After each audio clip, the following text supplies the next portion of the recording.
Hello, happy Thursday, and welcome to Adobe Live. So happy you're here.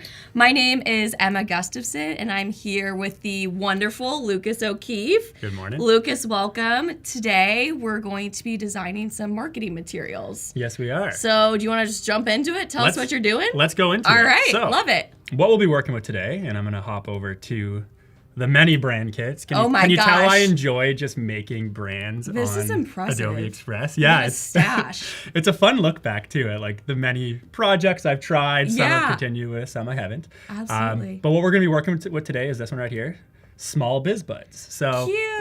Small Biz Buds is the brand I've created for mainly my email newsletter. Okay. But also the small business marketing materials that I like to share with that email list and also my audience. So Awesome. it's more like a support group to show other entrepreneurs and small business owners that they aren't alone out there, and popping up in their email once a week, and also sharing some helpful resources along the way. Love it. So I have these assets that my artist designed for me. Those are so cute. Those little characters, I always wish I could draw in that style, and I've tried and failed miserably. So me too. I love that. That's why I hired an artist for it. I was like, I think I tried to do it myself, and I was like, nope, I'm not doing this myself. I can't. I love it. So I've gone quite simple with my brand kit. I just have, again, those assets, the characters, which I hope we'll maybe be able to think of some names for together. Just a heads up. Okay, so chat, be ready. We're going to ask you probably for some name ideas. Definitely. So start thinking now. Great. I have just the two fonts I use the most, and I love this color palette. Super bright, and again, something that I want people to look forward to seeing in their email inbox. So I got that loaded in there.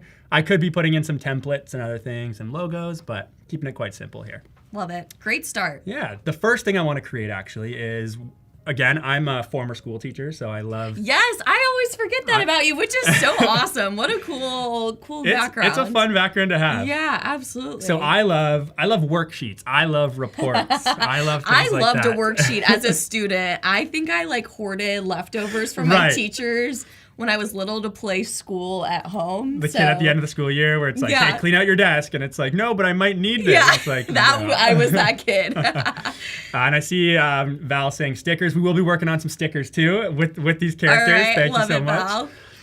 So I'm going to go and just search through the templates here. I like to use templates as a starting point. There's some good ones in there, some hidden gems for sure. More for like my spacing and the layout. Yeah. I do sway quite far sometimes from the templates, but that's okay. It's always a good reference point to try out some things. See what's going on. So I went with reports. Okay. I like to do multiple pages as the type selection that I'm going with. I've never looked at those filters in depth. That's nice. So it's very cool to really lock into what you want. Sometimes you just want a single social media graphic. Right. But with a report, I do want a starting point that has a little bit more. And I like this one. I like it because, and again, coming to the mindset of what I do when I'm starting with a template, what's the good foundation there? I'm probably not going to use these colors or even the fonts, but I like the layout. I like how it's fun and playful. Yeah. So I'm going to go ahead and customize that to make it my own. Absolutely. So we're going to start, and I do have what I'll be working with here. I do have an Acrobat document with just some very simple notes and copy that we're going to be putting into that would be way too hard to come up with on the fly during this live stream. Unless that's all you guys want to see me work on today. No thanks. We're not copywriters. We're designers. But maybe you are a copywriter, and this is perfect for you too. So this is going to be the Small Biz Buds, Small Biz content guide is what I'm sharing here. And what it is for just various niches that might be on social media. I've just put together about 25 content ideas for each. So that's nice. Someone looking for a starting point could open this up, hopefully find their niche, something that I'll update as I go, and think of some ways to start with their social media content. I like that. That's a great reference to have. I know sometimes it can be daunting to just start and think of ideas and just kind of get yourself in the practice of posting on social media. So for me, it's like the templates, right? You might not go all the way with the template that's there. You might tweak it along the way, but it's a good starting point, and that's what I like people to... I like creators to feel when they look at these content ideas as well. Awesome. I love it. I love all of the libraries and brands you have, lots of school things. So did you use Express when you were a teacher? Oh, yeah. Yep. No way. I'm actually in September, so our school year starts in September. I'm going back into the classroom just part-time. So that'll be so sweet. And then doing my creator business in the afternoons. And awesome. I'm actually spending the summer creating a lot of activities to do on the Adobe for Ed side of things. How fun. I would love to be your student. It's fun. That's pretty awesome. Like, have well-designed worksheets and stuff for school, not just all in Comic Sans, printed on like colorful paper. I think that was mostly my childhood. And students like it when they can get a little bit more tech-oriented with the work they're doing. You have like the young, cool, hip teacher. I try. Oh, this is already looking super cool and on brand. So, something I didn't do that I actually should have that I like to do is when I use a template is I actually will make a copy of it. So my first page in the document, I guess I could flip back because I haven't touched these yet. But I do actually like to keep my first page here, the original, so I can flip back and look. Forgot to do that, but yeah, that's all right. We can always remember the change that we made here. Yeah, the cover was simple, wasn't it? Yeah. Just making the cover here. We're going to load in those cute little characters. So let's see. Oh, I'm so excited to add here they characters. And hi to everyone in the chat. Thank you so much for joining us. Seen some familiar names, which is always fun. How cute. So I like this guy because he kind of makes me think of like brain power is when and maybe I don't know, give me some, like we said, throw the names in there as we go. But I wanted an idea of like, what's gonna help us activate that brain power when it comes to creating content for our small business. That's awesome. So that was the inspiration behind this one. And then let's go ahead and add, I like the pencil. I think the things we need a creative tool and our brain. So that's how we get going. I like hearing the thought process behind why you picked these characters. There was a lot of fun working with the artist too. We had a good chat. I told him what I was going for, and I was wowed right away when he came back with these characters. Yeah, I love this style. So this is the first page. I'm pretty happy with it. It's got the cover there. I might add like a little bit of my branding or my info down to the bottom. There we go. I also love the fonts you've chosen. They're definitely fonts that I've used in projects. Oh, yeah? They're good tried and trues for me. So I'm just going to add this to the bottom just to kind of get a little bit, what's the word, trademarked? I don't know. Sure. Make sure no one can copy your work. And add a little more copy just to fill the page, too. That might look nice. There we go, 2024. Love it. Can you all believe it's August? I know. I was thinking that when you said like happy Thursday had that morning. realization this morning. I woke up. I'm like, oh my gosh, it is August. That is crazy. Ooh, Val wants us to name the brain guy Brian. I like that. I like that, Val. Same letters used, right? Val, always on top of things. Thank you for the suggestion. So continuing just with using the template here, I'm gonna hop over to, again, this is the multi-page template. So they had it already pretty set in stone for me. Yes. And I'm gonna use this for just an intro page to go along with the resource we're doing to show people what this guide is going to be for. Sounds great. And Jeff asked in the chat, what are we making? So we are making some marketing materials in Express for Lucas's newsletter called Small Biz Buds. Yeah. Is that the name of the newsletter? That's what it is. I love it. Small Biz Buds. So it's intended to help small business owners and get their content ideas started, right? Help them navigate the world of online marketing and social media. Awesome. So again, hopping back, we got that. Oh, whoa, look at all this. Oh yeah, we're gonna be, so the document will have like probably 10 different niches covered. Okay. Again, we won't be doing the whole thing today because I do want to get into some other projects. But, yeah. It's good to kind of get a sneak peek of everything you could do and add to after this. So all I'm doing, changing the fonts over. Let's go ahead. And that's kind of smart to have all your copy in a different document, like already typed out. So you're not, I work like that too a lot of times. It's easier to have that in a separate place so you can worry about the copy one place and then design the other and not worry about being able to flip back and forth, right? Yeah, it definitely goes a long way to really make sure your ideas are getting out there. So there we go. This guide will set you on the right course to create content for the most popular niches and industries on social media today. I love it. I'm kind of interested to read this too because it's not like in my wheelhouse really, so it should be interesting. That's the proof of concept. Yeah, there you go. You've sparked my interest, and I think you've sparked the interest of people on the stream as well, too. So when I'm doing these, again, this is something I would call a lead magnet. So I'd probably use this to grow my email list, something that I'm offering out for free. And people who know that I will give out more resources like this, if they sign up for the email list, would hopefully sign up and then get into the newsletter.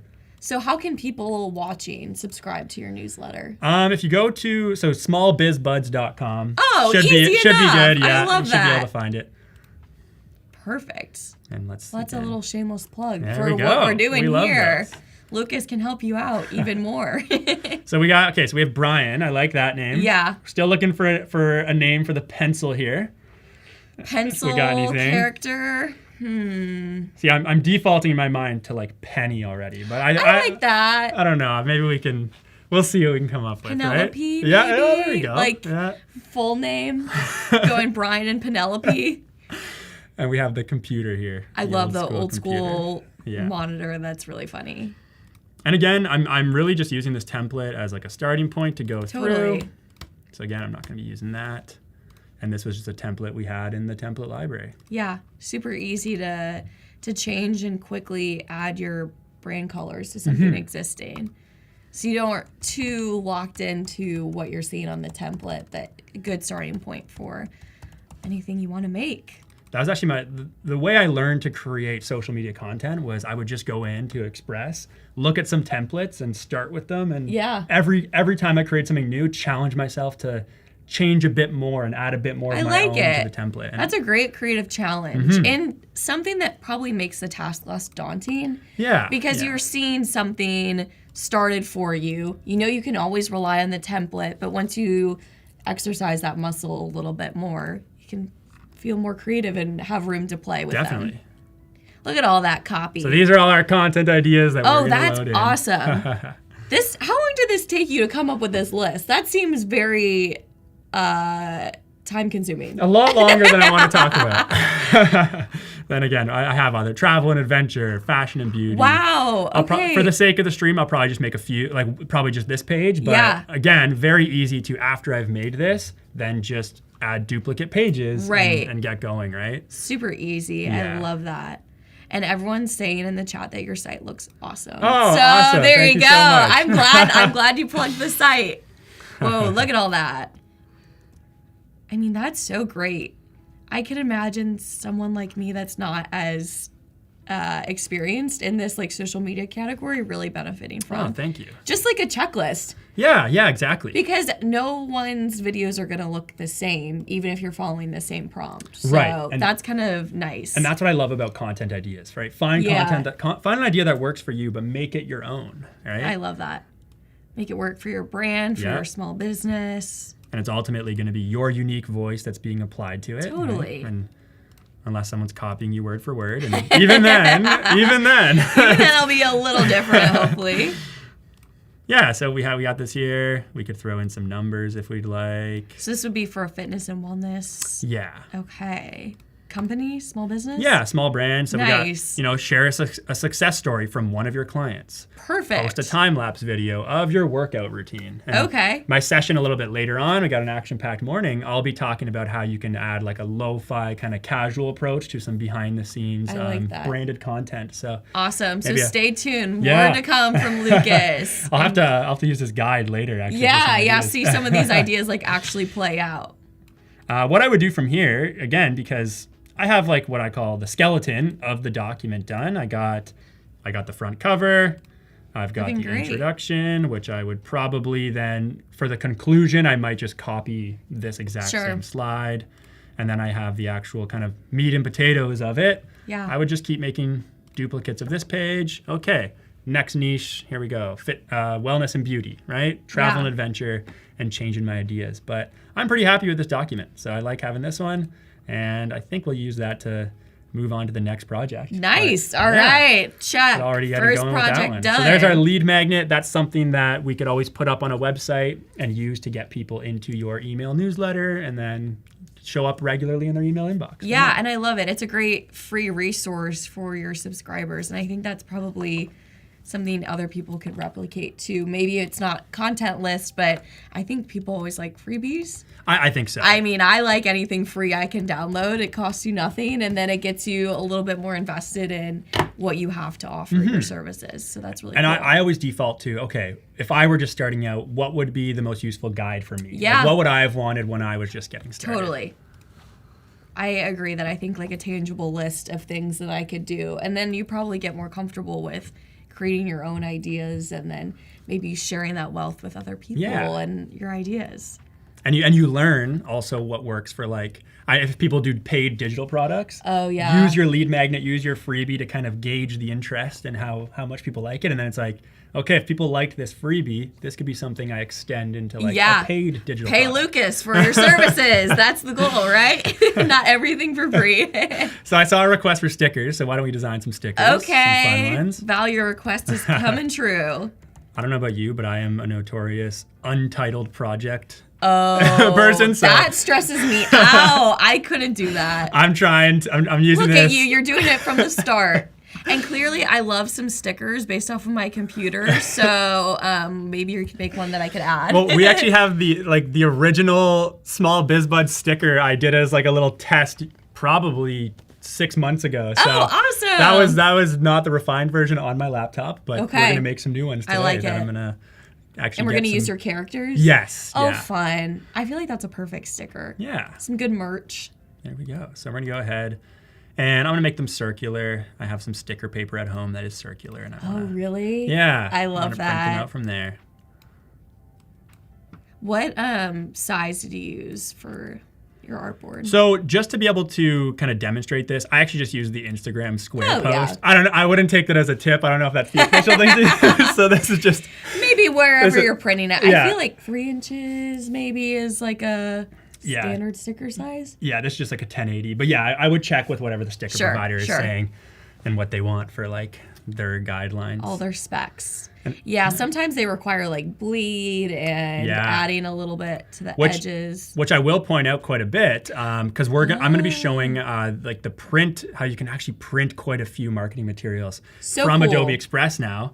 I won't be doing it for the stickers, but these margins and show bleed options are also here. No way. Which is, it's funny you mentioned that because it's I actually didn't know that was a thing, so that's great. So I'll show that off more. I would like to go from this into maybe looking at some t-shirts, some fun, not your typical business card. I have a fun idea for these characters and some cool business cards. Okay, a fun business card. So we'll get into some of that too. And sounds great. We're looking like we got some good time pacing for it. Oh, for sure. So let's see. We've used the computer character. What characters do you have left? Let's get the roster here so we can take a look. So we have Brian. We got Brian the Brain, Brian Brainpower. Yes. Penelope. Yeah. Did we go with my name? Yeah, we're going with Penelope. Okay. Penelope the pencil. Okay, I feel Penelope honored. pencil. We got the computer. We need a name for him. Let's use the computer though. Okay. So while we're using the computer again, we can get some suggestions from the chat on what the computer should be named. And I love this red I have in the brand palette. I do like that. A bright kind of cherry red, maybe? Yeah. That's how I would describe it. So what I'm going to be doing, I've put some like kind of cheesy, I don't know, is the word chuggy? Is that a thing? Yeah. I don't really know what, like just some like cheesy slogans that have gone along. Okay, I like that. That's kind of fun. I have the copy feel like for for them stickers, that kind of works. Yeah. So let's go with keep calm. You know those stickers? Yeah. Keep calm. We're going to go with that. All right. And I love the arching text option here. Oh, whoa, so that's so easy. I did that pretty quick. But so I wrote out my text box, got it here. And then looking at the text layout options, we can do a full circle, which I will be doing. We've got the arch. We've got is that bow? I'm not too sure, but I'm loving it. And it's so easy to just fit into a circle here. That's so much easier than Illustrator. I've never tried that in Express. Yeah. You can do full circle too, which I won't do with just 2 words, but I have a sticker idea for right after this. Okay. Awesome. Well, that's a handy little feature. And I feel like I use that kind of text all the time, and now I'm wishing I would have done it in Express. I've used the dynamic text a lot too, which will put it directly into the box, like perfect sizing. Very easy to lay out and have it. Wow, I'm learning organized. so much. This is awesome. I learn so much whenever I'm on Adobe Live, whether it's as a guest or as a host. Oh, I always say that. I'm like amazed to see how other people design. And sometimes it's achieving the same results, but there's so many ways to do different things. I feel like a lot of times other people are more efficient than me. But I'm not really good with like shortcuts and all that. So I like to see all the like little ways to speed up your design process. And Val saying we could do keep calm like computer. We could do something like that. Oh, that's funny. And I like that too. Let's go with that. Val said we could call a Mac. Mac with a, CK. With a CK, yeah. I like that. Let's go with that. Very punny today. It does look like kind of like those old school like 90s or early 2000s like colorful Mac computers. Oh, for sure. Something I like to do with just the PNG file here is I can just use the duotone effects for quick changes. Easy, yeah. My artist did give me vector files, and I could work with those, but just for the sake of doing it quickly in Express, I can go in and I'll show where that was again. So I got the asset selected and effects here. I'm going to duotone, and it gives me tons of pre-made options, but I can actually match it completely to my color. I love it. So I can.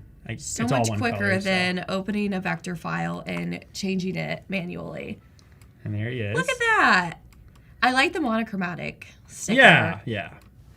I've turned these into buttons too. I got Oh, cute. I bought a button maker. Those are fun. I did that, I think, when I was little. I love making buttons. That's so fun.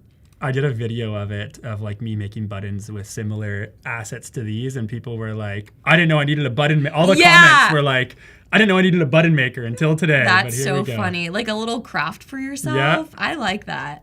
Oh, we don't need all caps. Do you put them on backpacks, or what do you use the buttons for? Yeah, for backpacks. Okay. I want to do it for like the next few conventions I go to. I'm gonna get that and like hand them out. Yeah, I get the button maker working some overtime shifts, and I see so many people, so many creatives, especially with like buttons and pins on their backpacks, and then there's stickers all over their computers. Yes. So you can have a full suite of creative branded things. I was at Adobe Max last year, and fun. And so many people were like, "Here, have one of my buttons," and I was just like, "I wish I had a button to give to you." Yeah, or like, so have you're my prepared pin. for this year. Yeah, exactly. So my favorite thing that I find most funny. creators and small business owners can really relate to is this slogan I came up with to go along with this computer character.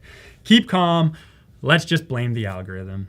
That is funny. Number one reason we don't get our content seen. So. Right. When there's limited interactions, likes, comments, all that, I guess, yeah. People don't even know what that means, I don't think. I think they just say, the algorithm, or I see on TikTok, I'm shadow banned. Oh, I have a video about that today. What does that even today. mean? You have a video about that today? I'm going to be working with it later in my session, but I have like my commentary on shadow ban. And how I will be watching. Quite shadow ban. Yeah. Your content might just not be that great. I'll hold your hand when I tell you this. Yeah. And what I'll just do is, because if I were to print this as a button or a sticker, perfect. I'll just also go ahead. Didn't know you could do that. Yeah, right into the back. So background color is where I went. Sweet. And it was defaulted to white, but I can just do the no fill, and there it is. So that's how you'd save it as a transparent PNG then. Yeah, exactly. No background. Love it. And let's keep working with these guys though. Let's make a few more. So I'm just duplicating it here. We got a few more colors to work with. I like this one. So we're gonna say bye to Mac for a moment. Bye, Mac. New character entering. Yeah, we need a new one. Here we go. I always mess up this slogan. So eat, sleep. Oh, actually, you know what? I want this to be a full circle because this one's long. So I'm gonna click full circle, and we're gonna see it happen in front of our eyes. I love it. Let me shrink it a little bit. Yeah, that was huge. That was huge. There we go. And I love how it's just like it's intuitive. It shrinks as I go through it, which is great. So let me get the order right. Eat, sleep, create, post it online, regret, repeat. There we go. Posting anxiety is so real. Yeah. Even for my personal social media, immediately I could love the picture or the content so much, and then immediately after posting, I'm like, I hate it. Right. Did I want to? So I'm glad that's a universal experience. It has to be. It has to be.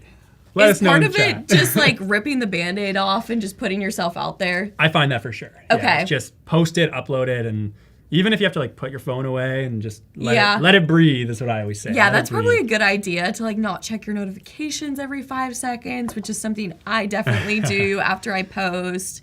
I like that. Also, we're like our own worst critics. We are. Too. We are for sure. Especially as designers too. Like, I think sometimes like right after I create something, it could be like, I don't really like that. But it could look great. You've just been staring at it for too long. Yep. That's the thing. We have to kind of detach ourselves because we're looking at it so much. Absolutely. Right? I love, especially for a feature like this where I'm working with like the circle text. I love the lines here that make it so easy to make sure I have it centered. Totally. Like, especially with working with circular elements. Oh my gosh, and if assets. it wasn't aligned, I would have told you. As a friend, Fair. it would have driven me crazy. Sounds good. I appreciate it. Let's see. Who do we want to put in the middle of this? So that's all. That's the model I want for that one. What are the other characters you had? Good space to work with here.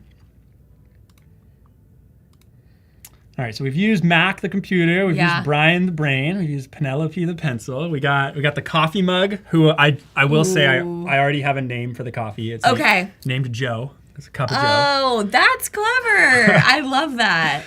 Why don't we maybe use the plant because it's about it's about growth. We want to grow. Yeah. I like it. Growth mindset is what I would call it as a teacher. I love that. So we'll put them in the middle there. So cute. These are coming together so well and so fast. I'm so impressed.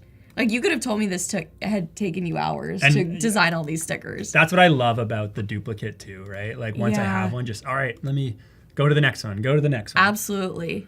And I think it helps that your copy is really funny and relatable. So I think it's probably worthwhile to spend a little bit of time on that. It does help for sure. Because I don't know about you, I'm very picky about my stickers that I put on my laptop. Like, I want to make sure that I like what it looks like, number one. But number two, like if it says something dumb, I'm not going to want to put it anywhere, even if it looks really pretty. That's fair. It's the copy and the design. So I'll be your harshest critic. And I'm telling you, that would go on my laptop. It would earn a spot. I'd maybe get rid of one of these for you. Whoa, no way. Yeah. I know. As I was planning this out, I was like, I should have had these ready to go and just like had them. With I would have gladly taken a free sticker. At this office, actually, we used to have a huge bin of free stickers from products. Yeah. And that's how I got, I think, pretty much every sticker on my laptop. I would raid the sticker bin every chance I got. I have a few of those. I know I'm right beside you and I could look that way. I'm looking at the screen to see them, actually. Yeah, they're fun. I like Val's suggestion, calling him Sprout. That is excellent. Val, you are on fire today. Val has had her coffee. She is ready to go in the chat. And I'm using this opportunity to use the rest of my color palette here, doing some quick changes to make it green. The green makes sense. Yeah, we got Sprout here, Sprout and green. So and again, cute. Super easy. Like we can go back and forth from the red to the green. These are looking great. Just like that. I really love that typeface with the character pairing. I feel like that feels very trendy, very current. I see a lot of brands doing things like that. Thank you. So I could see why a small business would be just attracted even to the visuals of this. And then you read all your witty content and you're like, this Lucas guy knows what he's doing. So I definitely am inspired by like collectibles and like trading cards. Yeah. And that's just a sneak peek for where I want to go with the business card idea we'll be doing in a moment. Fun. But just like having these characters as part of the business card, almost like it feels like you're getting a collectible card. Yeah, totally. Making it less stuffy, which I think is probably a way that small businesses are evolving, right? It's a little less traditional than what we've seen in the past, a little bit more fun and more room to play. Yeah, get people talking about it. Yeah, right? And I think that's definitely what like your services offer and your copy and your designs are doing for small businesses, which is so fun. I will pass that along to my artist. He'll be yeah, I love it. I'm gonna just like look at home and try to copy this style and see if I can start creating characters like that. So using the chance, we got to get the full roster here. Joe! Let's get Joe the coffee mug here. I love it. And you got your coffee on to the side. Not as cute as Joe, but I know I already chugged my coffee this morning. Chat, let us know if you've had your coffee. Maybe it's evening time. Maybe you're like going for decaf. I can't drink caffeine past probably 3 p.m. Yeah. I will be up. way too late. I'm from the Eastern time zone, so I'm adjusting to the time Oh my change. gosh, no kidding. Yeah, so your body is all screwed up with the time. Oh, I like this color. Yeah, the let's use orange. all the colors. And we're going to use the circle text effect still here. And I have another one for this. Make more than just coffee today is what I'm going to put for this. So I like that. Make more than just your coffee today and create something. Create some content. Okay, I love it. And that's not going to be hard for me because I don't make my own coffee. There we go. Our lovely baristas at Adobe help me every day with that problem. I might get some disagreement here, but I'm actually an instant coffee person. Whoa, Yeah. that's why you like the instant coffee There we machines go. out there. Yeah, we have a lot of people who had their coffee All today. right, I love it. And oatmeal. Yeah, it's just, I think my taste buds have just gotten used to instant coffee, thinking Sure. that's the norm, a perfectly I mean, that's acceptable type cost of coffee. effective. So I have so much respect for you. I'm spending money almost every day on coffee, but Fair. it's the experience. And see, I would really love this one. Yeah, so I I'm think a coffee girl. I want that. it's fun to think of the different slogans for each one. Yeah. So just to go back, in case anyone's just tuning in, we're making these stickers. These are the small biz buds. So we have Mac, the computer, keep calm, got the little pun there. So fun. Just blame the algorithm, or let's just blame the algorithm. We have sprout, the plant pot, eat, sleep, create, post, regret. I should almost underline that. Yeah. Repeat. And we have Joe, the cup of coffee, make more than just coffee today. How cute. As a set, too, these are so fun. Who's missing? I guess we haven't put Brian the Brain or Penelope the pencil into this, but I think that's pretty solid. Yeah. 3's a good number. I think so. We always like to design in 3s, right? So let's go and make some. I know I want to make a business card. I want to make Okay. some T-shirts, but we got tons of time, which is awesome. Yeah. It's always hit or miss when I do these. I always run out of time, or Yeah, you can have be too too much time. ambitious. I love it though. We got a lot of options. And Jeff gave another good slogan. We got keep calm, be creative, keep calm, get creative. I like those too. Be creative. I like the first phrasing better. Be creative. Keep calm, be creative. Yeah, because it's like you already are creative. Like be that. Yeah, we be need that to ask part the of you. teacher, Lucas, not me. The next time I come on here, I got to make all these motivational posters for my classroom. Oh, how fun! So what that'd be I'm awesome. working with here is actually the print option here, Which is pretty new, right? We were talking about this before we yes. got on air, and I think this is a relatively new feature. Everything you can get printed through Zazzle, Yes, which is awesome. I just got to shout out like this, and this look is fairly new too. I noticed. Like I love the layout of Adobe Express right now. Like, I'll pass that along to the templates here. Express team. I work Please a lot do. with them, so they would love to It looks hear that. awesome. So, Yeah. again, I'm going with print now. And then just a few of the options they have. I know I mentioned we'll do business cards. Let's get away from print for a moment and like Sure. actual paper, and let's do a T-shirt. Let's get into I some, love a some T-shirt. clothing from there. Free swag. Like, Yeah. who doesn't love a free T-shirt? I got my Adobe Live water bottle. Like, this was free merch. Nice. So, I have one of those as well. Yeah. I'm like, give it to me. I have a million Adobe water bottles at this point, but can never have too many. And just showing again some options that I like to do. Look at that. There's tons of template options already on here. I love these. I've never looked through the T-shirt template options, but this is a great resource and a lot like more trendy than some of these like other places that you see. Oh, I stopped on this Pookie one for a reason. Oh, Look at that. that is hilarious. I can't believe that's on there. That's hilarious. Oh my gosh. But yeah, no, I agree. I love the templates. Very Yeah. like in style. Like I would wear this cat T-shirt yesterday. Oh, for sure. And then like some characters that kind of resemble your characters that you have going, Exactly. which is again super trendy right now. And that's why I think that's why we're going to work with a few of these. I think it's just very easy as a starting point to be like, all right, what's the shirt I want to make here? These are so fun. Yeah. And the cool thing about Zazzle, it's a print-on-demand company. So I think a lot of times you're able to customize your artwork completely. They'll print it and then ship it to you. So you don't have to worry about sending your designs off to another printer. You can just do it all within Express, which I think is so awesome. Like you mentioned, this one is very similar to like my characters. So I'm going to go with it, like the retro kind of style. I love it. So we're going to, and again, a cute ice cream shop. Like, I don't even know what that is, but I would get that on a shirt too. Exactly. So unfortunately, I'm going to delete it. Oh.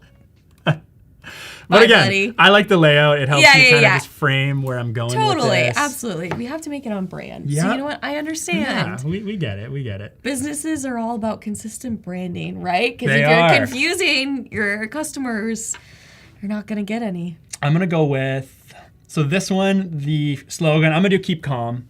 It's Okay. going to be, actually, I got 2 t-shirt slogans, so I'll show 2. Okay. I'm going to do the keep calm again, but I'm going to put keep calm, it's on your content calendar. So keep calm, the content's on your calendar. So I like it. what character should we go with for that? Which Again, one haven't you used?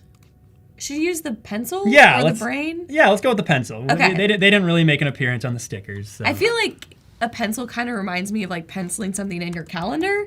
Oh, I like it. So Yeah. we can make an argument that it makes sense. Makes sense. Yeah. It does. I'm going to swap in. Let's go with, I really like this red on t-shirts. And Yeah. again, I'm going to get rid of the outline. I'm going to get rid of a few of the things that were done to it, but just to show like how easy it is to swap in and out from the various effects Totally. that are already there. Using the foundation of the template to create something that looks better. This font is called Chonky. Chonky, Look at that is funny. I always call babies that. Yeah.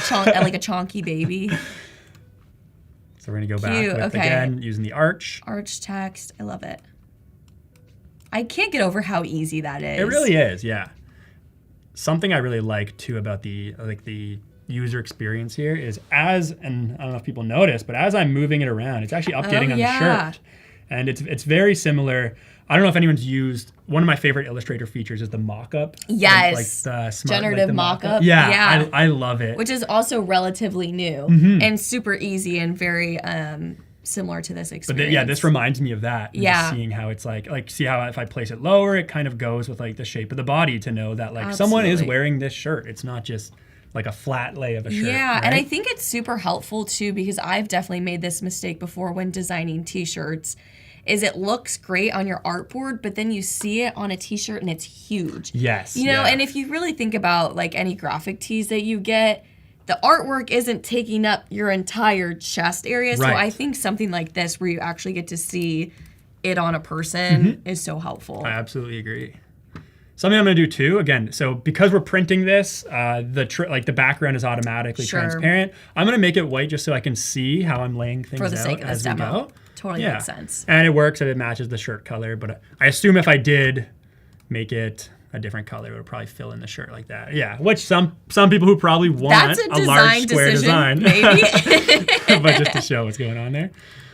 What do we got? It's on your content calendar. So my favorite feeling is having my content scheduled and Oh, ready I'm to sure. go. It's You don't have the to think best. about it. And I think you can do that within Express Yes, you too, can. which is Yep. awesome. That's not something I've personally tried, but looks super helpful. I'm just not a content creator like you, but maybe someday. It's a great feeling for when, I always say, when life gets in the way, it's good For to just sure, have- for sure. Then you're probably not like, oh my gosh, I'm at lunch or something. I need to hurry up and post and pause your conversation with someone. You don't have to worry about that. And also, who wants to wake up and the first thing they're doing is posting on social media? Yeah, There we go. no. Healthy habits. Get your coffee first instead. And I told you I'd forget to name the document. Oh, way to go. I'm proud of you, Lucas. This is real growth. There we go. We're 3 for 3. Yeah. So we got keep calm. It's on your content calendar. We are going to go to our assets. And we said the pencil. Yes. Yeah, I think it'll probably work. We got a nice narrow space going up I in would here wear too. that on a shirt. Go And ahead. pencil's giving a thumbs Yeah. up. So that's pretty awesome. What's more calming than that? Yeah. Part of me actually likes keeping it. I'm gonna make it all the same color, but it kind of. So this is what I love about having the mock-up in the Yeah. corner here.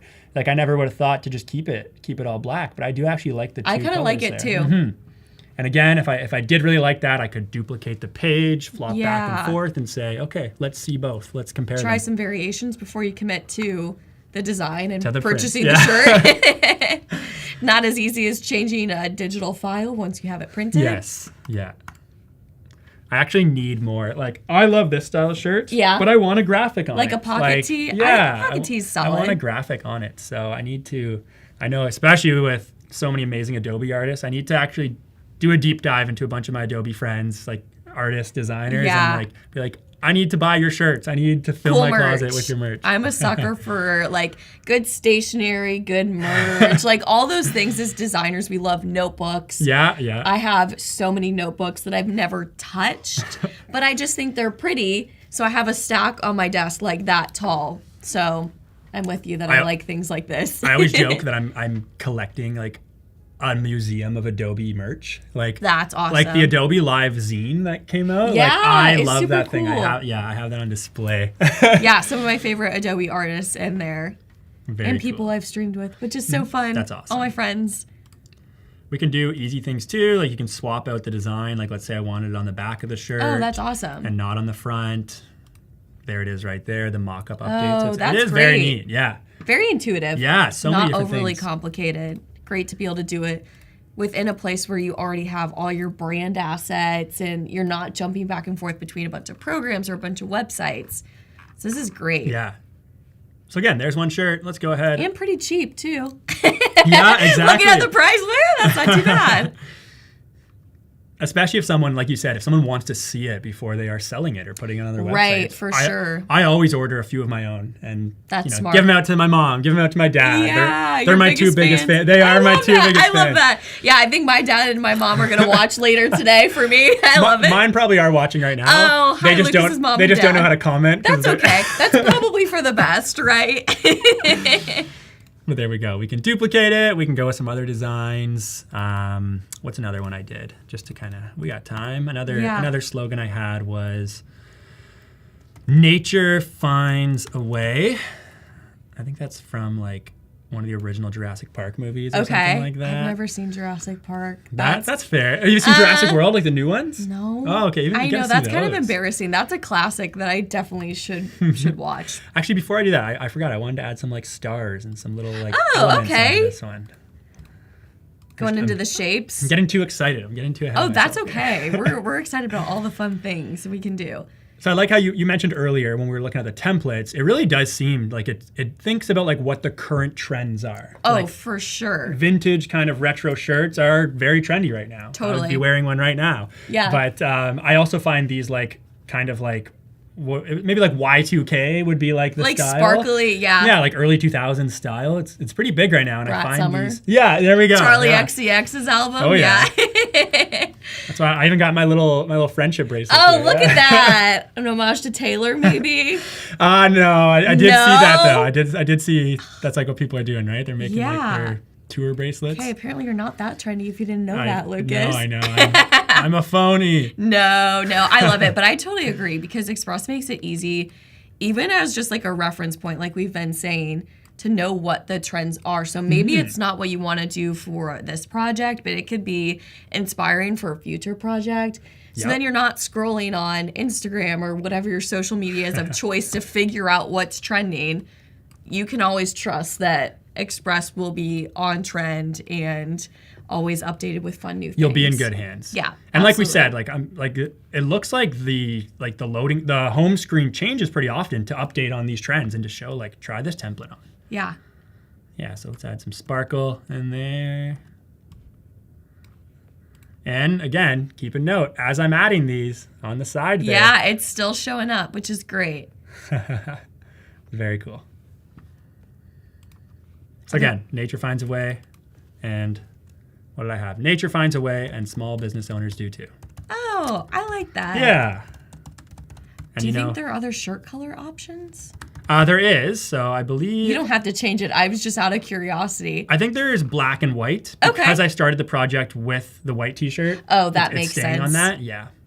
But Just it would good to actually know. it would be cool to do like almost like this might even or the yellow might be cool. Like the yellow in my brand kit might be cool on like a black T-shirt. Oh, yeah. Yeah. I could see that. And with a pencil, too. That would be kind of fun. Yeah, I would like exactly. that. So I'm gonna let me see. So I like how I can see it. I'm gonna change again. The reason why it's not updating is because I have it. You can actually from this project, from all my pages, it's drawing on what's going on here. What page you have selected in yeah, that panel. so I'm working with this interesting. page now. And I see. it So updates. choose the pages you want to print. That's nice. So you can, like we were saying earlier, play with all these variations, see what's going to look best, and then decide. Exactly. And you're not creating new mock-ups every time, No, which is so nice. there we go. Oh my gosh. I feel like a designer's like gateway is always t-shirt designs. Fair. And then maybe like high school yearbook. And then after that, like who knows? But I think my first design project I can remember was designing a t-shirt for 5th grade camp. Oh, no way. And my dad helped me with it for sure, for sure. But I've done so many t-shirt projects in like high school too. And this would have been great. It would, Instead of having to like manually change a mock-up 1,000 times, this is so easy. I met I always find the teachers in the world, and I was at an Adobe Create Now event. Cool. And I met another teacher, and he ran the graphic design class at his high school. Oh, and he was how showing sweet. me, yeah, they had like such a cool maker space in their high school. And Whoa. they would design shirts and have them, and they would do like a shirt design competition as their final project. That's so fun. Very cool to get students into that early. Nostalgic. Yes, Yeah. I always like shout out to my graphic design and yearbook teachers. They're some of my favorite teachers of all time, and definitely get you invested at an early age, which is so important as a teacher. I always say I became a teacher because I had good teachers, and I try to be a good teacher that inspires future teachers. I love that. Put that on a t-shirt. Yeah. That's a little wordy. A little wordy. Probably won't use the circle or the arch for that. And what I did was, so there's the other shirt. We got Nature Finds a Way, and small business owners do too. So again, just very easy to quickly go over. You put the plant. I just put that together. We Nature put sprout plant. in there, of course. Sorry, I'm a little slow this morning. No, that's okay. We got a lot going on. We're multitasking. Yeah. What I'm going to do too is I like these stars. I like the layout of them. So I'm just going to pop them over. Copy and paste them. There we go. And they paste in place. And there.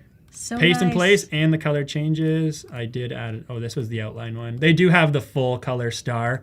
I was just lazy and picked the one with the outline. So one extra step. That's all right. And move it around. Working smarter, not harder here. Yeah.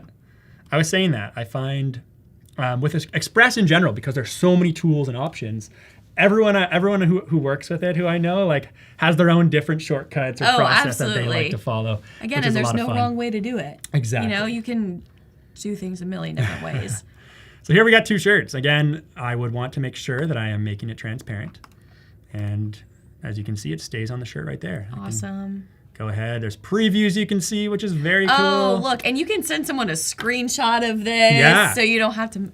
I'm just a big fan of this. And you can look at the flat lay here. Like it's right there. That's like gorgeous. that could go right in your website right there. Yeah, right? absolutely. So there's a few different options. Again, if I want to put it on the back, if I want to go with different things. I know a trendy thing right now is like you'll have like the small icon here in like the shirt pocket. Yeah, right? yeah. Like you and could do it on your back shirt on the pocket right there, and then on the back. I like is that. like the big logo. So yeah, very cool. It's a great feature. I'm so excited or so happy that you showed us that, because I've seen the print on Express option for a little bit, and I've never like had a reason to try it out. So that was cool. Yeah, and let's do one more. Let's do a business card. I think we got time. We'll be quick. Oh yeah, this is your exciting business card, which I gotta say, business cards sound boring and outdated. Right? How are you gonna make this fun? So let's go. Well, All right. I'm up for the challenge. I'm gonna go All to business card. Let's see the templates we have here. And I'm going to start with making it different by doing a square. I do like a square. I do like a square business card. And you can print them, to my understanding. You can print them also with this workflow too. So again, I'm just using a template to start. And Super cool. So there it is right there. It's already the mock-up that I'm going to work with. And I love it. Again, delete. Yeah, I do feel like something about a square business card feels a little bit fresher. It does, right? So again, I'm a huge collectible trading card game person. Oh, really? I love what kinds? Like Pokemon cards. Okay, the classics. Yu-Gi-Oh cards, but I love like the collectible nature of Pokemon. So I'm gonna go ahead and make it a collector's item. And make it like a collector's item. Like I like that. Like you don't know which character my business card is going to be. Oh, how fun. And if you're so inclined, maybe you want to collect them all. I was going to say, maybe someone like me, I want all the characters. So this card is actually just going to say, hi, my name is Joe. Aww. Oops. For the coffee? Yeah, we're going to use the coffee. That's I why I really am loving them. this typeface. When it gets big, it's so cool. Yeah, so it's called Pie Pie. Pie Pie. All right, I'll have to look it up on Adobe Fonts. Yeah, that's right. That's where it's add from. it to my library. So again, we're gonna go nice and simple on the front. We're just gonna put just that. So it is. I do have a brand color here. It's not just a blank white background. It's very subtle. But oh, I see. It's like a subtle, like off-white kind of color. Yeah. I like it. That's, again, very trendy, not just stark white. It is just very a little trendy. Something. It is kind of hard to tell sometimes on screen. Yeah. But I appreciate it, and we know it's there. Exactly. I honestly want to, like, go full in and make this into, like, a card game. Like, I want to add, like, little stats and abilities that they can do. I could nerd out about this for a long time, and we don't have... for sure. We only have about 5 minutes, so I won't. But, I could do that. Yeah, that would be so fun. So we got, hi, my name is Joe. That's the collectible. How adorable. That's the card someone might get. I'm going to make sure it matches my background color. Smart. And then are you going to put all your info Yeah, back? I am. Nice. Let's just keep this phone number for the sake of things. Not going to put your real phone number on here? No, I don't think so. You know what? Not Sorry, today. folks. Don't want that one. I want my secondary font. There we go. Yeah, bold it. That's a good secondary font. Yeah. Let's go with the... So I have not really built the Small Biz Buds Instagram account. That's so okay. If Just anyone, follow, what is it, Lucas O'Keefe the on Lucas Instagram. O'Keefe. That's my go-to place. That's a good follow. I started following you recently, I think, when I met you like a month or two ago. In June we were here. Yeah. All right. That's kind of the fun of doing these streams, too. I get to meet so many amazing designers and creatives like you. And then it's really fun to see what people do in their day-to-day, like, creator jobs. It's super inspiring for me.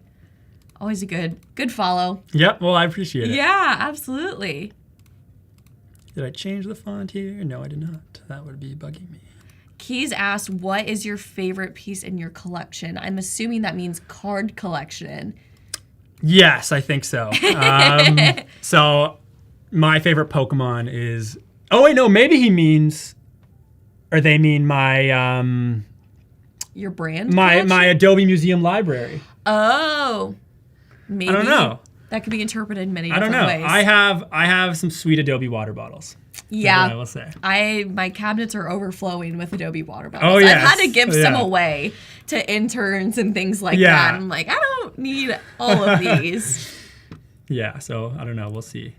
I'm doing a flip side. So we got the blank background here in the red. Let's do the opposite here. That's looking great. Yeah, and again, I always get, let me lock in here and type out what I want to type with the time we have. Perfect. But I did write up a description for Joe because it's kind of like, hi, my name is Joe, and I'm going to use this to like introduce the brand as well. Oh. So it's like you're meeting this new character and also meeting my brand in the process. Okay, that's awesome.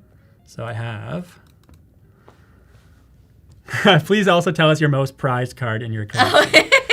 I have some very vintage base set 1 Pokemon cards, which I have from when I was 6 years old, though, in 1998, and I didn't take care of them when I was a 6-year-old. Yeah, no one blames you for that. It's like that meme where it's like, man, I wish I was focused on real estate when I was 8 years old and bought a property instead of... Instead of all the toys or cards. So I have a lot of my old vintage cards that I still have from when I was a kid. That's fun. Do you have them in like a protected Oh, I case? do. The binder. Oh my gosh, the binder. That's dedication. Oh yeah. So I have just like your much needed cup of coffee in the morning. We're here for you. No typos yet. This I'm is in impressive. The zone. I'm usually not this good. I can't distract you. Whenever you need us. Or I'll just type it out, then I'll read it. Okay. Yeah, typing on camera is a skill I don't think I'll ever get. It's tough. Okay, let's just make that. So we got, cute. Just like your much needed cup of coffee in the morning, we're here for whenever you need us, providing support from one small business owner to another. And then we got the Small Biz Buds info. I did really love that star icon. So as we wrap it up, bring it back. Let me throw that in there. I used the border one again. That's okay. Yeah, this is looking great. I really have so much respect for your copy. That's some of like your design's obviously great, but it's like so engaging to read. Oh, thank you so much. And I love the personality that's coming through in all of I appreciate it. So I think that's pretty cool. I would probably center lay that out, but yeah. I love it. It looks so great. Thank you. Well, Lucas, you covered so much in such a short period of time, but I've loved to see all your marketing materials come to life through your small biz buds. So thank you so much. And be sure to stay tuned because we have a great set of streams coming up. I'll be back next designing some sports mascots. So mascots kind of like you have. Yeah. And then you'll be back later to design some reels, and we got some other great content coming up for you. So thank you all for joining, and we'll be right back. We are going to be creating social media for an event. Open up firefly.adobe.com and then take your little phalanges and you're just going to go. So this is going to act as our prompt and our guide. This is like a nutrition conference, Yep. like nutrition tech. I also typed gibberish, and I got a horse. I'm gonna be working Look with at a that horse. horse. Look at that horse. Emily will be creating branding for an event based around this horse. Yes. I will be creating branding around the LKG Health and Tech Conference. And what's cool is we are actually using a shared document in Adobe Express, which means that we need to collaborate in real time. We're gonna go to media and let's do text to image here. We're gonna use Firefly technology to generate something. Glowing with lines of code, technology, and then futuristic. Good. Wait, this is so perfect.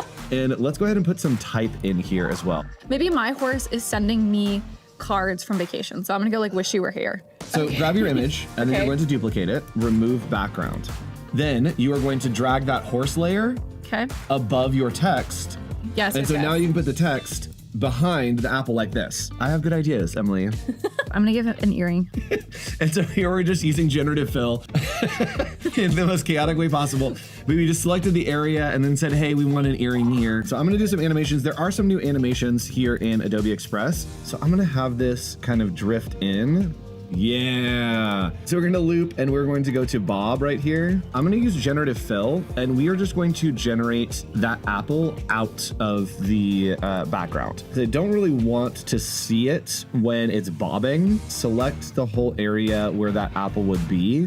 So we're gonna hit generate here. I'm gonna go to media, go to videos, and do maybe like blue glow. I changed the blending mode to screen. Okay. And when I hit play, it's going to create this really cool orb-like, ooh. Wait, how did you do that? The future. Okay. The power of Adobe Express. That was insane. Adobe Express keeps offering me other recommended fonts, and each time I like it, so I've changed it like 10 times now. So swap. All right. So swap. I am now working on Emily's document, and Emily is now working on my document. I just wanted to add a little bit of sparkle. Thank you. My horse appreciates that. I needed that. What you can do in Adobe Express is you can go to media, and then you can go to audio. I'm gonna do 90s and just see what happens. Voiceover. Here we go. This summer, bring your horse to the great wild wilderness. This summer, bring your horse to the great wild wilderness and join Barney at Horse Camp 2024. Perfect. Love it. At LKGCon, you can look kind of good. Nailed it. One take wonder. And then we will watch our final creation. At LKGCon, you can look kind of good. Have a banana. Eat an apple. And if you're vegan, have a carrot. See you in 2024. Perfect. Wow. What joy we brought to people who want to look kind of good. Obsessed. So thanks for joining us for the creative warm-up. Bye, everybody.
Hi, everyone. Hello, we're back. So good to see everyone. Thank you for sticking with us or for tuning in. Oh my gosh. Yes, my name's Arabella, and we are here joined by... Hi, I'm Emma Gustafson. I was just here with Lucas, but today I'll be designing, and I'm so excited to meet you, Arabella. I know. This is so exciting. Yes. I know Ellie hosted you last time, and she was just like... She said all the positive things about you're you. so sweet. You guys are in for a treat. I can't wait to get started. Yeah, this will be super fun and a little bit different. Yeah. So today I was thinking I wanted to design a little bit out of my comfort zone. I think I typically have like... We need to do that sometimes. A cute pink girly vibe, and we're not going to do that today, which is shocking and so off-brand for me personally. But a way that I found really helps me get out of my comfort zone in terms of designing is using AI, which can sound kind of scary, but I promise it's not. It really helps me get my creative juices flowing when I'm in a rut. So for this project, I'm going to show you the exact workflow that I did to create some sports mascots for some fictitious teams. So whether you're sporty or not, I think you can really follow this design process just to get yourself trying some new things that you wouldn't normally do. So let's just jump into Firefly, which I think is a great way to start. Let's do it. You can see I already have typed in this prompt. So I have logo for a sports team, mascot, owl, knight, and urban. Nice. So this may sound a little random, but what I did is just use one of the popular large language models to come up with a fictitious mascot that's paired with a city of some sort. So these are never before seen. So I picked Nashville. It generated Nashville night owls, which I thought is really fun. Oh, I love that. Yeah, I think that's kind of fitting if you've been to Nashville, Tennessee. It's super vibrant nightlife. It is. And this could kind of work for any sports team. After I designed this, I was thinking, okay, I feel like hockey. But they have a hockey team, so just whatever floats your boat. So we're going to just generate this and see what it comes up. Oh my gosh, I literally signed in before this. Why does this always happen on stream? Yeah, it's always a thing. Okay. Well, you guys, Here we please go. Say hi in the chat. Yeah. Tell us where you are watching from. I already see a few familiar faces. Hi, Voodoo Val. Yes. Oh, it's so good to and have you Emily, here. my girl Emily, my streaming buddy. Jack. Hi, Jack. Hi, love it. Keys. Jeff. Nate. I love it. Emily. Yep, perfect. So many familiar, so I would many- say faces, I but know. it's just It's names that I've seen but, a lot. you know, we know them. Yes. So, you know, we absolutely. can say that. Okay, so we got some results. Okay. This is not good. So we're going to give that a thumbs down. That's a little scary. It is a little, like, menacing. Like, Yeah, menace. and you know what's interesting, though, is this is starting to But at maybe, least do you want that for sports? Like, maybe it's like you want to I want it intimidate to be but maybe not a angry. little intense, yes, but not scary. Yeah. I think we'll leave the scary spooky to Voodoo Val, who is awesome at illustrating in that style. Yes. This, I think I want to give it like the drama of a sports team. So let's play around with this. I want this to be Perfect. art And color and tone. I just like looking at all these options because you never really know what you're gonna get. Maybe we'll put up the visual intensity a little bit. A little stronger. Yeah, let's just generate again. And I will say for this exercise, this is strictly to get some brainstorming done and some inspiration for, again, a style I don't typically design in. So whether or not you like love this or hate this, that's okay because we're ultimately going to design this on our own. So this is just a good reference point. So these are interesting. I'm liking the color palettes here with the blue and the orange. I love the blue and the orange. It feels very fiery. Yes. Good, like, contrasting colors. Like, absolutely. And some of like the gradients are kind of fun. These are interesting. So I'll just go ahead and download this one, and it's great because it prompts me. You can bring it right into Express if you want. Beautiful. But in this case, let's just jump into Illustrator where I want to create the final assets and recreate this logo kind of in my own style. So again, we're going with the name Nashville Night Owls. I think it's kind of fun. I think it's so good. If anyone is watching from Nashville, you need to say hi. Yes, or if you've been, it's a super fun. It's such a fun city. Oh fun my gosh, place. yeah. I visited last year and it was so 100% night owl, like lights everywhere. Yes. It's just such a vibe. That is something I definitely wanted to consider when designing this. Is there's so many cool neon signs. So many. Which is great. They have a really awesome design history. I actually did an internship in Nashville way back when. So shout out to Statement Brand Agency. They really influenced some of my design career. So great city for design inspo. But you can see here, I just brought in some different Firefly generations that I did. And it all kind of has a similar vibe. I like the shape and shadows that they're using. I like the color palette. So this is a good starting point. I also want to show text to vector within Illustrator.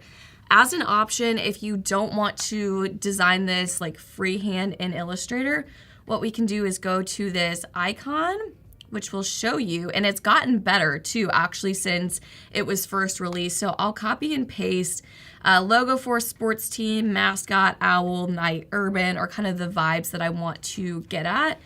I'm gonna click on subject because I just want it to generate this owl. Right. I don't need a whole composition. And you can do everything pretty much that you would do in Firefly in terms of style reference, effects, color and tone. There's some also interesting options for inspiration over here. I saw one earlier where they had kind of a sports mascot that I could have clicked on. But let's just use the same prompt as we did in Firefly, and then I think it'll be fun to see what Illustrator comes up with. I think just using all of these tools to kind of put together something that fits really well for my personal style and what I want to accomplish. So I love that. Okay, this is interesting. I kind of like this guy. That's very cute. And you can see all of this is live vector. So if I wanted to go and clean this up, you can easily, play around with the points and clean things up, which I think is kind of necessary with this phase of text to vector. It's just not as clean as I would like it to be. And also, you can look at variations like you would in Firefly. So I'll go to Window and Generated Variations. If I wanted to, I could drag this in my toolbar, but then you can just start to see some of the other options that it generated. So these are some cool starting points. I really like this kind of like circular container. I love that the city is kind of behind that. Isn't that kind of It's almost fun? like giving me ideas, and I'm like, it'd be kind of a cute idea to have like the city in the eyes of the owl, actually, where it's like I'm like, Wait, right? I love that idea, and I haven't thought of that. So that could be something really cool we can try. That could be really cool. I like that added detail. And it keeps all of my old generations. So when I was preparing for this, like it still has these. I think I added that I wanted to have like a cityscape in the background, which I think is nice. So what I did here is I brought in some of these images into Fresco, which is really great on the iPad. I would highly recommend for sketching because what I was able to do is start to trace some things that I liked and kind of piece together the individual generated images, but then also add some ideas that make it a little bit more well designed, I guess you could say. Well, and considering even Nashville and the elements of the, you want it to city. be a little bit more conceptually complex, Yeah, I think. totally. And so what I did is like I was really into the circular eyes. I wanted to get the shape right, which is something that I struggle with. Like you can see my drawing skills aren't amazing. Girl, but what are you talking about? They're amazing to me No. because I could never. No, it's super could easy. never. And I traced a lot, but then also you can see I wrote down some notes. Like I want the border to have some glow, like a neon sign that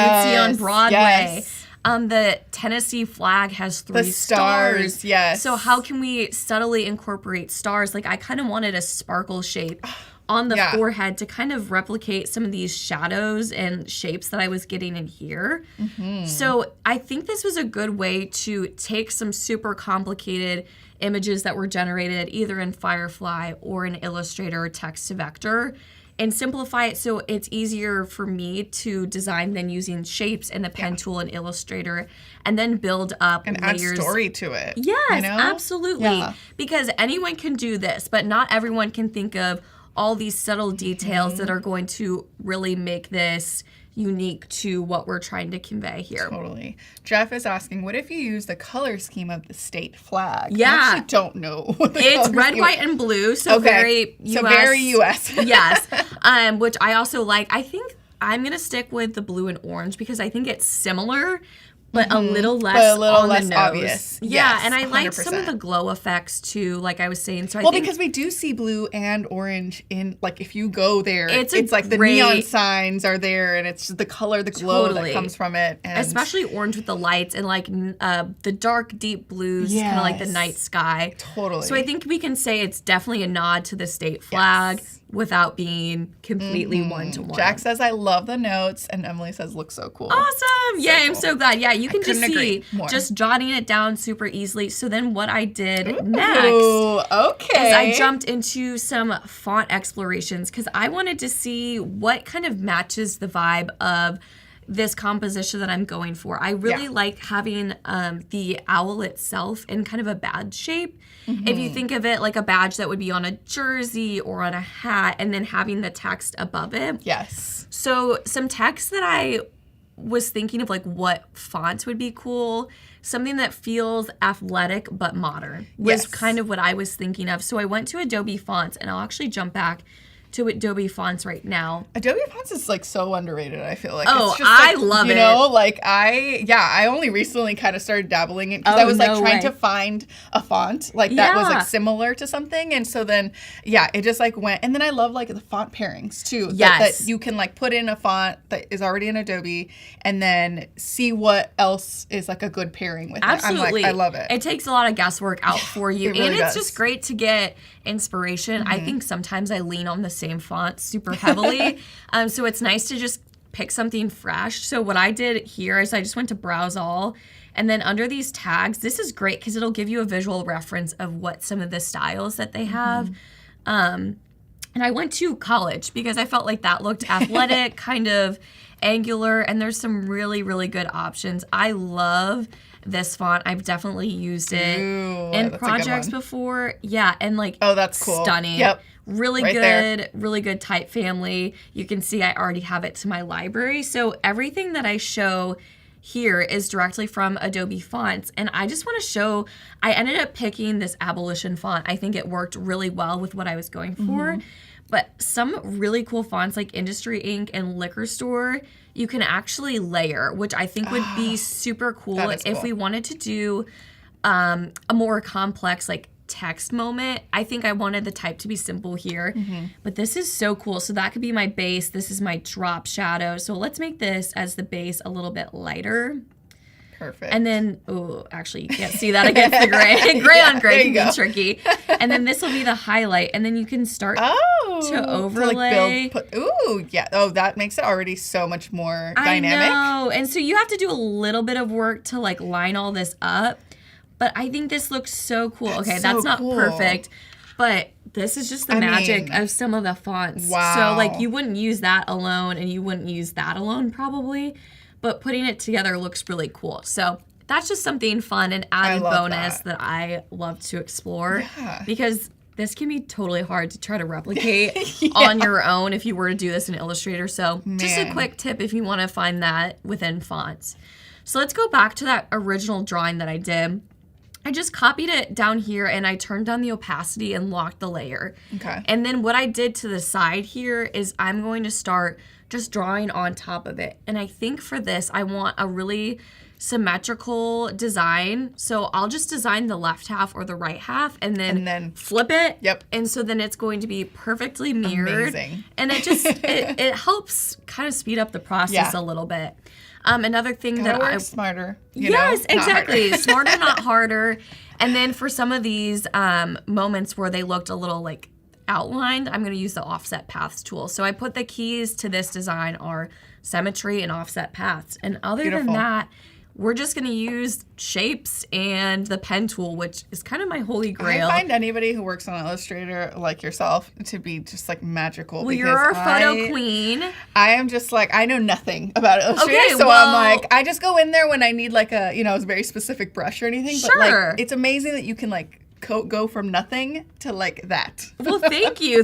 And I absolutely am incredible. obsessed with the kind of work you do. So it's like awesome, like I've said in many streams before, to get all kinds of creatives together really is. and like see you work your magic in Photoshop and like product photography. So freaking cool. Okay, so with this sketch, I think what I'm just going to start doing is using the basic shapes, get our eyes down, just all the easy stuff. Perfect. Before we get really complicated with the pen tool. Yeah. So let's pen just, tool. I know the pen tool can be intimidating, but I think the more you just try and learn all the nuances with like anchor points and things like that, it's really quite easy to figure out. So for the eyes, I'm just going to start doing a circle. And as I'm designing this too, hold down shift, please, so your circle stays proportional. That is my biggest pet peeve. Anytime I see like a non-designer put something on like a slide, like the teachers, bless your heart, that like we're putting an image in your like lecture deck and it's like compressed and it looks crazy. So holding down shift is always a good design idea. It really is. Except within Photoshop, sometimes you don't have to press shift. Right. So I'm just going to option click and drag and scale this down. Let's make this black. It really is just a bunch of shapes. It's like a bunch of shapes and like cut it, like, you know what I mean? Just like 100%. And I think why I do really well with sketching first is I can just simplify a composition so much. Totally. Because if I had tried to have gone from something like this and try to start by making all these little shapes and shadows first, I don't think it would produce the same result at all. So I think simplifying it for yourself, getting the big visual shapes down and then adding detail. Well, it's very similar to like drawing. Like I know people do like the shapes first and then they kind of like do the rest of the detailing and everything. And I think like, this is even easier because there's a little bit more control.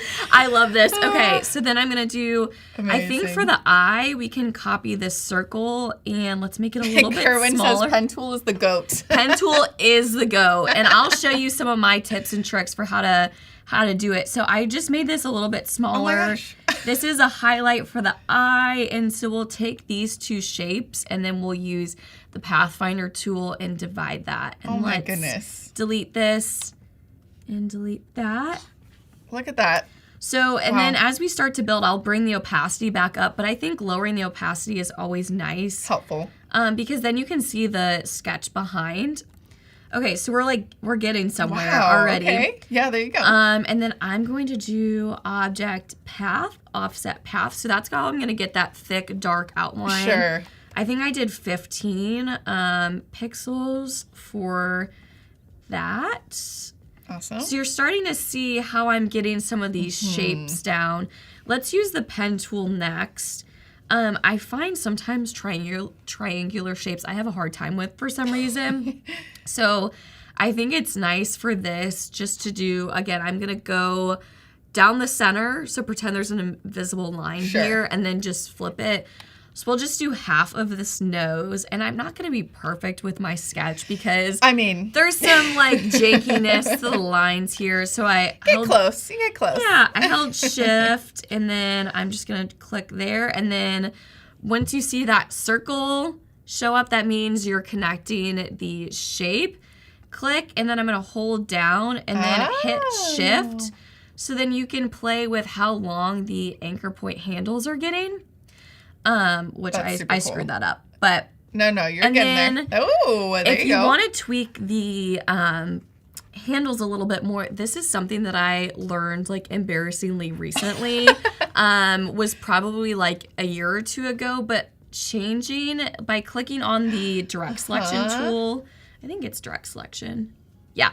You can change the length of the anchor or the handles, excuse me, to then get different, change the shape a little bit, get it a little bit rounder. You could play with it like that. Oh, wow. And then you can directly change the anchor point too, which is super nice. That's really nice. I think that gives you a feeling of confidence because then if you don't, that you can go back and like exactly fine tune. I totally before was like always stressed, like, oh my gosh, like if this is not the perfect curve, You would start right over away. again. Right. 100%. So we're not gonna do that anymore, which is nice. And so if I were to mirror this, I would just option click and drag, transform, reflect it horizontally, and then I can make sure these line up. Oh my gosh.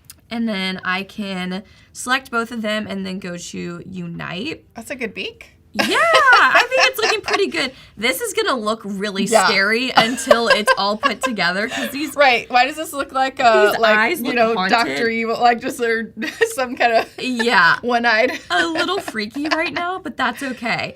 And something that I think is a really good practice, as I kind of touched on this earlier, but cleaning up your anchor points, which is something that is kind of hard to do if you use text to vector. Sure.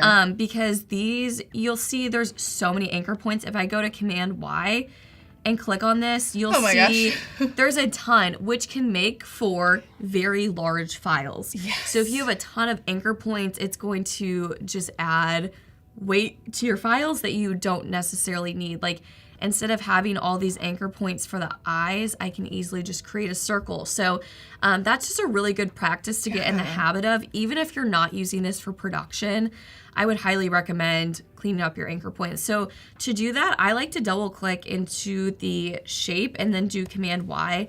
Command Y puts you in outline mode, which gets rid of kind of all the noise, and you can just see it as an outline, as a stroke.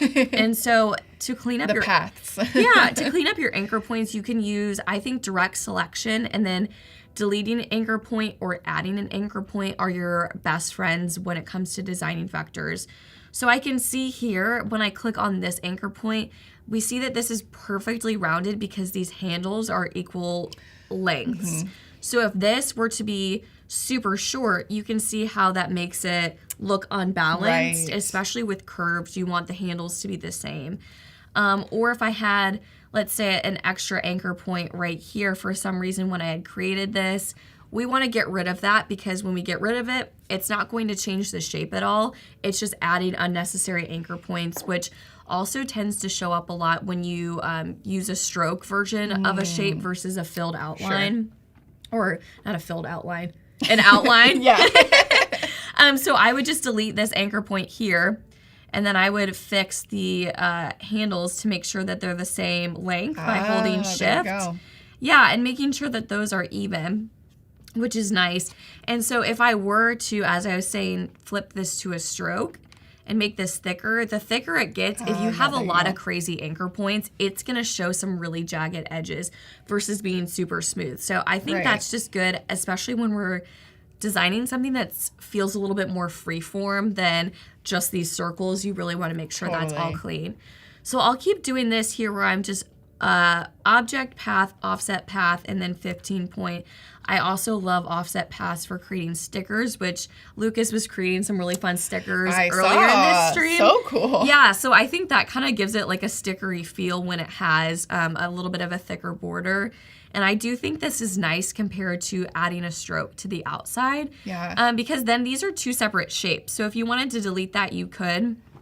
But let's go into. Jeff says it should be intimidating though and scary. It should. I definitely want it to be intimidating, but not like freaky. And I think maybe like competitive, like that kind of like competitive, like drama, laser focus. Yeah, for sure. Oh, Nate says thanks for sharing how to unite two different shapes / mirrored images. Of course. And honestly, I feel like a lot of my design work starts with this foundation of whether I'm stuck in a rut and I want to just come up with some ideas in Firefly, then I love to sketch. I think sketching is so great, whether you're doing it in Fresco, or I also love to just draw on paper and then use Adobe Scan and bring that into my Illustrator file and draw over. I think it just gives you control, and I think it's really valuable to work out your designs on paper or through Sketch before you commit to going through this really tedious process. It is very tedious, because I can see. if you don't have your composition down, I mean, this is just a waste of your time. Right, like you might scrap it at the very end. Exactly. And you're like, oh my God, where all that time? Totally. So I think let's design the forehead now to get rid of some of this eye shape. So hopefully it feels a little less creepy. So I'm going to make sure this is lined up with the center of this nose. And let's do 1/2 of the Okay, I have to ask you. Yes. What was your high school mascot? Oh, it was a wildcat. Oh, that's fun. Yeah. Shout out to my high school. I absolutely loved it. And college? College was a Jayhawk, University of Kansas. So kind of a bird that doesn't look this intimidating. But yeah. What about you? Oh my gosh. I don't know why, but both my high school and my college actually were like technically humans. So it was Del Mar Dawn. So it was a Dawn. Okay. And then San Jose State Spartan. Oh, interesting. Yeah. So I'm like, I guess we've human got human mascot. Yeah. You know what? If you want to take a stab at drawing a human, be my guest. I will not be on that stream because that is not my calling. I need to know everybody else's. So in the chat, please tell us what your high school mascot was. That's always college fun. Mascot. That's super fun. Yeah, the Jayhawk is a very funny, fictitious bird. So would recommend looking it up. It's not very intimidating looking though. Like this definitely looks a little bit scarier. Sure. But as you can see, what I've been doing here is I've just been clicking and then holding down when I've clicked, and then just drag the points to get some curvature in there. Let's see. I think is there on Illustrator the curvature pen tool? Do you guys have that? Because I know in Photoshop we do, and I use that at times. Probably. We can. Let's look. So I'm going to close this path and see. Yes, do your thing. Curvature. Is that what this is? Maybe. I don't know. This is scary. Demoing tools I've never used before. Yeah, that looks kind of curved. Is that what you use? Yeah. That's what I use to like select, products or things like that. Because usually most of the time they are it's like a curved situation. But then you can like double click the point for it to be straight or like curved. So then you can kind of like make straight and then do like, Interesting. So it's like an interesting Yeah, that could definitely be something I play around with too, which is interesting. Yeah, because but I think this makes sense for like very where you don't have anything, right? You don't have anything to go off of. I have a you're cutting out a product or doing something like that. But this could totally work for a little bit more of an organic shape. Nate says magnetic pen tool. I guess that could also that definitely could work. And very fun. All the tools. Yeah, and if you wanted to convert the handles up here, kind of like what you were saying, if you wanted it to be straight. There you go. Yeah, that's what I would usually do. Yeah, you click this up here so you can see kind of the image preview here, the icon preview, and then this makes it curved. So if it were a straight shape, right, like this, let's say I just make a little box and then I click on an anchor point. If I click this, you can see then it brings up both handles. So that's also something good to know if you are designing here and you only have one handle and you want to kind of even out the curve, then I would definitely recommend going up there. Love that. Yeah, okay, so let's make this cool. With an outline or offset path, excuse me. Perfect. And then we can change the color. Okay, so this is interesting, and this is what I thought it might do. So that looks a little wrong, doesn't it? You Where can are the see points there? It's starting to get there. So this might be a case where offset path isn't perfectly working for me. So I would need to go here and add an anchor point. Got it. To the center here. Yeah, and these points where, we want to match the point of the shape behind it. I see. So I think I would switch that. So you can see I use that here. I don't want this to be rounded. I want it to be pointed. And then here, let's drag this up. So just by adding an anchor point in the center, you can see I get that triangular shape. And then I'll switch that to a curve handle to kind of get rid of that sharp point. Sure. Because we want it to look smooth. And then I could really go through and smooth this out by changing the length of these handles. So it can be pretty tedious when you're doing something like this, but don't let it be intimidating. It's just a labor of love. And once you get it down, once you got the one side, then all you have to do is just, exactly. So I could just reflect it. Go to escape here. And once I have all of this done, let's pull it to the side. Oh my goodness. Okay, so you can start to see everything come into play here, which is really nice because once I just have all these little shape layers down, I can just flip this over. So I would Option click and then transform reflect again. And this could maybe be a case where I don't necessarily do the offset path for this part right away because we don't want it. Let's see, I want this to be in the back so we can line this up and then bring that eye below, arrange, send to back. I don't know, I should learn the shortcuts for that, but I don't. And then you can just start to line it up. And then what I could do, so you kind of have the top down for the owl. And then I would just go through and again to clean up these points. These are two shapes right now. So I would recommend going to the Pathfinder tool and uniting these two shapes, cleaning up the anchor points. Totally. Repeating that whole ordeal. Okay, so let's flip over to this side now where you can see what it looks like when I have the finished owl. So you can see the two halves are perfectly symmetrical. I went ahead and merged and united whatever I needed to. I could go through even further and clean up these points because you can see I got a lot of live shapes going on in there. But for the sake of this, I'm not going to. I added this sparkle in the center, which I think kind of like frames the eyebrows of the owl pretty nicely. And to do that, I feel like I show this in every stream I do. I just draw a circle and then I go to Effect, Distort and Transform, Pucker and Bloat. And I love doing this. You can see with this panel here, as I start to change these percentages, that's how I got that shape. So this would be kind of hard to draw with the pen tool.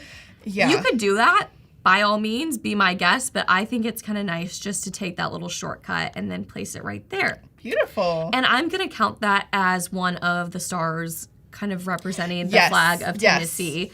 Again, I think it's kind of smart when you add in these like subtle design choices that enhance the concept. Even the little moons in the eyes. Exactly. Like you had it in I had that written down. Which I'm like, oh my gosh, if you do end up adding a little skyline right underneath, like, because it's going to be a glowing orange probably, right? Like for the eyes. Sure. So I'll show you what I did then here.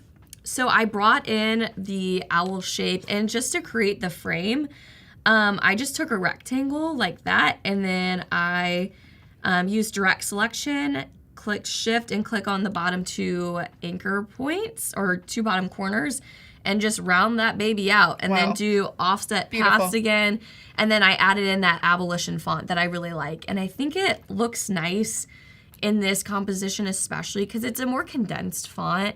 And with such a long name, then it like doesn't overwhelm the composition. I think if I had gone with something like this, also it would have been a little too. This is when I was playing with night owls as one word. I ended up going with two because I think that's technically how it is, whatever.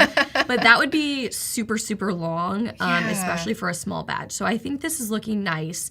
So I want to use now Generative Recolor in Illustrator. I feel like this would be a good patch, like a cute little patch, for sure, right? For sure, or a sticker, or like a biker jacket, like situation in the back, like totally. Oh, Jeff says, "Oh wow, those badges are awesome! Isn't it fun?" And Nate says, "I love that." Yes, it's so cool, and so you can kind of see. Let's pull this up here just to show where we started and where we came from.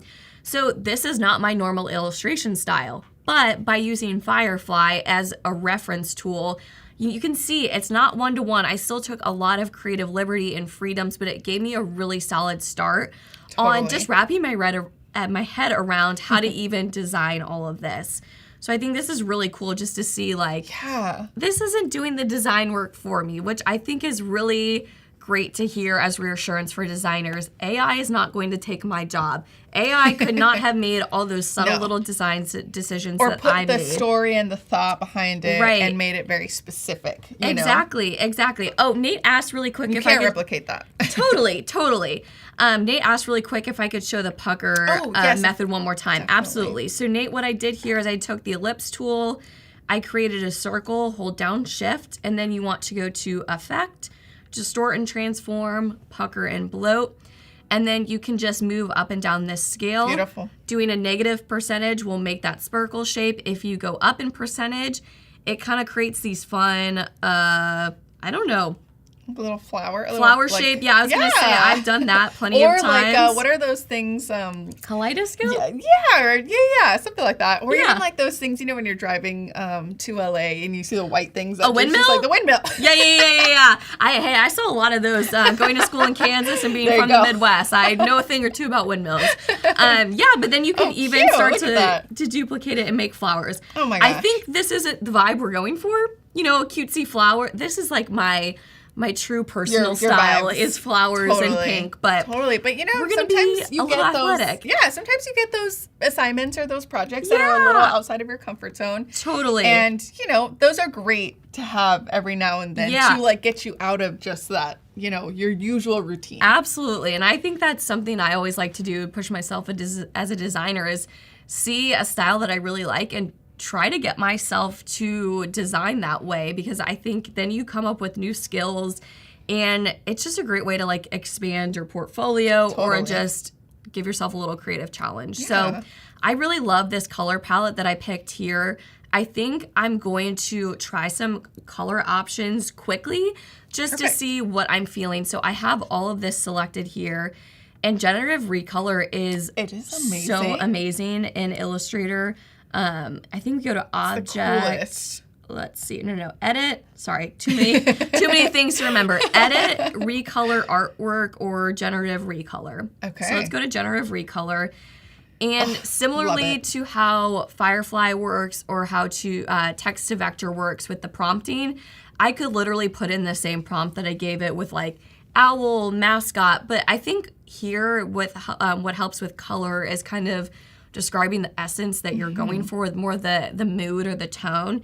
So let's go urban, dramatic, neon. Neon. Give me one more word. City, or like city. Yeah. Okay. Let's see what it comes up with. Do you think it would know, like, if you put Nashville? Like, I tried and it didn't. Sometimes it's hard with specific cities.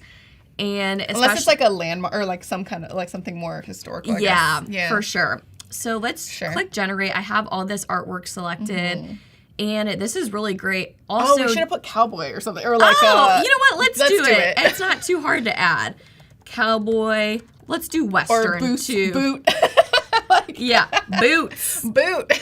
But what I was gonna say is this is another great way to push yourself outside of your typical style. Like I said, I gravitate towards pinks and purples and literally what it just generated, which I'm gonna not do for this project.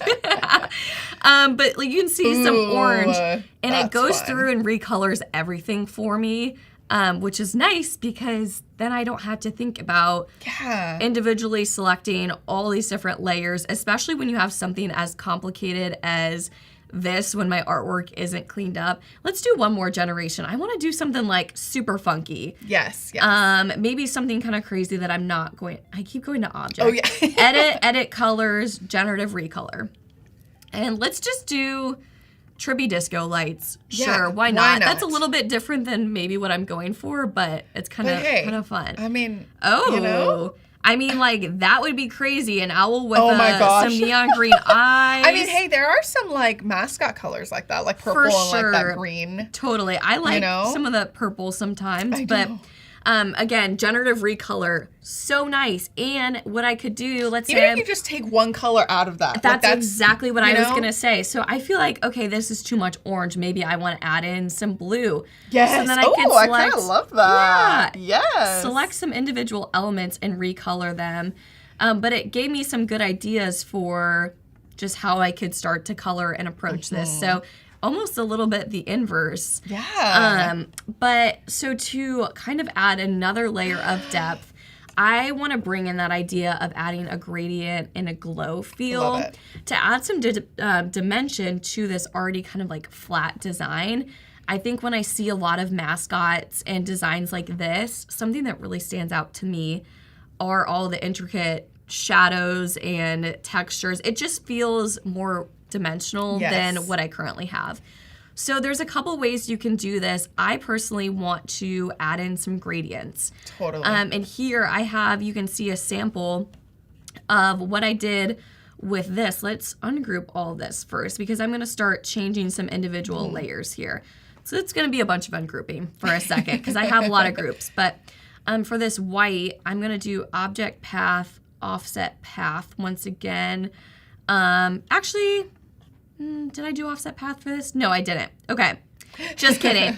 Duplicate this layer right here, and let's add a gradient. And to add a gradient, you go to this right here, which you can also search in window, edit gradient, and then what I did is I selected this yellow color and this orange color, and I want it to be an up and down gradient, which you can rotate 90 degrees manually or do -90 within the panel. And doing it within the panel keeps it proportional to the size of the shape, which is great. That's stunning. So if I added this behind right now all the way, you wouldn't be able to see it. But a nice little touch that I want to incorporate is a glow. So I mentioned in my sketch here that I wanted it to feel like a glow of a neon sign without being too cheesy. So I found the best way to achieve this is using the gradient, but then also adding a little bit of a Gaussian blur. So to do this, you'll go to Effect, Blur, and this is a Photoshop effect that you can, I'm sure you're familiar with it. That's like a tried and true effect. Gaussian blur, and then you can play with the amount. I always recommend having preview on. It might take a minute to load, but I always think this is nice to see just how much you want to add. Beautiful. I think around 50 is good. I want a nice even number. I know, me too. I don't like all the decimal points. There's no point. Pun intended. Yeah, and so true. I didn't even think about that. I'm so funny. You're so hilarious. But I can add this to the back, and then I you love can that. just see a nice subtle glow from the back without any harsh edges, which I think looks so nice. Beautiful. What I also did to add some depth to the actual artwork was add that same the gradient. same gradient to the eyes. Oh, Yeah, yes. to the eyes and to the beak. So I'll click this, and then what I did for the eyes is I just adjusted this level so this is more yellow heavy and the beak I'll have a little bit more orange heavy. Sure. I think something nice also is playing with the angle. So I think 45 degrees looks nice here, and you can bring in the orange a little bit. Whoops. And then I would do that same thing for the eye. And then let's add a gradient again to the beak. Yeah, and you can see then it's kind of fun. You got like a little bit of a hint of a different color without it looking the same. So it's the same gradient applied 3 different ways across the artwork. So it's not introducing new colors to the system. So you have a good, very solid, harmonious. consistent, brand palette, but just adding some more ways to include dimension. Something else that I want to do is add a really subtle gradient to this pretty black, dark. Yeah, the black. Yeah, and I think it's kind of cool when it feels kind of glowy. So I'm going to keep with a dark background, but I'm going to add a little, what feels like a little shimmer in the middle. Yeah. So I'll have these 2 endpoints as this black color. So just clicking that. And then for the center, I'll put that to about 50% so it's nice and even.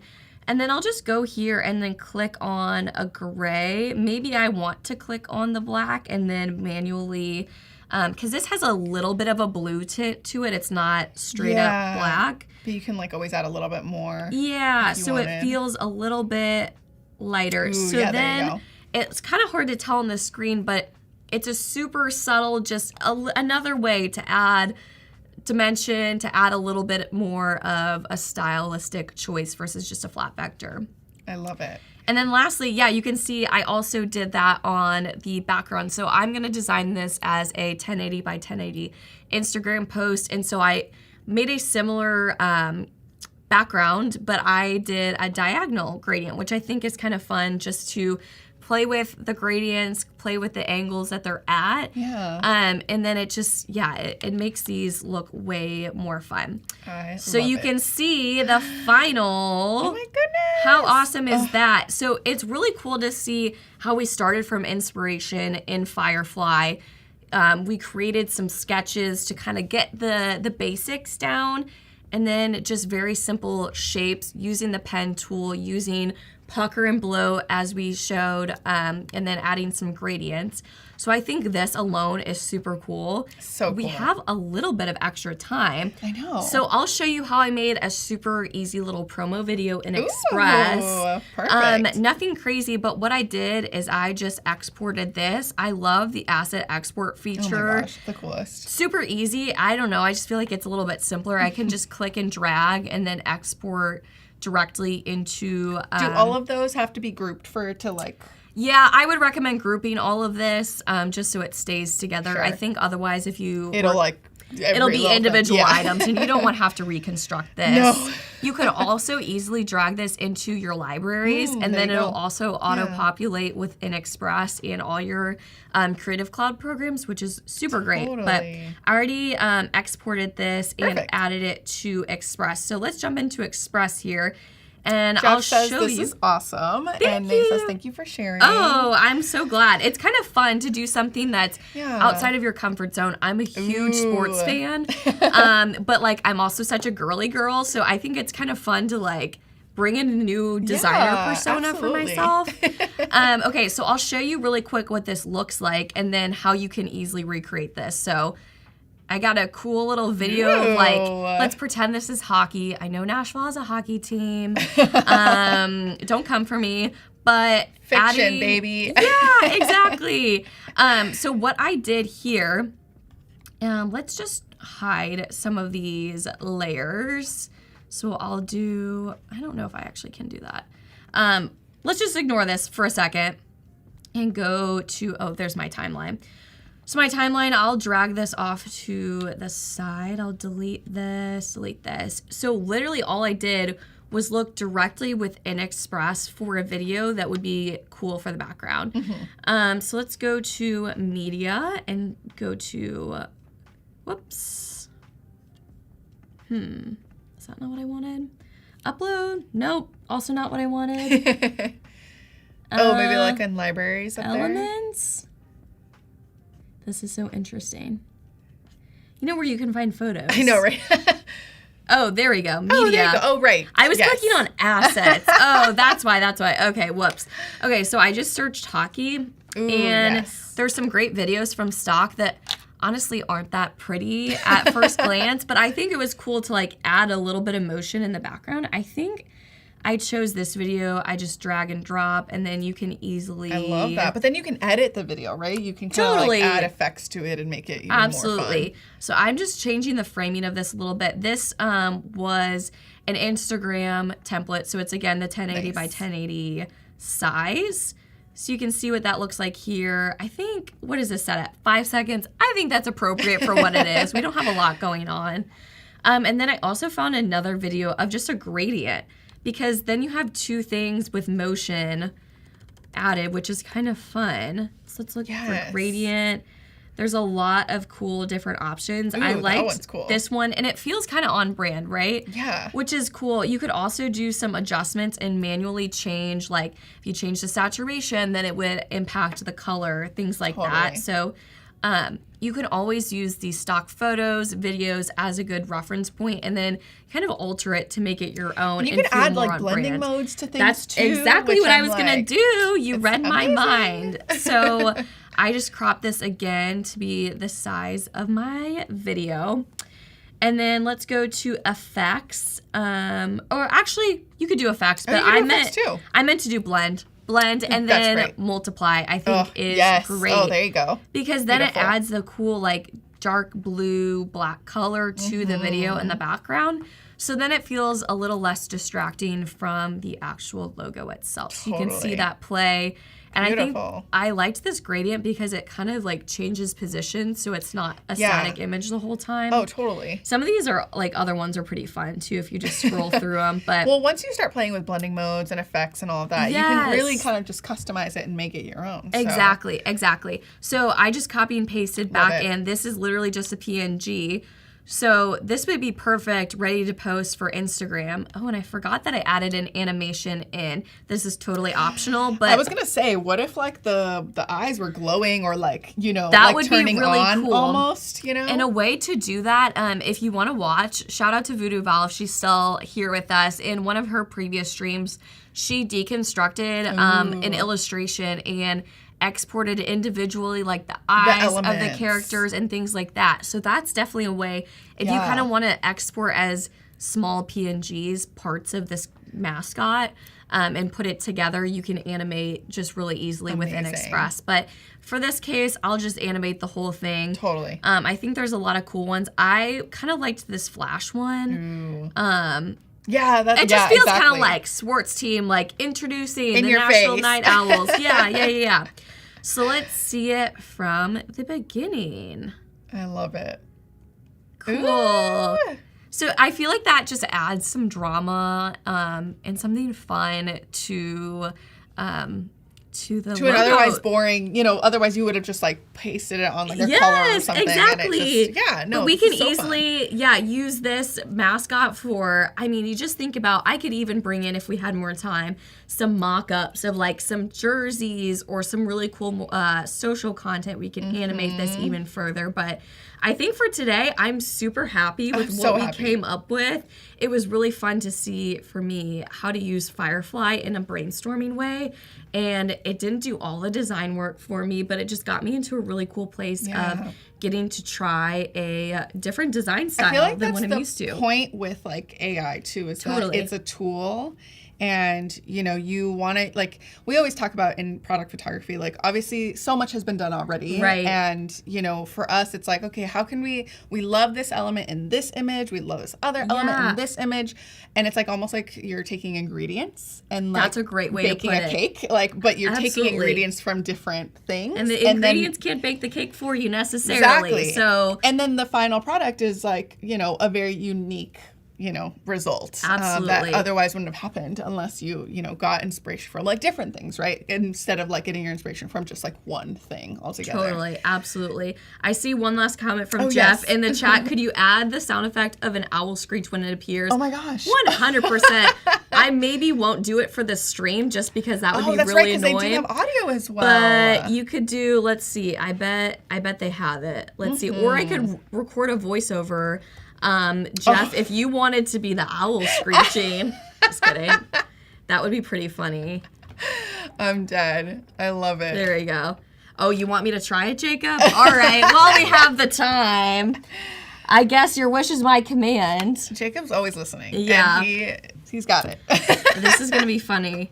I'm nervous. Do I have to put on... No, it would be like, maybe not the screech, headphones? but it'll be like the... You know, that actually would be a good one. Put on the headphones. This is hilarious. Let me see. You guys, oh my gosh. Oh, that's very subtle. That's super cool, though. Wait.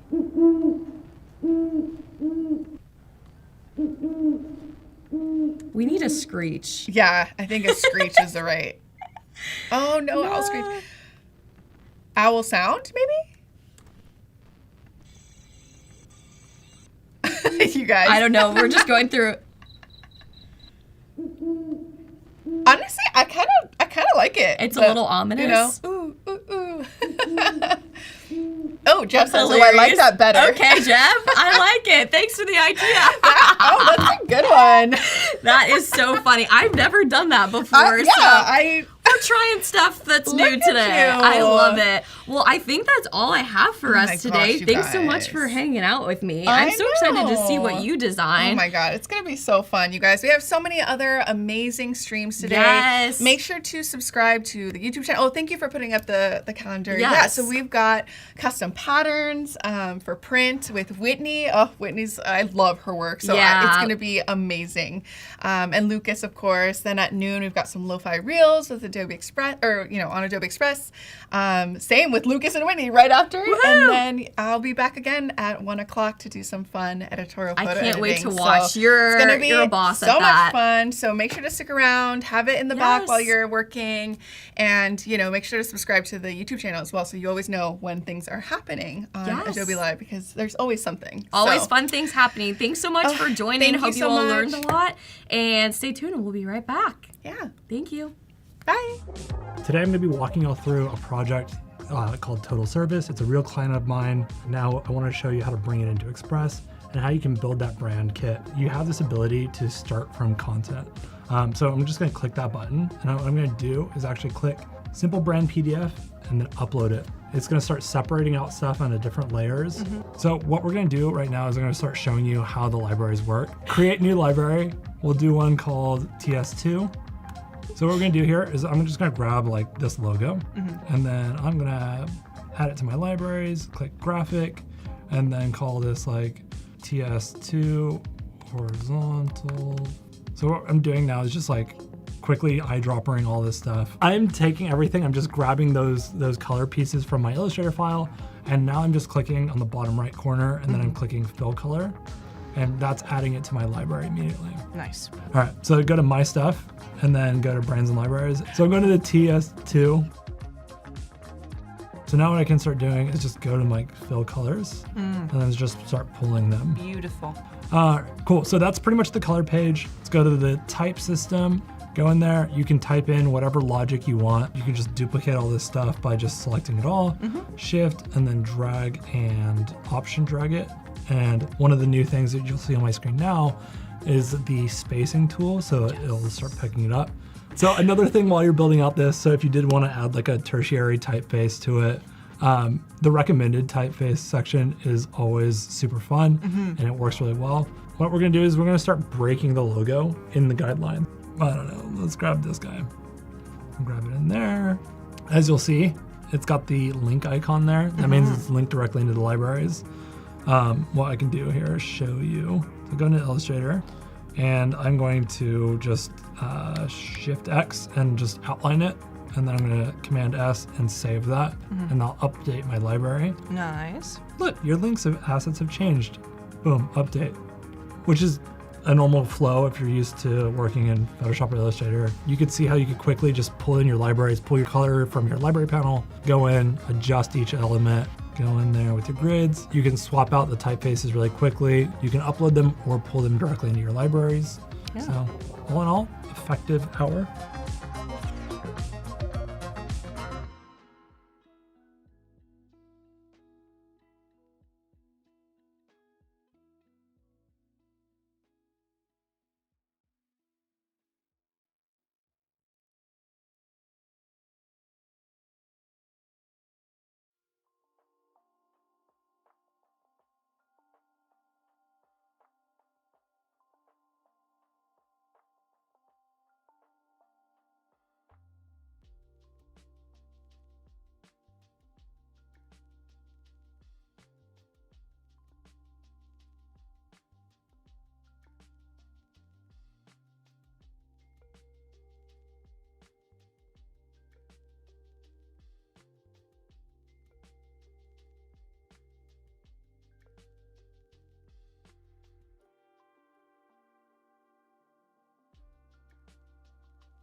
Hello, Adobe Live viewers, and welcome back for our action-packed morning, sharing a bunch of small business marketing materials, tons of creative workflows. I'm Lucas O'Keefe, and I'm joined by Whitney Kearney. Hey! And today we're going to be diving into creating custom patterns for print. So if you're tuning in, please let us know where you're viewing from in the comments. We'll be keeping track of that. And if you've watched a few sessions today, let us know some creative projects that you've had a lot of fun learning and following along for. Whitney, what are we up to today? Okay, so if y'all have been following me on Instagram, or if you haven't followed me on Instagram, go ahead and give me a follow.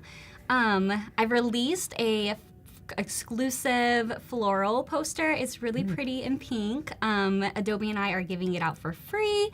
So if you haven't ordered your copy yet, go and do so. But I'm gonna walk you through on how we create that poster using generative shape fill and text to pattern, and yeah, we're just gonna have fun and then maybe go into Adobe Fresco, kind of customize it further. Yeah. Awesome. And generative shape fill is a new feature, fairly new feature, right? Yeah, I was trying it out. I actually use it kind of like patterns a Oh, little okay. bit. Yeah, and I just use the pattern to kind of use it as like background patterns, like a Awesome. little texture and stuff. Yeah. Yeah. All right, let's take a look. Yeah. Okay, so is my screen up here? Okay.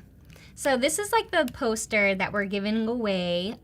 So the inspiration behind the design is I love incorporating flowers in my design. I mean, for one, I'm really girly, but two, I love like the meaning behind flowers because it's just kind of like in a sea full of like designers and artists. It's like I feel like you're able to really bloom when you're able to be yourself. So Nice. It's like, in a field of roses, be a wildflower. Yeah, so it's just like a little friendly reminder to be yourself, and yeah. I was saying, I'm a elementary school teacher. I need this Oh my God, poster. that's so cool. I want to just dot the walls of my classrooms Oh with my posters. gosh, I tried to pursue teaching and it was a fail. Like I don't have patience, but I was an aftercare teacher and I loved it. I that's loved it. I had fourth graders and they were the best. That's a good grade. Yeah.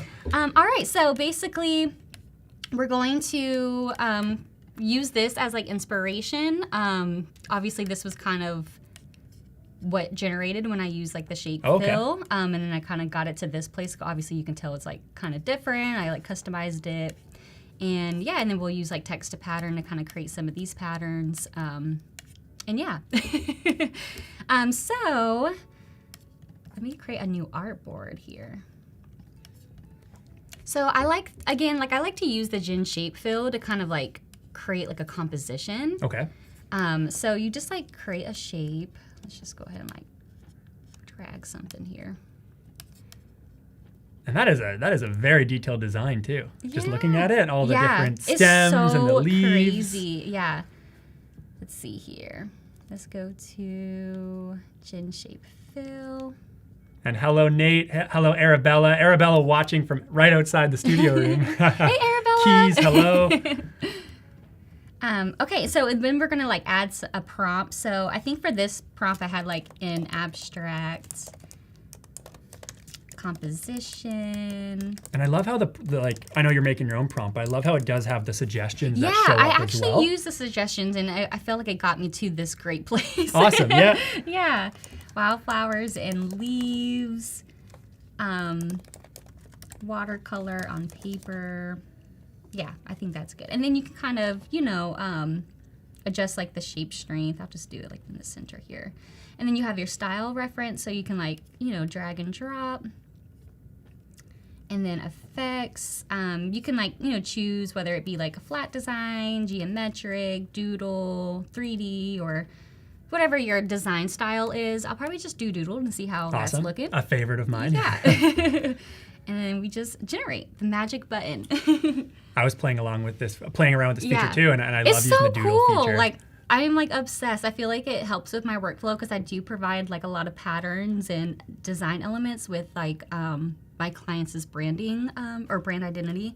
So this definitely I feel like speeds up my workflow. Even if I just use it as like inspiration, it is speeds it up tremendously. But yeah, and then like you can kind of go through the different variations. So there's like that one, that one. Oh wow! I know. I'm really liking this one.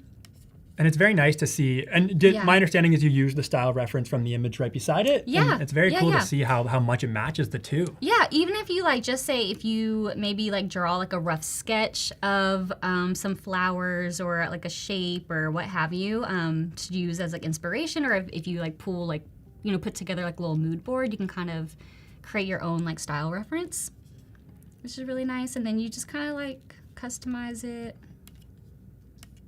Let's get rid of this black because it's not a vibe. No black. Well, we have Keys in the chat pointing out that your designs have beautiful pastels. Oh, thank you. Yes, I love. Actually, I think I'm gonna do. Let's do some. Let's go to like the Pathfinder, and so that way we can kind of remove some of these. Make some like make some little cutouts. Yeah, and it's created all like the anchor points and everything too that you can work with. That's awesome. Yeah. I don't think that one worked better. I think I like that one as like solid. Mm-hmm. I could ungroup this, but I'm making it difficult on myself. No, I always say whenever I get the chance to work with so many different creative people, and everybody has their own workflow preferences. Yeah, it's and just, like I don't know any shortcuts. I only know a few. It's so crazy. I do everything the long way. let us know in the comments. Are you a shortcut person or are you the long way person? I know Emma said that on her stream before. She was like, I don't know any shortcuts, or I don't use shortcuts, or something like that. I was like, yes, another person. I'm still in the process of going from like, I wasn't always a Mac user and now I am a Mac user. Oh my gosh, so welcome. Yes, it's been life-changing. But I'm still in the process of like still figuring out how the keyboard shortcuts are different. Yeah, and then you just kind of customize it to really kind of make it your own. I mean, we're going to hop into Adobe Fresco here in a little while to kind of really customize it further. But yeah, like we can... I'm thinking this is like looking pretty good. I'll probably add like some of these details like in Fresco. Okay. Yeah, it's great. You have the option of just using different tools to add what you want, keep what you want. And it's really cool too, because like you could either like add this into like your library and have it populate into Fresco, but sometimes it can act a little finicky. So what I usually do, I'm an airdrop girly, so I will like save the image and then I will like just airdrop it to my iPad and then pull it up in Fresco, and then you can actually convert this file in Fresco and you can actually edit it. It as like if it was a vector inside Fresco, which is really, really cool. Yeah, so I think I'm liking this. We have Keys tuning in from Iceland. I see some comments pointing out different travel destinations. We have Ireland, Iceland. I think those are both on my list. Yeah. And Arabella is saying, the florals are so cute. Yay, thank you. Yeah, I love flowers. It's just, I don't know, it just makes me so happy. Yeah, okay, that's looking good so far, like as like a good foundation. And then let's like hop to like generated patterns and try to see if we can create like a cute like background texture. I do have these as some reference points to try to get as close as this. I will say the generated patterns, you're not able to kind of like, you know, pinpoint like a style reference, but you can, you know, obviously add the prompt. Okay. I did generate a prompt to kind of get me as close as like the little speckled background. So let's see if it'll... Oh, and I love you have the prompt right down there too. Yeah. Let me see. Let's do... And in the comments, if you or in the chat, if you have any advice for prompts, I always love seeing how everyone has a different style give me all for the prompts. advice. No, I think yours are done really well. I noticed as you were typing yours out, but I know everyone has their own style of how detailed they want to get in their prompts, what they want to include. Yeah, what is my prompt? Okay, so it's like speckled, speckled paper background. See, I already like generated some, so there's like the variation. So if you do like create some, like it'll be kind of like in your little bank. So I do like that feature. So just say if you didn't save it, like it's already like in there. So which is like I like, because sometimes I forget to save it if I really like something. I've been there before, just like trying to return the perfect prompt. What was it? Okay, so speckled paper, background texture, ivory, frayed edges. You do have to add the color, because when I was playing around with it when it first released, like it was like giving me like blue and purple, and like you have to like tell it. You have to like walk or hold its hand, walk through it with it. Yeah. All right, so let's see. Fingers crossed. It'll get me close. And we're using the generative pattern here. Yeah. Right? So this is the generative pattern. which I love. I think we got some winners here. I love how it's already showing like previews of the variations. We're seeing it happen before our eyes. See, so this is like the first one. See, it's like really cute and like speckled, and it kind of looks like a paper texture. There's that one. This one. I like this one's a little bit bigger. This one's nice. This one's a little bit more natural, which I like. So cute. Okay. That is very cool. I'm like, wait, which one do I use? I know, it's they're so hard to tell. It's me. I might like do this like natural looking one. Yeah, the nice subtle one. Yeah. I love how you see the ivory there in the background. It didn't give me no speckled. frayed edges, but so maybe I'll just use like one of these that have the frayed edges.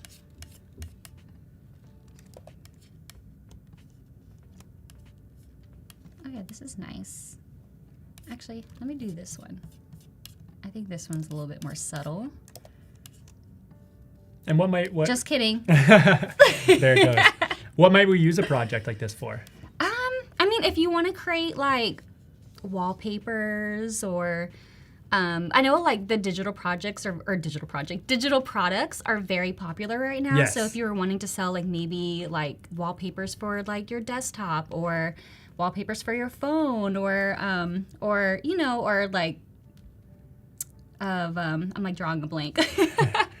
Dang, I'd like literally drew a blank. But I think it would be cool just to kind of like, if you want to create like poster, if you want to sell posters. I know that's not digital, but I think that'd be cool. Or even if you were like, if you are a brand designer and you are creating like custom patterns for clients, like this could be really cool to create for their custom patterns or design elements and things like that. Nice.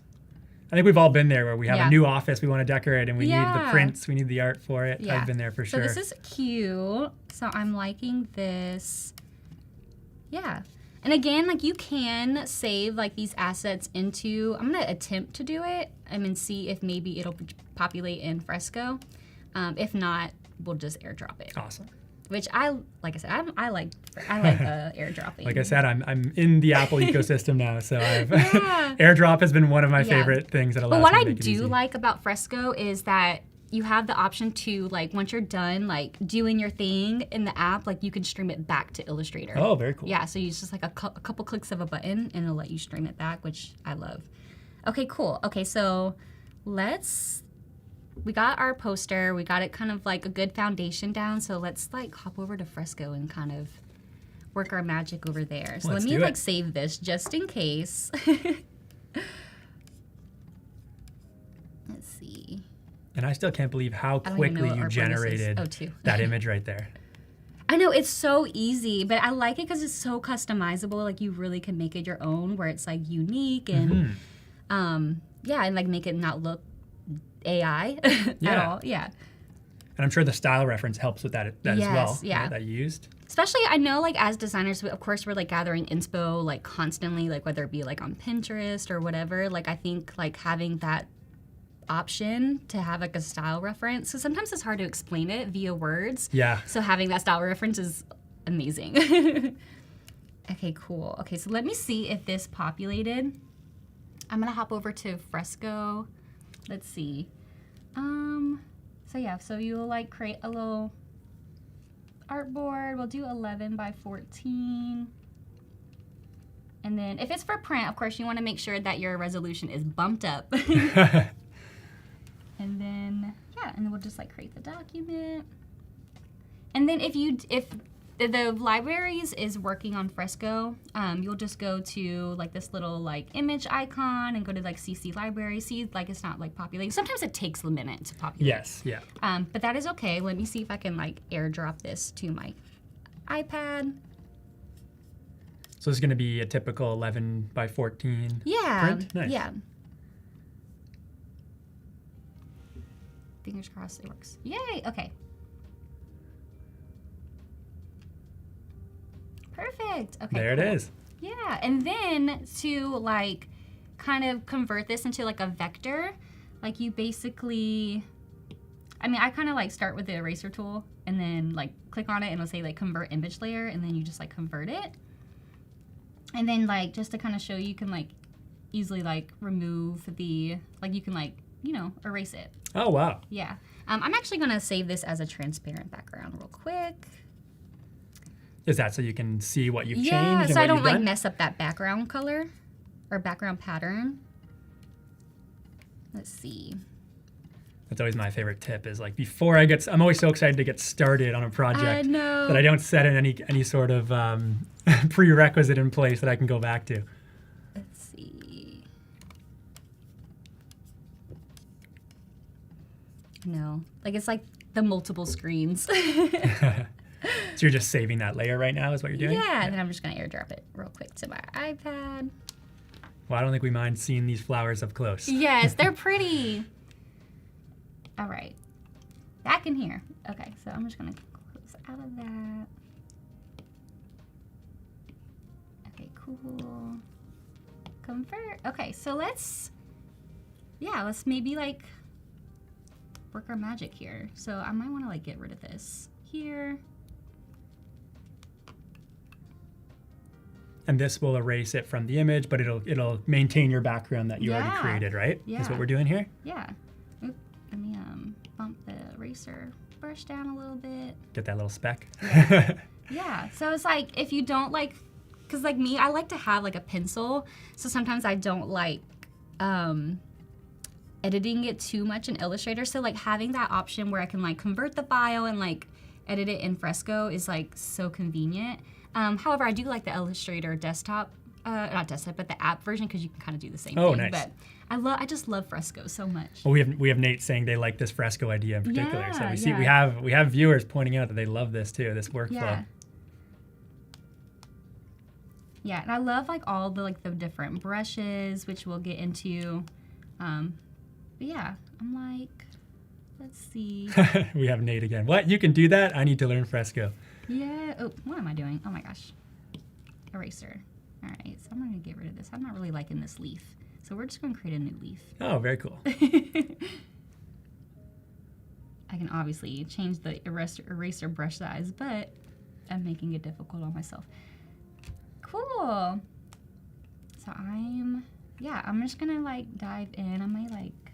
I want to change that color. Okay, so let's drag and drop, like get the colors in there. Let's choose a brush.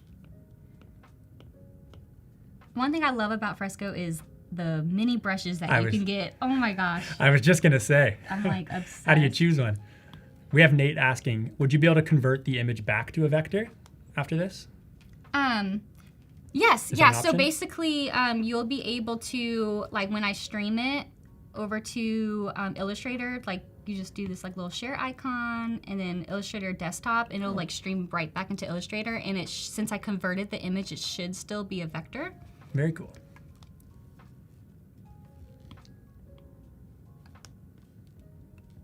But yeah, it's like you can do so much in Fresco. And I like that, like you're able to like, stream it back and forth between the different apps. Mm-hmm. Yeah, I love the connectivity between the Yeah. two. I use Express a lot, so I love being able to even bring in Illustrator, like linked projects from Illustrator or Photoshop into Express and back and forth. Yeah. So I'm just gonna, I don't know if I like that brush. I think I'm gonna do a little bit, I wonder what this brush looks like. I always like test out the brushes to see if like I like it or not. A little scribble. Yeah, so this one's like, good enough. And we're extending the stem here. Is that what we're doing? Yeah. We have another question from Keys. If you know the answer, can Fresco be used on desktop but through a screenless graphic tablet? That I don't know. I know that you can't use it on desktop because it is just like an app for like, tablets and things, but that I don't know. We'll have to ask the Adobe team. Yeah. Yeah, so we're just like extending the leaves here, just really making it very like free form and kind of really just kind of making it our own. I like it where it kind of looks like imperfect. Mm-hmm. Well, it's nature, right? Yeah, That is nature. Yeah. Let me just like kind of gonna change this over. That's also why I'm so impressed that it generated such a like a wild design too, with all the stems, the different leaves. Yeah, it really embodies that wildflower feeling. Yes.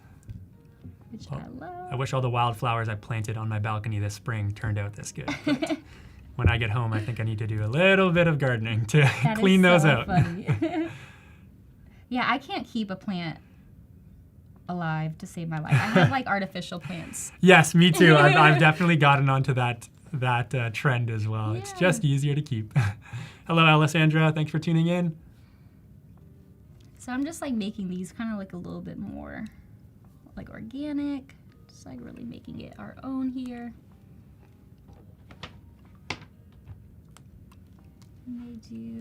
I may add some like little frillies, which I'll show you because there's like so many different patterns of like kind of like foliage and things like that. So I may hold off on that one, but yeah, it's just so fun. Like all the different like features that you could do. Just gonna kind of recolor this. And thank you, Robert, for answering the question we had earlier. And we have Nate saying, "Yep, I feel you with the artificial plants." Yeah, I can't keep a plant alive. It's just too much work. So I admire the people that can. I'm like, please give me all your tips and tricks, please. And Nate's also asking if there's an option to make your own brush in Fresco, if you know about that. There is. So for these brushes, I don't think you can create it inside Fresco, but I think you can create it inside Photoshop because I know like that brush pack by Kyle, those are like technically Photoshop brushes, but you're able to import them inside Fresco. And obviously like he created those, so I'm assuming you could create your own brushes inside Photoshop and then you're able to import them into Fresco. Cool. Yeah, see the add brushes. Which there I really want to learn how to do. That'd be very That is cool. something that I need to teach myself how to do because I love like the different brushes. Well, you mentioned like digital that. products, and I'd imagine that's a very useful one as well. You can sell those as like a digital product. Yeah, so we're just, doing our thing in here. I may add some like details here where it kind of looks more detailed. Let's do this color, kind of like make it look a little bit more real here. Yeah. It's always so nice to see it zoomed in to see what you're doing. And then when you zoom out, I appreciate you doing back and forth. Yeah. When you zoom out, it's like, wow, that really does tie it all together. Yeah. So just kind of making it look like a real painting, but obviously your own like little twist to it. And if anyone's just tuning in, so we started with generative shape fill in Illustrator to create this model, this image, and now you are fine-tuning it yourself in Adobe Fresco? Yeah, you got it. Yeah, so we're just kind of making it look a little bit more like a painting. So like these like little like ink details just really kind of give that extra nice little touch. Just really using like that foundation that we created inside Illustrator using like the Gen Shape Fill feature and then like the text to pattern and then just like adding our own little touch to it. And we even generated I know they can't see the background right now, but we also generated the background too, that speckled paper that we have there too. Yeah, we'll show you guys what that looks like once I stream this back into Illustrator. Kind of break up those plants a little bit.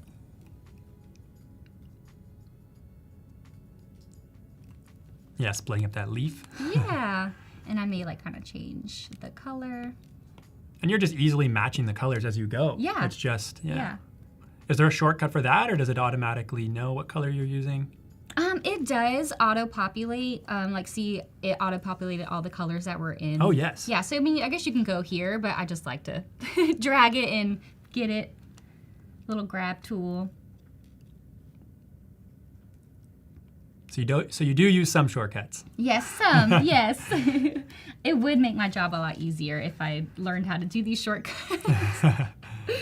I think it's like once you're in a groove and you're so used to doing something, it's like so hard to kind of break that habit. Yes.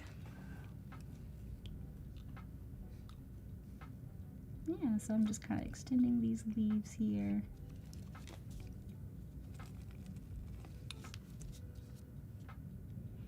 I don't know if anyone remembers Adobe Draw. That was like the OG Adobe Fresco. We have Alessandra saying, I believe you can do it. Something I do whenever I'm I love the little corny little lines. I love it.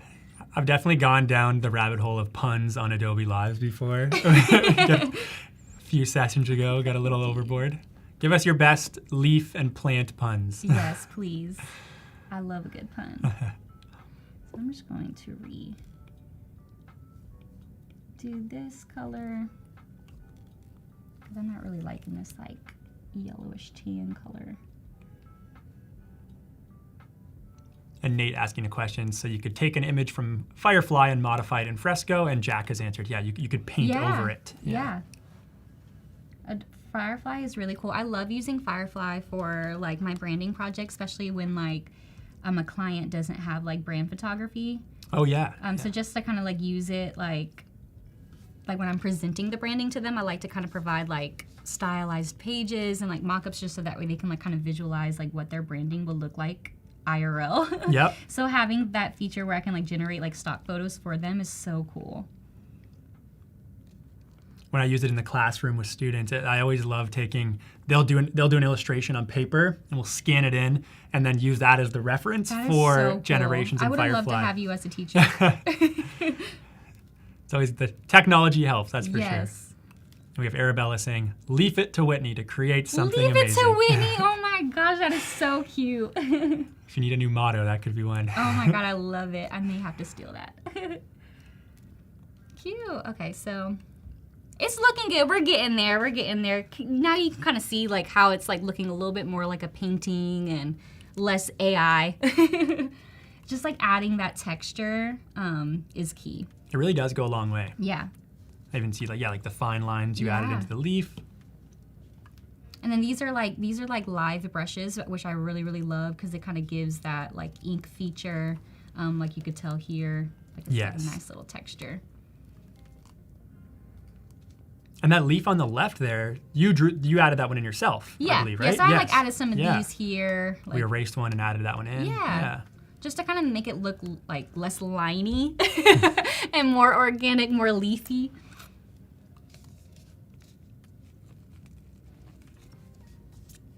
I'm already forgetting. You matched it so well. I'm already forgetting which ones you added and which ones I know. were already there. I know. I'm kind of forgetting too. I'm like, yeah. Which one did I do? Well, that's a job well done. And then it's like the way my brain works, I will literally forget. So it's like I have to like write down everything. And I'm not really liking these like these guys, like these little lines on these leaves. So I'm gonna like recolor it and then, oops, wrong one. Wrong brush. I wish I knew more about plant anatomy to know what those are called. Yeah. The veins? I don't know. I think they are called the plant veins. That's I think what I that would is call what them. they're called. If any plant experts, let us know. Yeah, that's cute. And then I'm gonna just go back here and add, is this the right one? I always get the live brushes and the vector brushes confused. So the live brush, and then I'm gonna just go back here and add some more plant veins. That's very cool. Yeah. While you're doing that, I'll share the rest of the schedule we have for the day. We got a pretty action-packed day coming up, and we're right in the middle of it. So we are doing custom patterns for print right now. Whitney and I, we're doing the double. We're right back here after doing lo-fi reels. Which I'm so excited about. I'm ready to learn. It'll be a lot of fun. So we're doing some video in Adobe Express, and then we're back for editorial photo editing with Arabelle and Teresa. Yay! Yeah, I can't wait to watch Arabella's stream. All right. Okay, so we're getting there. We're getting there. So I think that's looking good for like the leafy parts. So let's say we add some like texture on like the pink florals. So let's do like, see like all these like really cool like foliage patterns. Like look how cool that is. Oh wow! Yeah, so that looks like an effect entirely in itself. It looks like it just so populated. Cool. So let's do. Yeah, I don't know how you choose. There's so many Yeah. cool options. Might do like, I'm gonna make that where it looks like little pollen. Yeah, it's perfect. I might make that one a little bit kind of to match this color. Really, really cute. Yeah. I think the goal here is to really make it like realistic. Because the thing with like the AI, it's gonna look like AI. So just like really customizing it to make it look like a texture painting or whatever your style is, whether it be like 3D or what have you. Yeah, Or that's like what- comic booky, like that, like texture design. Which Like the also, print. Fresco has like great like comic book textures. Let me see, let me find like a different, Yeah, that pollen brush brush here. really takes it together too. yeah. Like, let's see. There's so many good ones. Like this is like cool. I always like to test them first, just to kind of see. What's this? Oh, this one's really cool. I like to use this one as like leaves. So let's see. I'm gonna bump up the. So like if I wanted to. Oop, I don't know why it's not. I'm gonna need to bump it up a little bit more. If I kind of add like some more like leaves. Yeah, it's almost like a stamp that you're Yeah. placing in there. I'm gonna bump the layer underneath it. So Nate said, lettuce, romaine, friends forever. Lettuce and romaine lettuce. oh my god, that is so cute. That is an advanced level pun. Y'all are so creative. I would have never thought of that. Me neither. So we're just kind of adding the grass, which is really cute. Yeah, I can like go all day. Like stamp, stamp, stamp. And then I just like made a second layer to go underneath it so that way like the one that we generated is like on the top. Kind of gives some depth, Yeah. contrast, whatever the technical term is called. And you could always change the visibility and see Yeah. them with or without Yeah. too. And it's really cool, like you could do like the blending too, like you're able to kind of like, you know, like with like Photoshop, you can do like the different blends, like multiply and things like that. I believe you can do that in Fresco as well too, if you wanted to kind of keep it all in one platform. All right, let's see another brush. Let's see. It's so hard to choose the brushes sometimes because they're all so good. I can only imagine, yeah.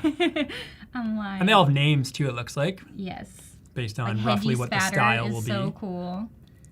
I'm trying to find. Let me try. I might try to make this like a little bit more. Yeah, bring it all together with the different Yeah. aspects of the plant. Yeah. We need a little bumblebee flying in there. No. Just kind of make that a little bit more. And that's another like kind of speckle brush that you're just Yeah. stamping on there. Yeah. Then let me do this little bouquet. Let's see. Actually, let's do. Actually, yeah, I'm gonna do this one. But I'm gonna change the color. And kind of just like make some. So you made that one really small? Is that because you're going to do details with it? Yeah, I'm just gonna like make like the petals like have some like details. Yeah. I want it to be a little bigger. Yeah, like so. And when you zoom out, it really shows the effect that this is Yeah. having. Yeah. Even how you added the pollen there in the middle of the Yeah. plant, you can really see it too. Yeah, so just kind of like maybe not on like every petal, but like some of the petals. And it's very cool. You're making it your own. Again, starting Yeah. from the generative shape fill Yeah. and then really diving into it here with Fresco. Yeah. Yeah, it's really cool. I really love like combining like all the like the different tools and everything. This is like really, really cute. I'm loving this. I think we could probably like stream this back into Illustrator Okay. and work our magic and finish the poster. Awesome. Yeah, so usually I will like do this little share icon and then open a copy into Illustrator desktop. Let's see if it'll work. I think it is. It's just thinking. Like Yeah. as you can see, the little So let's see. Oh my God, see? Okay, it's working. So let's see if it'll, okay, document sent. So sometimes it'll like populate. It just might take a minute. It's all those pollen speckles. But you can see where it's added some of the work you've done. Yeah, let's see if it'll, if not, I'll just, if it does not work, sometimes it'll act into, because it's technology, I'll save it as a PDF and then open it up inside Illustrator. So let me see. I'm gonna try to do it again, and if it doesn't work, then I will do that. Awesome. But yeah, you can like save it as a PDF and then just airdrop it to your computer and then open up the PDF inside Illustrator and it'll be the vector. But hopefully this will work. I know in the live stream it may kind of, see it's like looking like it's trying to think, but I know with like the stream it may act confused. There's a lot going on there. Yeah, so let's just do like publish and export, save as PDF, export, and then airdrop it back to my computer. We have Alessandra pointing out they love how your shirt matches the flower pink you have Yes, going I on have here. to be on brand, of course. Okay, so it's right here, so I'll just, well, I don't know what happened. Oh, there we go. See, it's working. There now we it's go. working. Okay, so you just convert layers to objects, press OK, and then ta-da, it's like thinking. Wow. Yeah, see. And So what did we do just there? yeah, so basically we just exported it. We streamed it from Fresco back to Illustrator. So that way you didn't have to, do any like airdropping or like saving the image and then upload, things like that. It just makes it so much easier. And then let's add some more texture to the print here. So we could just go to like Effect, Texture, add some texture. That one's like cool. I do like this one. I think it's like brush strokes, and I think it might be sprayed strokes. And then you can kind of like adjust it here. Really looks just like paint. Yeah, I need to like zoom out. I don't know. It's not working for me. Let's see how this looks and see. And then it kind of just gives you like that sprayed look. I may add some like grain or maybe like a canvas texture or something. Because we would like to put, eventually this would turn into like a wall print or something Yeah, that so you someone just could want to frame. kind of make it look as like, like someone painted it on. So that is really cute. Let's go back to our poster so we can kind of move this one off to the side.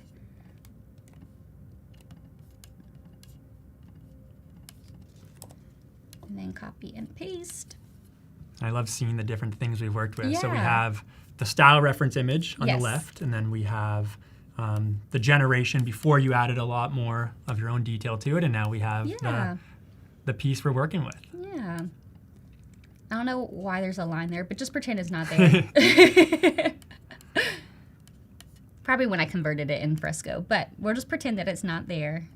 Kind of adds like a nice vintage I know, it look actually to kind of does. I'm actually kind of liking it. I'm not going to lie. Yeah, so this is like really, really cute. Oh, one thing I forgot to show you in Fresco. I like to I wanted to add this like border, but I already have it here, so I'm just going to add it. I meant to add it in Fresco just to kind of show you guys, but Oh, so sometimes you'll draw it in Fresco is what you'll do? yeah, Very but cool. I already like drew a border, so Yeah. I'm just gonna add it here. That's the good thing about having the assets ready to go and ready Yeah. to load into the project. Yeah, so there's this one. It's looking so cute. Yeah, So much detail too. I love it. See, it looks like, it looks like the one that you generated, but it's like, different. You just like customize it to make it your own. You took out what you didn't want, Yeah. you Oh added wait, what was missing. You know what? I didn't include all of these layers. Oh, so let me yes. group. I was like, something is off. Okay, We worked so hard for that. Let me just go ahead and lock that layer.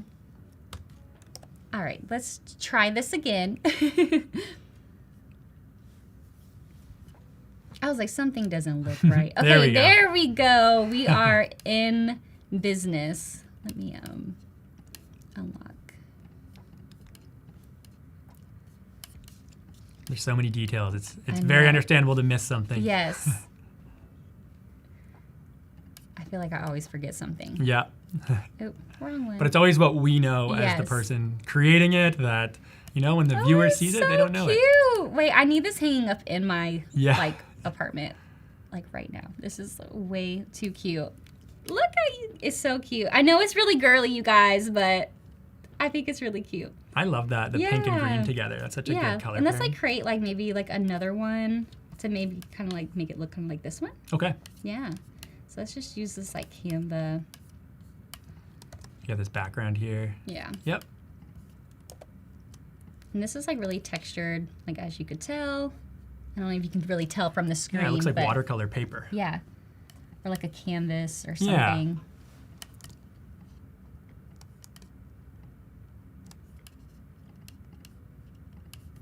I like the ivory kind of rough eggshell paper you used before too. It reminds me of like when you make your own paper from just grinding up paper pulp. Have you ever done that? It's like an experiment. I don't think I have.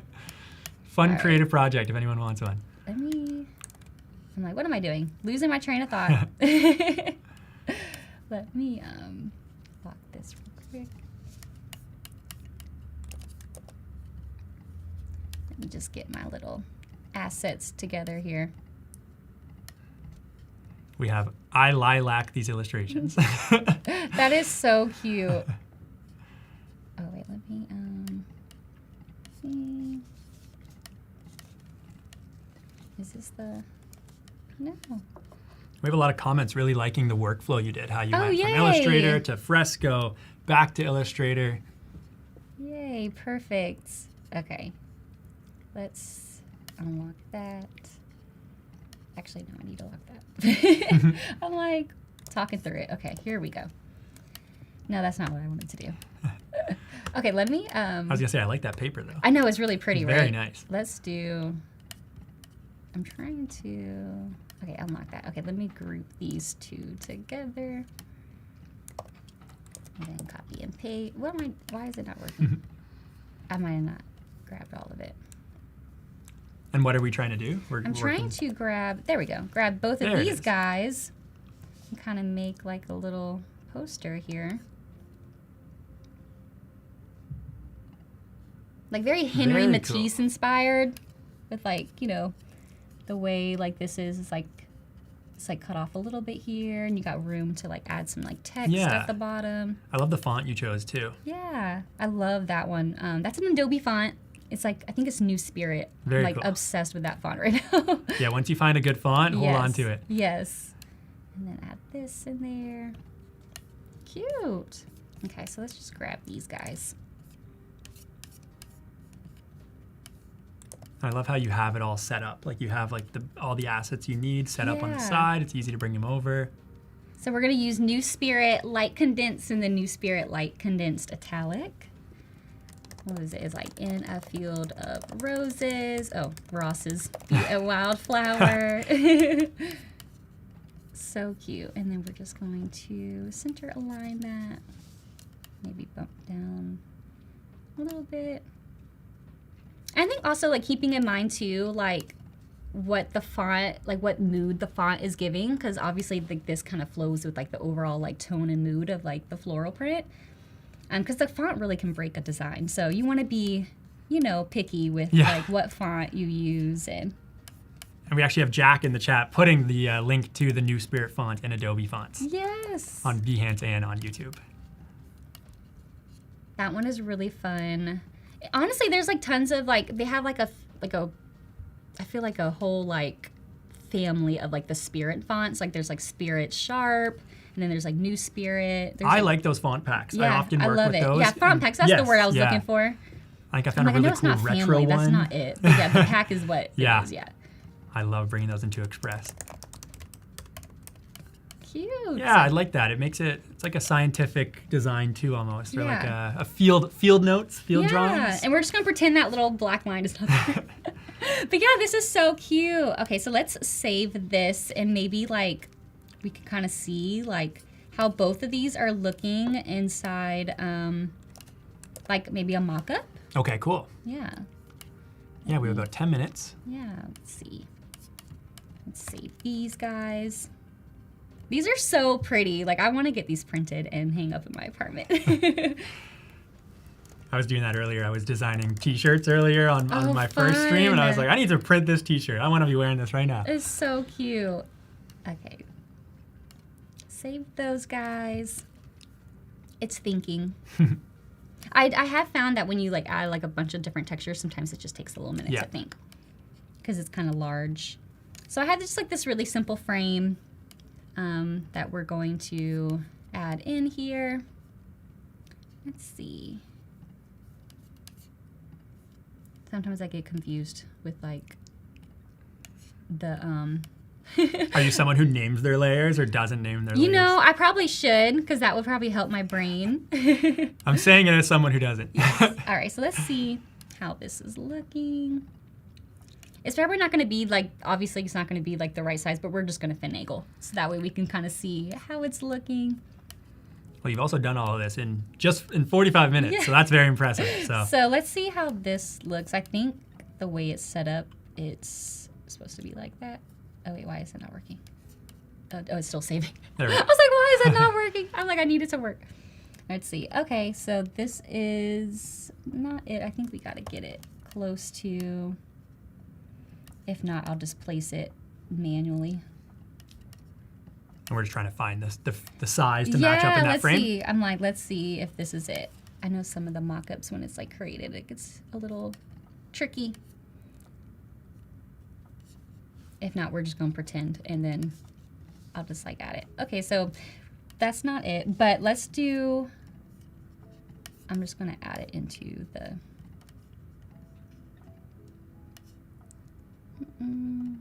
Yeah, it really helps to see it in the frame, to have it. I'd imagine clients like to see that quite often. Yeah.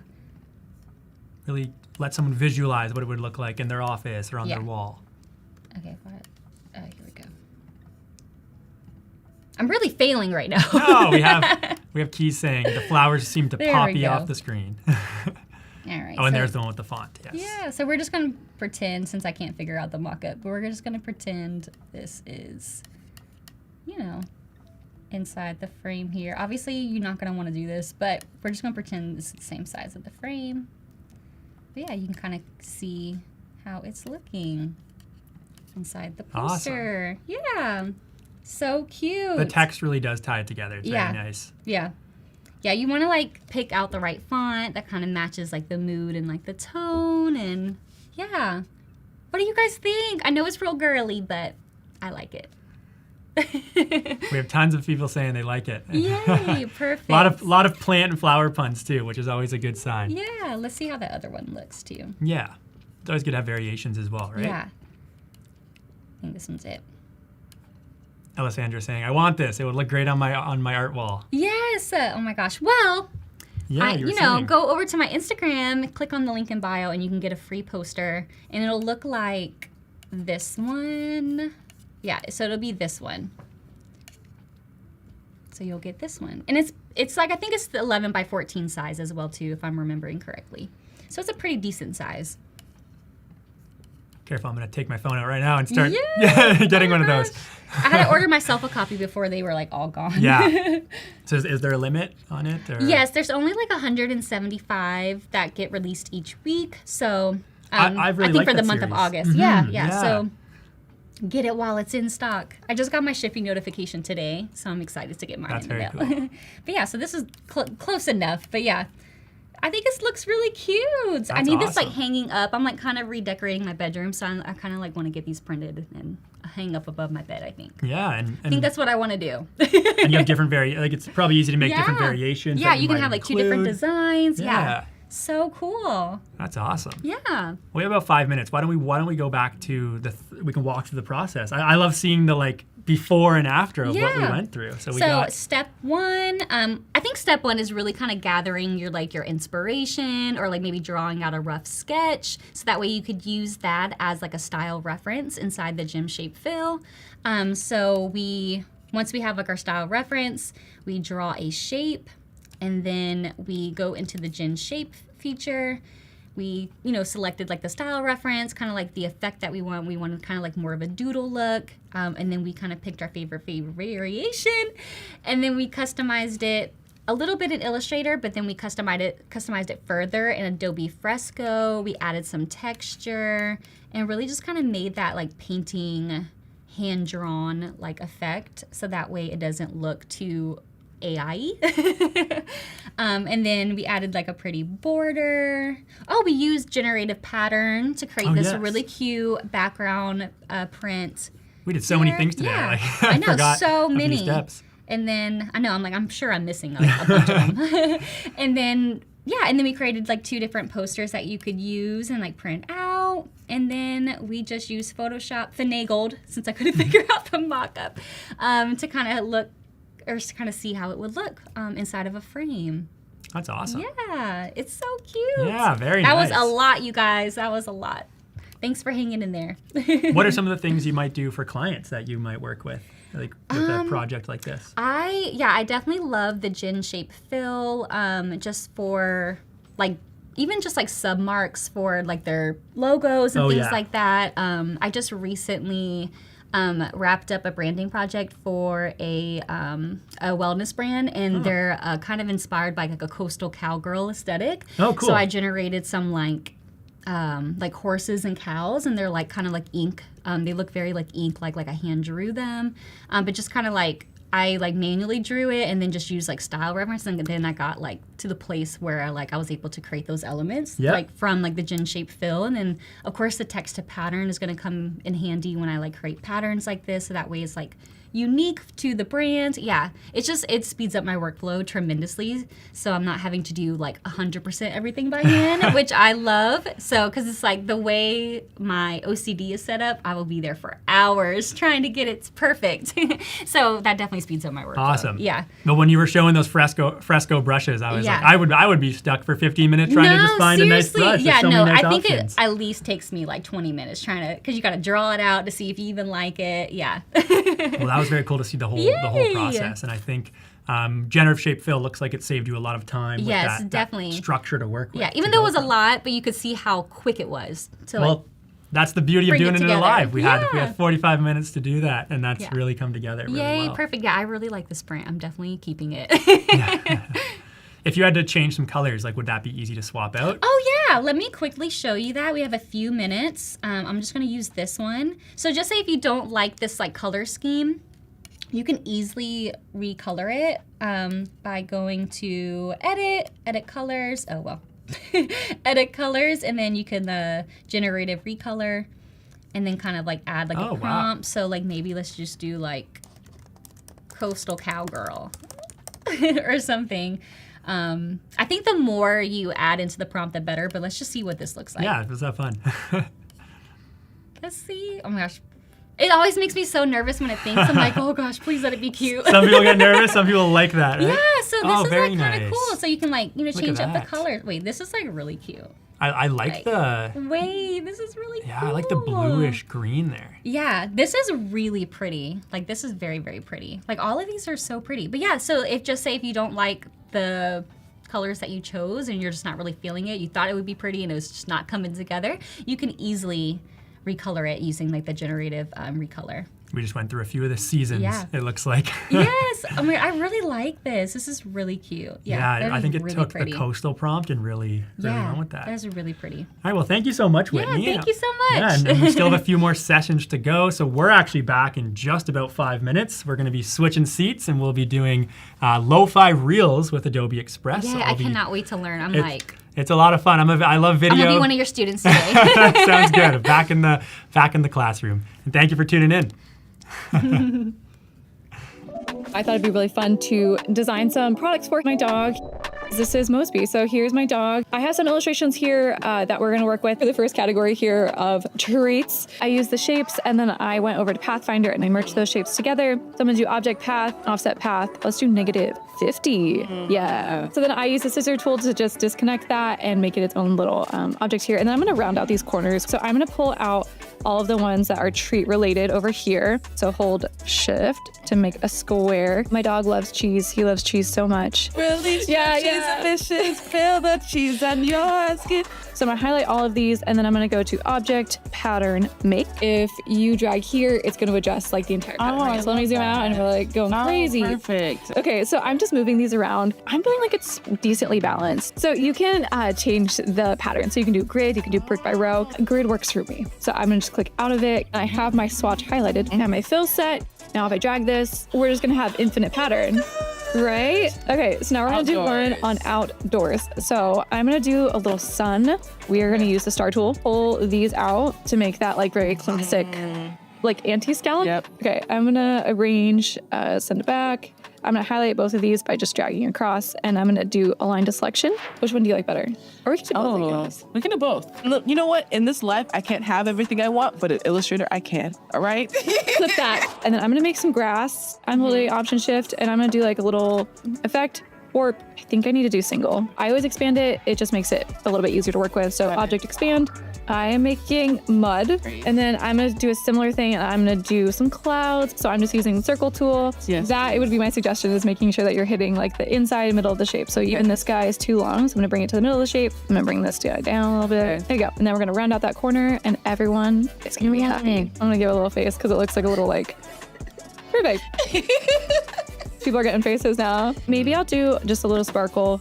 Okay, a little shortcut as well. You can use the arrow tools if you're like holding the shape, and it will change the points. So we're gonna highlight all of our objects. We're gonna go object, pattern, make. Woo! Okay, so I'm gonna bring in, I think, this food bowl. Okay, I'm gonna write Mosby. I'm gonna outline it by doing Command O, just to make it into a shape, because that's gonna be helpful for us. And then I'm gonna pull in some of these shapes from up here. Mockup works best, or slash only, if you have an image and then you have vector graphics. So you can't be overlaying photos into photos in Illustrator. It really is for vectors. Okay. So I'm gonna click this, and I'm gonna shift click my image is the word I was looking for. And I'm gonna click mockup.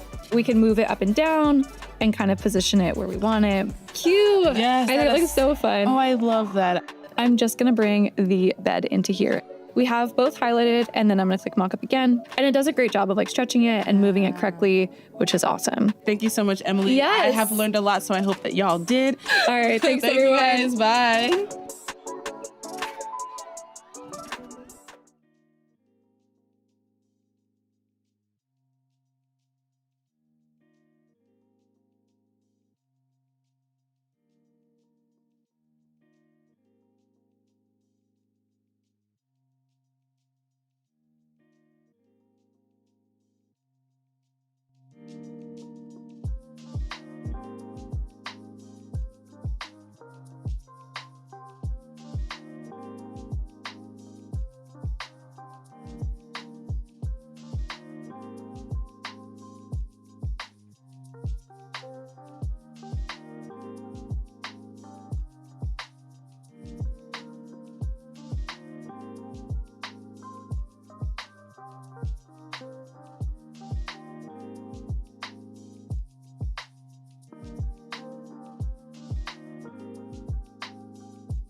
Hey guys, we are back in the studio. I am now hosting Lucas, and I'm so excited to learn all about Adobe Express, creating some calming content, creating some reel scheduling and all of that good stuff. Yeah, so Tell us a little bit more what you're Sounds going to good. do. Yeah, we switched seats. It's different scene and perspective here.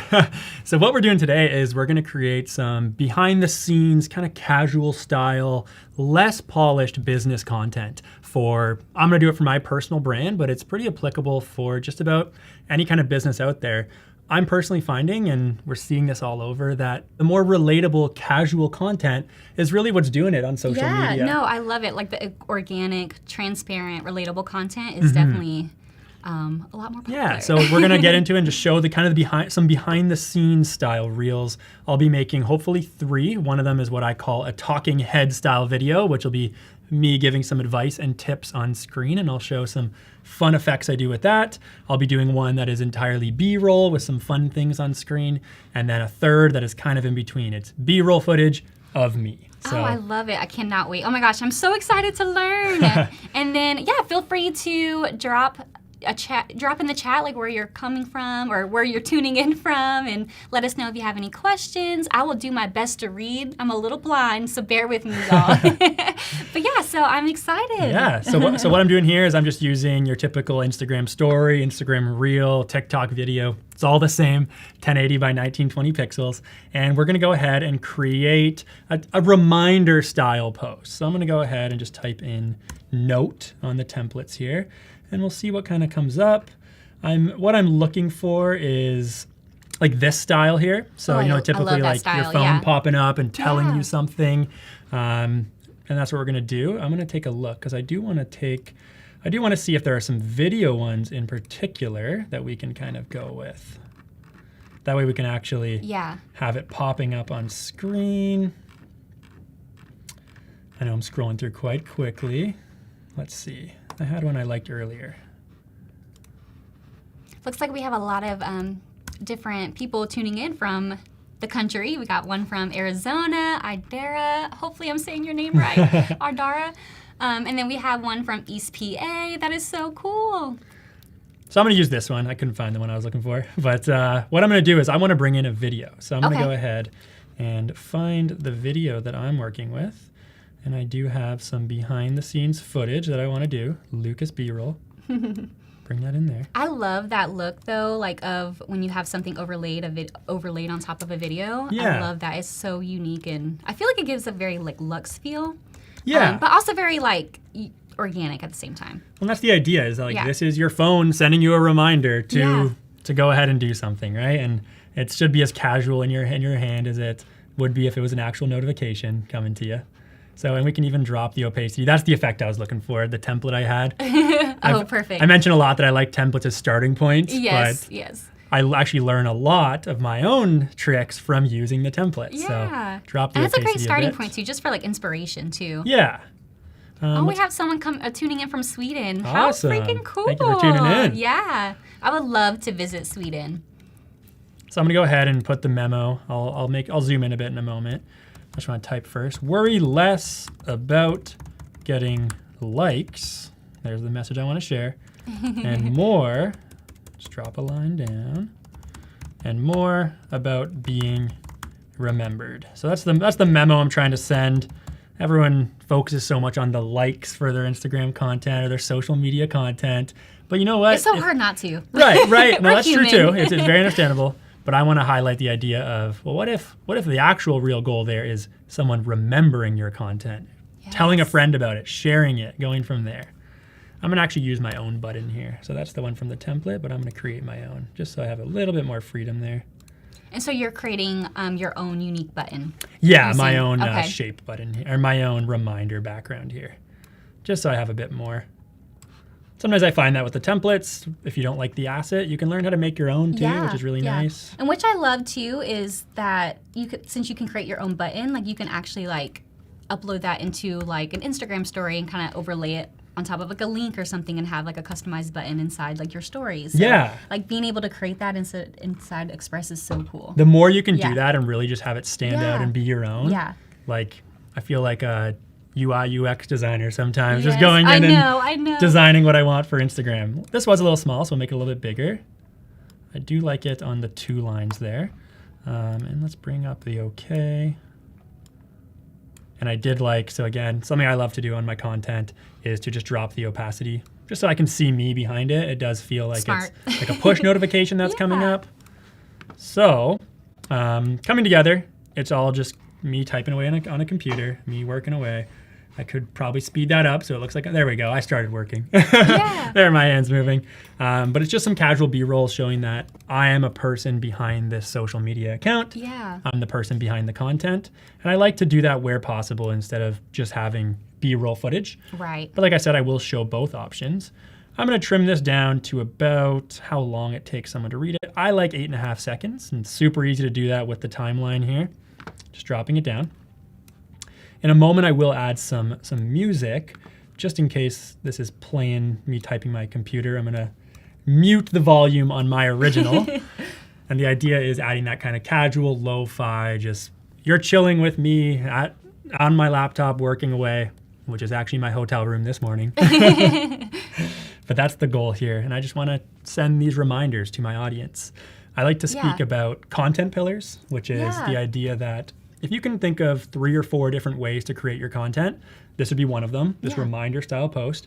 You could probably make a pretty good social media strategy by just rotating through that over and over and over Yeah, again. and I do like the idea too, or like the option that like if anything that you share on story, like you could create it into like a reel, like you can like repurpose it into like another post. And I do like something similar on like my story. I always do like a daily quote just to kind of inspire the audience a little bit, and then I kind of go into like today's agenda, Yes, or something. Yeah, and then you can kind of like create those into like the reels too, like you were saying, like maybe a day in the life, or, And your audience loves that too, or like an right? inspiring voiceover on a reel or something. Gives them a behind the scenes look. Yeah.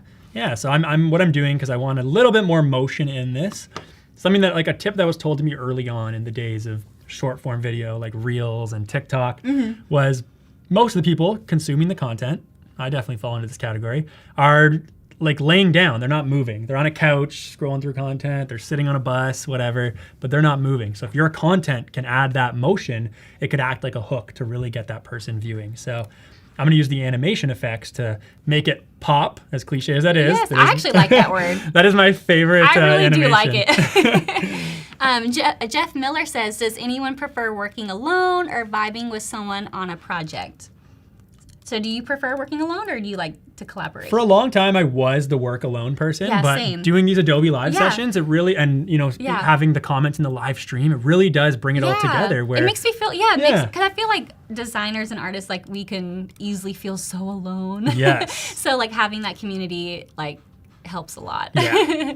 What I'm going to do is actually, I'm going to group them all. So that way they pop I up at the agree. same Adara time. said I get more done with when I work alone. I agree, because I get distracted. So if I do, I work a lot better alone, but I do like having that community to talk to, because it gets a little lonely designing. Yeah, of course. So I grouped them all, and I applied the animation as a group, which you can see is going on here.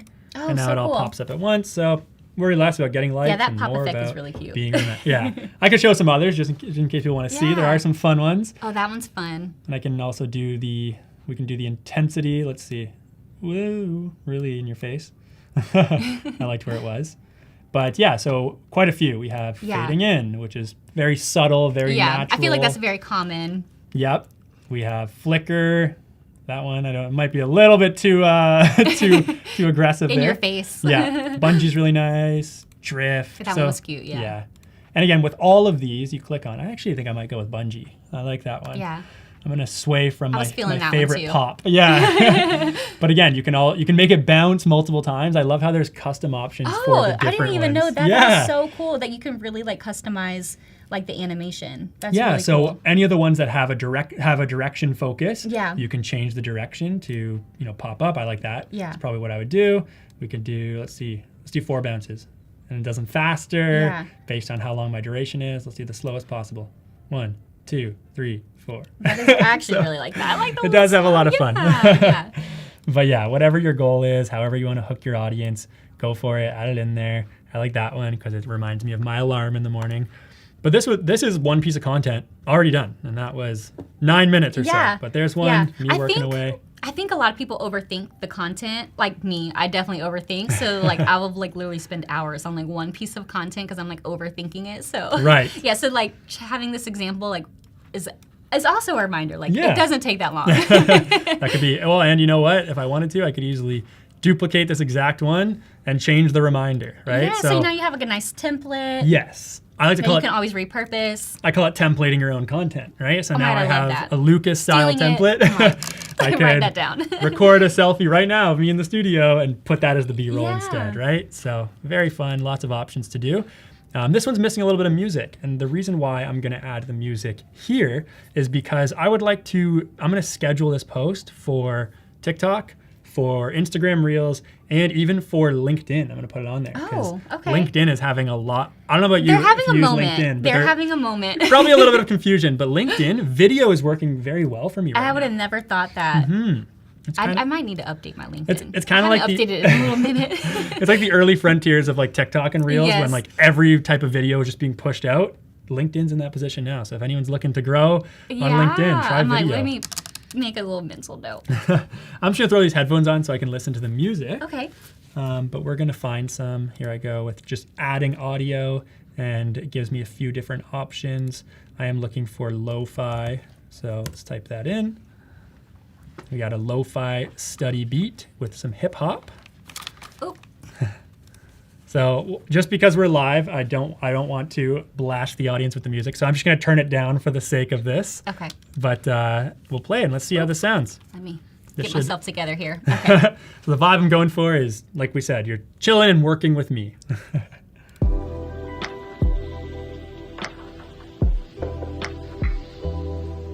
I like it. That's a good one, eh? That's a good Yeah. sound. Yeah, so that's all set. I love like the ambient. That's actually really nice to like work to as well. So that's one reel done Yeah. that I can now schedule. Like check it off. Yeah, Yeah. and I'm going to be doing 2 others of different types. As I schedule, though, I want to show something that I'm very proud of. That is actually one of my favorite ways to plan my social media. That I think the audience is really going to Ooh, no, like. I've been waiting for this. And I'm going to be using this as we go through this project. So that's why I'm going to create it now. And what I'm going to do is actually create an Instagram grid planner entirely in Adobe Express that you can use for mock-ups. We talked about how you can maybe use it for clients to show them what's maybe like the brand strategy or content strategy could look like. So I'm going to go ahead and show that right now.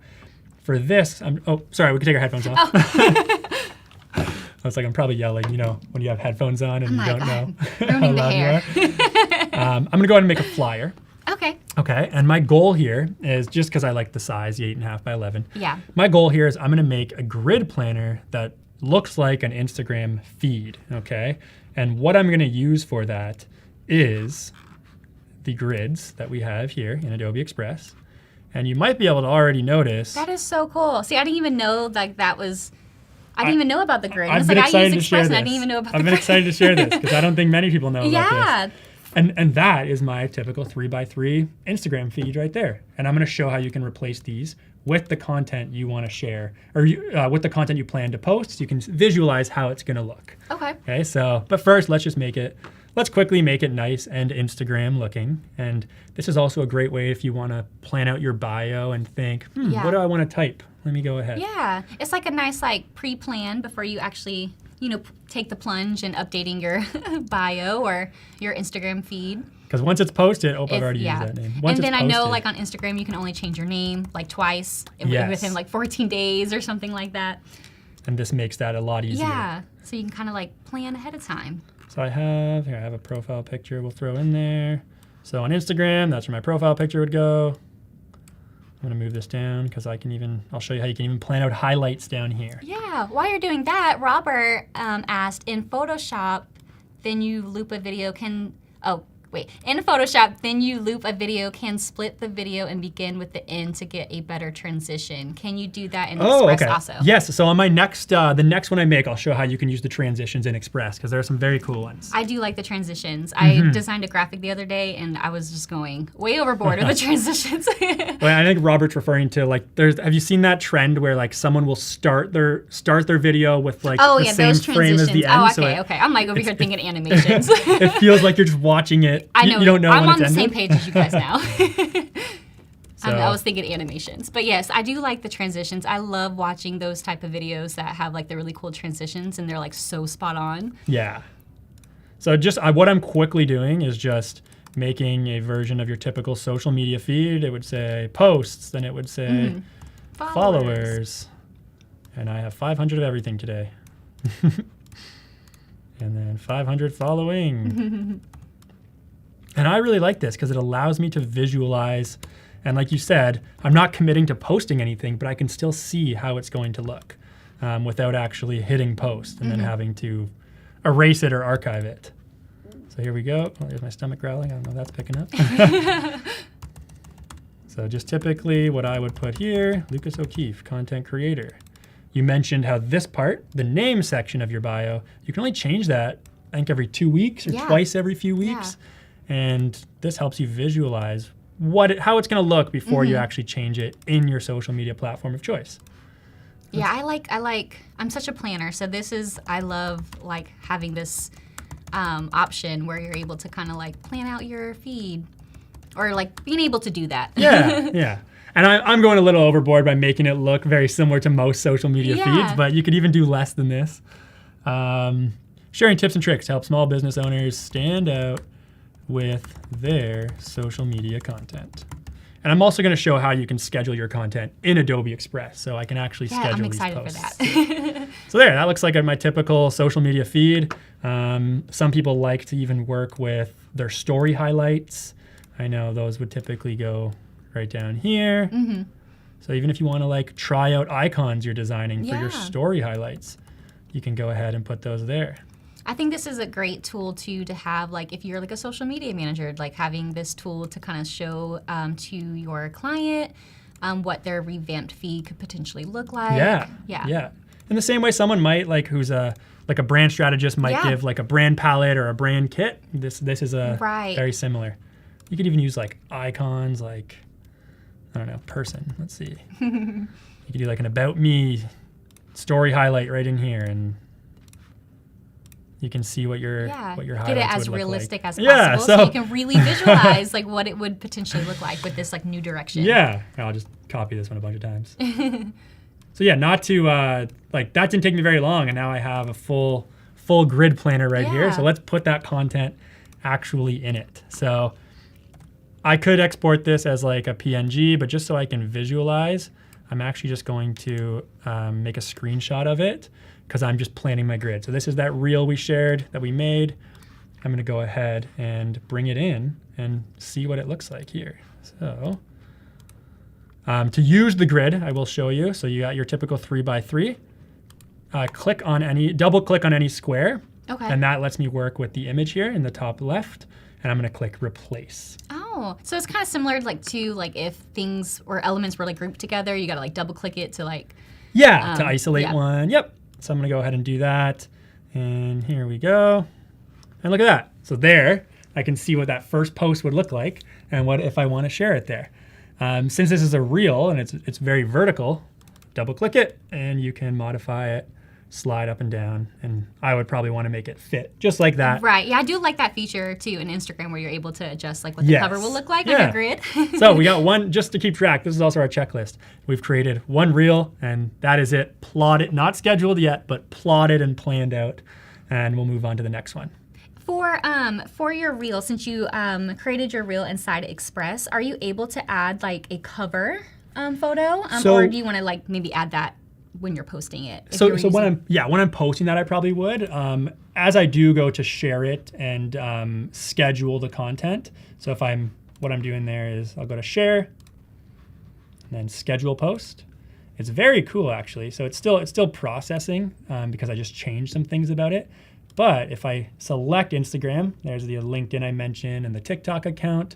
But if I do select Instagram and an Instagram reel, it knows automatically that it's going to be a reel, and it lets me pick. It'll take a second to load, but it'll let me pick the cover slide. Okay, cool. That I want to use. Yeah, that's what I was for wondering, the reel if cover. it gives you an option to for our audience to know that if it actually lets you pick a cover photo. Yeah, so and like schedule it within the content. Yeah, so there it is. Edit reel cover. And then I can pick the frame because you're right. I probably wouldn't want that. Yeah. I would want it to be similar to what I did. And yeah, especially if like your feed is like more like photo focused versus like graphic focus. So like you would probably want to like remove that frame that has like the graphic. Yeah. So there it is. Yeah, and like you said, you have options. It could be photos. So from there, typing my caption and trying out a few different features. Something I really like is as I select other platforms, so TikTok, let's throw LinkedIn in there, it's gonna realize the different things that I need to accommodate for. So it gives me different options for TikTok. Maybe I don't want anybody commenting on the post. No mean comments allowed. Right. Maybe I don't want people duetting or stitching it. You can do that in the separate options for TikTok. Whereas on Instagram, you have options like having your first comment that gets published with the post, which is pretty cool. Yeah.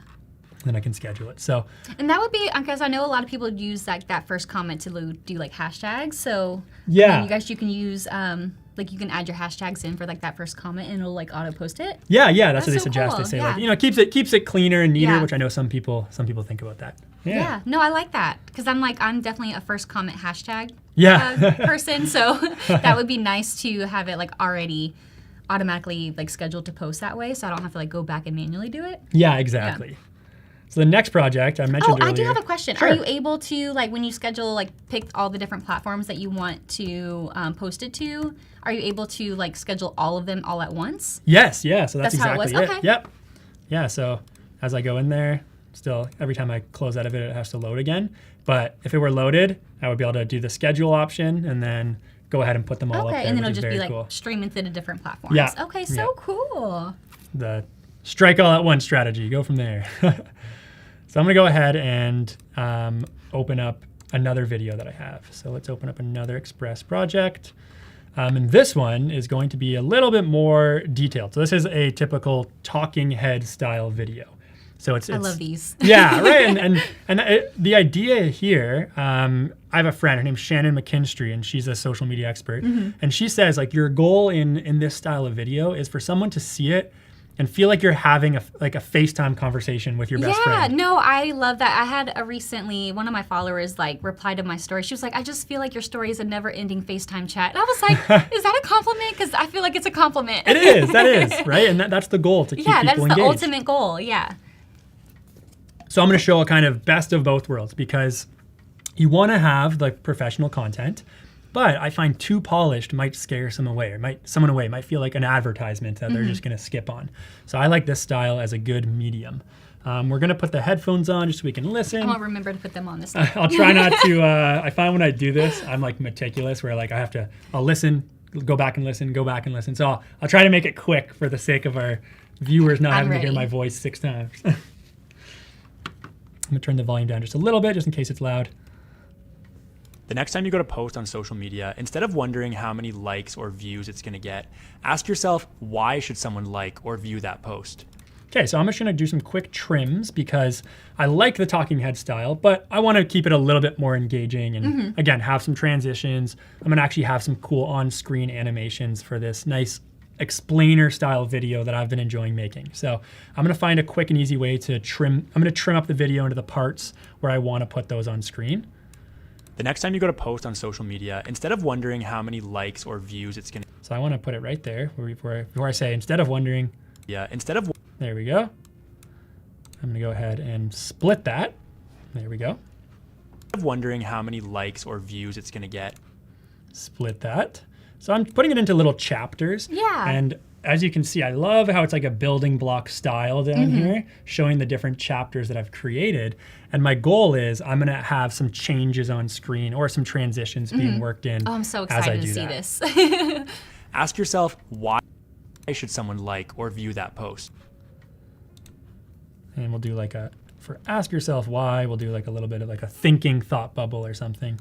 Why should... Ask yourself,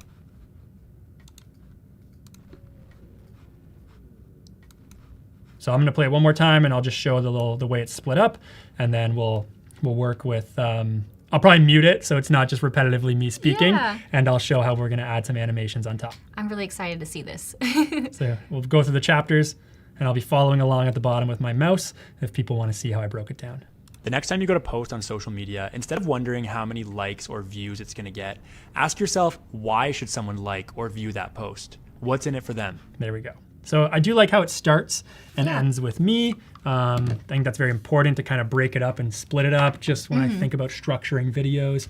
and I have this little part in the middle where it does flip back to me, even just for a brief moment. Yeah. Right there. So we'll go ahead right there. I think if I mute my audio, it should mute on the stream, but if not, let me know in the chat.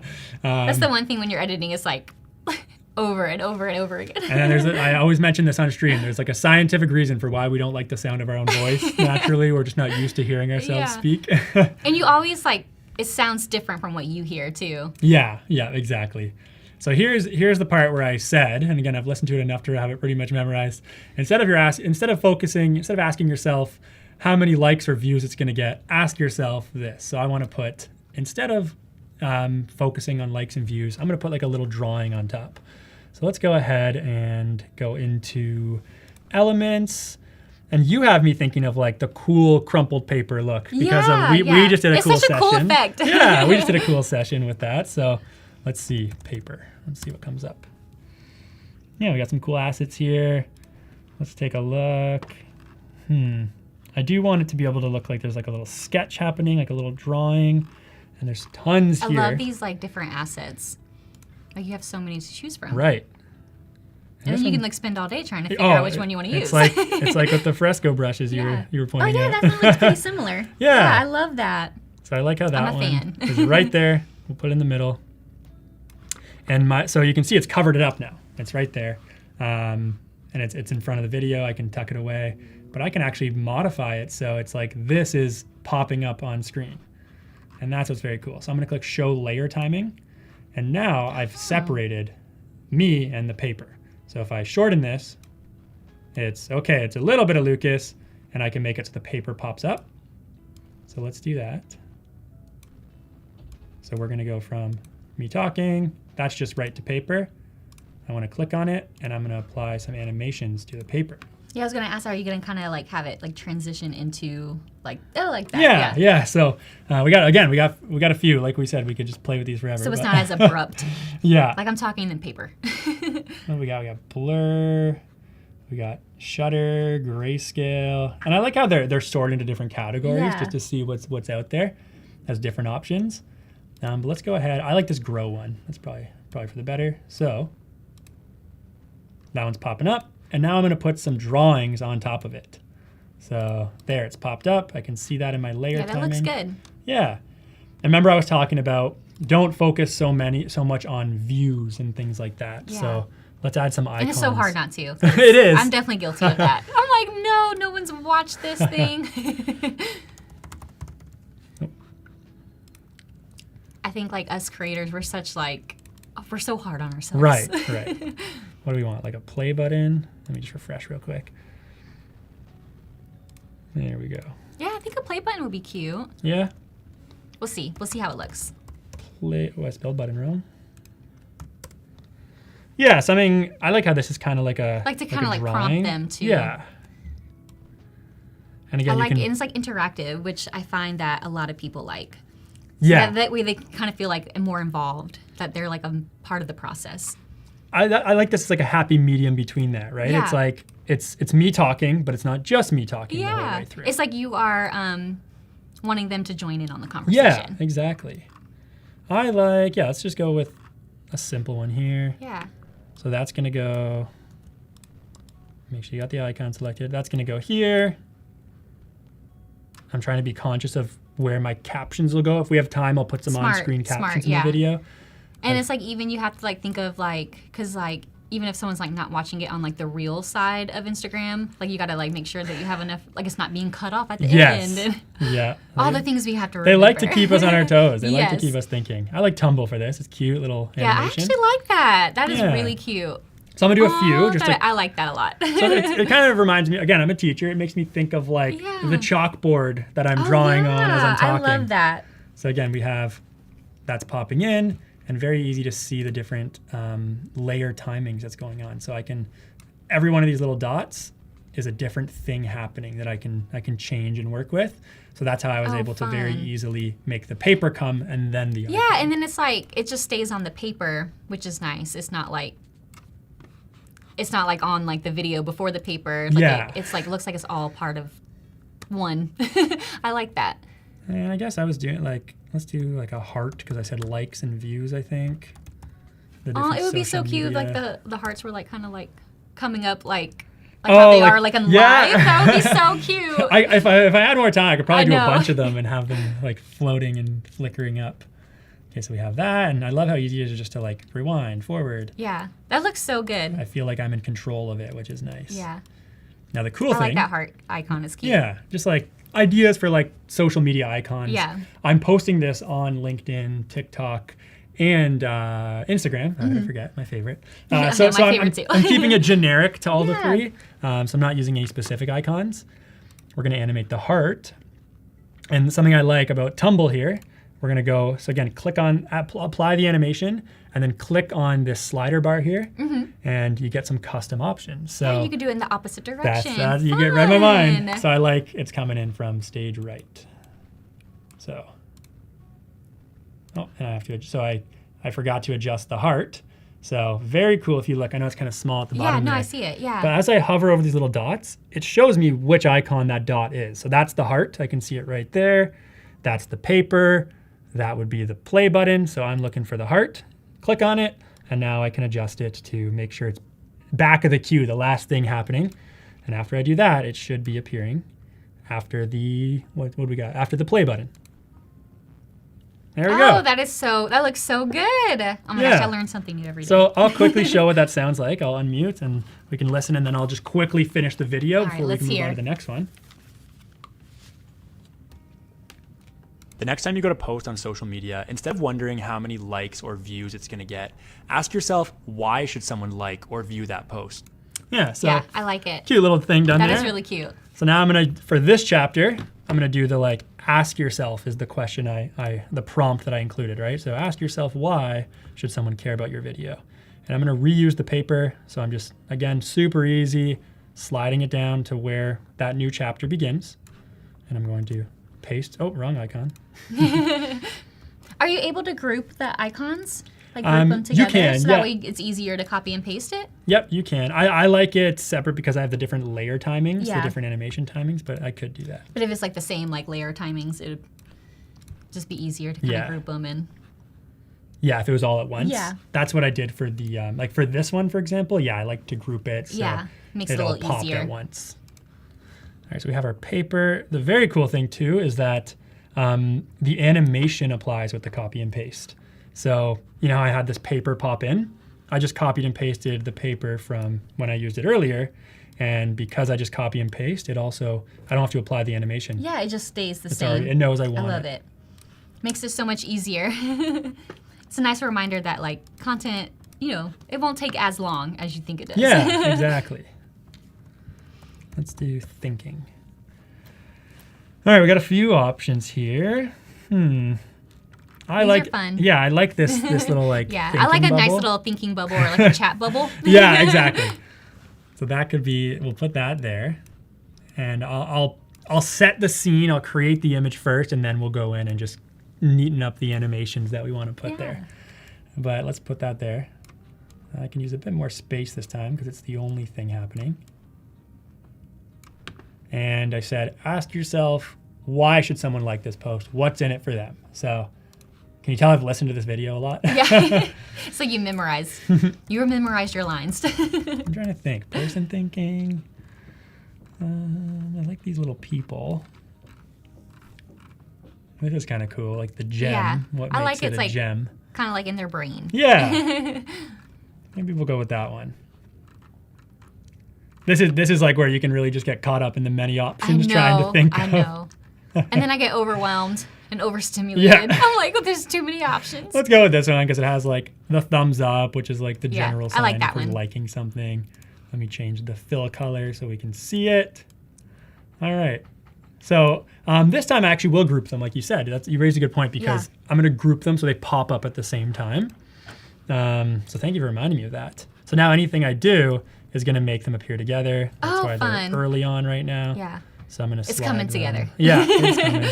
And as I adjusted the layer timing or the animation, the icon timing, because they're grouped, I can just change the timing just as one. Oh, cool. So it's not like I have to, move the speech bubble, Yeah. move the Yeah, and I don't think a lot of people realize that like there's so much capability to like creating like reels inside Express. Yeah. So this is like even an eye opener for me too. I'm like, oh wow.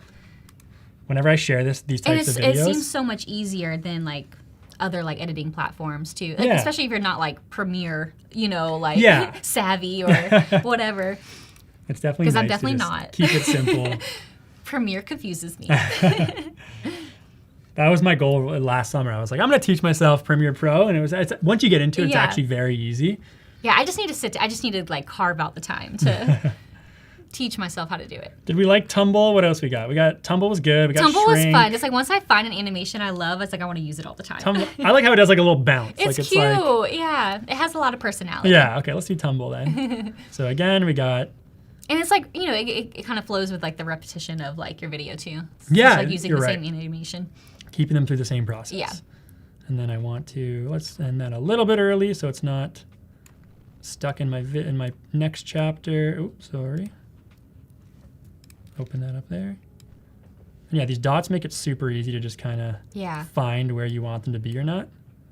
All right, almost done this video. And then let's give it a listen, and then we'll go and schedule it. All right, let's hear. See the full picture. The next time you go to post on social media, instead of wondering how many likes or views it's going to get, ask yourself, why should someone like or view that post? What's in it for them? There we go. This is cool. And then you're gonna add sounds like to the little icons or yeah, things I could. Like that? I know I have like a little pop sound in there that came from my microphone. Oh, okay. So, that's what I was like. I kind of reminded me like, that would be cool to have like a little sound when the icons generate on the thing. I could even like some people like to also like have like a backing track. I won't do it for this one, but you could also go ahead and add some like background music. I like to add background music when I do like a voiceover, so it's not just like nothing in the background and your voice. It's good because it like fills in some of like the breathing too, which I feel. Yeah, I feel like people can hear me like trying to breathe. Something just to show this. So I won't do it for this one, but something to also just show. It's very easy once I load in the music like I have here. You can drop the volume as low as you need, so it's not overwhelming your voiceover or dominating Right. your Yeah, you want to voiceover. make it like where you can kind of barely hear it, but it's still there. It's still present. So there's tons of options. Something I will do. We can add some. I think we have time to add some captions into this, so I'll work that in. So let me just download this video. A little bit of time here. And I do want to show, while that's downloading and while the captions are working their magic, I will work on a third type of video. But I want to show like a technique that I do like to use. Actually, I should be doing that before I put captions. So let's cancel download. Yeah, Robert said you can animate inside a group and animate the group separated. I do like having that option. Yeah. Something I wanted to mention, so I'm glad I canceled that download, is I do what I call the sandwich method for grabbing people's attention on the feed. Is during the first like 4 seconds, I put a text like title, usually on my forehead, of what that video is going to be about. Yeah. And I have captions. So the sandwich method I'm referring to will be title here, my face, captions. So you're sandwiching it with text. I find that's a really good visual hook because it gives someone the chance to immediately read the title and know what your video is about and decide if they want to watch it or not. I've been doing like the title, but I haven't, like I'm just out now starting to kind of use like the captions, and I've noticed that like having that, it hooks the audience. Mm-hmm. Yeah. Like I'm learning like the different like tips and tricks to adding like text to your videos. So I'm calling it content creation tips. Let's use Roboto, which I believe is like pretty close to the font that Instagram uses. Obviously we can't really see that, so I'm gonna go ahead to some shapes and just add in some background shapes. I like to use this kind of like capsule looking one, or the would it be a cylinder? Like the pill. Yeah, that's what I was gonna call it. I'm glad we're on the same boat. I think in website it's called a pill. Okay. For a button. So I'm gonna just put that in there. Let's go ahead and make it so you and I have very different contrasting brand colors, as you can tell by our different shirts. I know, I'm like super bright. It's funny on our last stream together when we were doing the flower design. Yeah. All right, so I'm gonna have that pop up right there. Again, try to have it within that ratio. if you ever want to be like sure that something's going to pop up and not be cut off on Reels or TikTok, whatever the platform is, a little tip I'll add in there is if you add a square, just your typical square box, because it's 1080 by 1080, it'll automatically make it the right size. So center that square in there. If you want it to really fit, you can make sure it goes there and that won't get cut off. I think Instagram lately has made it closer to like 1350. Yeah, I've noticed that it's like more of like a portrait. Yeah. Yeah. So I'll do something like that just to make sure, and I'll drop the opacity just to be like, all right, it's fitting, it's not gonna get cut off. Yeah, and that's like a good tip to do too. Like if you're like creating like covers, like you could do like a circle, so how that way you can kind of see like how like the graphic's gonna look in a circle. Yeah. Since your covers are like a circle.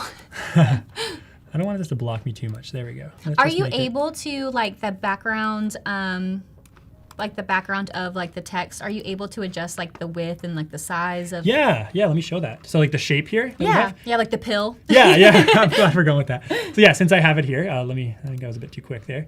So I have it. I select my text, and then I'm going to scroll down to shape, which is how I got the pill in the first place. And then similar, I love how Express is like uses the same icon. So remember when we were using those animations, this little slider icon showed us we could do more. So it's the same thing. I'm gonna click on it. I already had it clicked. And that lets me change the colors of the text, of the shape, and then shape size. We can go quite big actually. Yeah, I like things to be looking more on like the condensed side. And we actually talked about earlier too, like dropping the opacity is easy too, just so we can see my hair there in the background. Let's shine that in there. Yeah, so that's just gonna be, again, the sandwich method. We're gonna have this title appear. So it already did just link it to the chapter, which is very nice. If I wanted to make it shorter, I could. Yeah, I like that snapping feature. So that you don't have to like kind of figure it out. You know all the terms today. Yes. The pill, the snapping. I'm glad you know them all, because I don't know them all. Yeah, it's like when you're on the spot, it's like you forget everything. Instead of Like, at least I do. So there we go. So that's just going to pop up for the first few seconds. Content creation tips. Again. And like hooks the audience. Yeah, we could animate it if we really want. Sometimes I try not to overdo the animations too much. The sandwich technique. I'm gonna mental note. I'm making a post on that this week because I was just like. No, I love that. The next time you go to post content creation tips.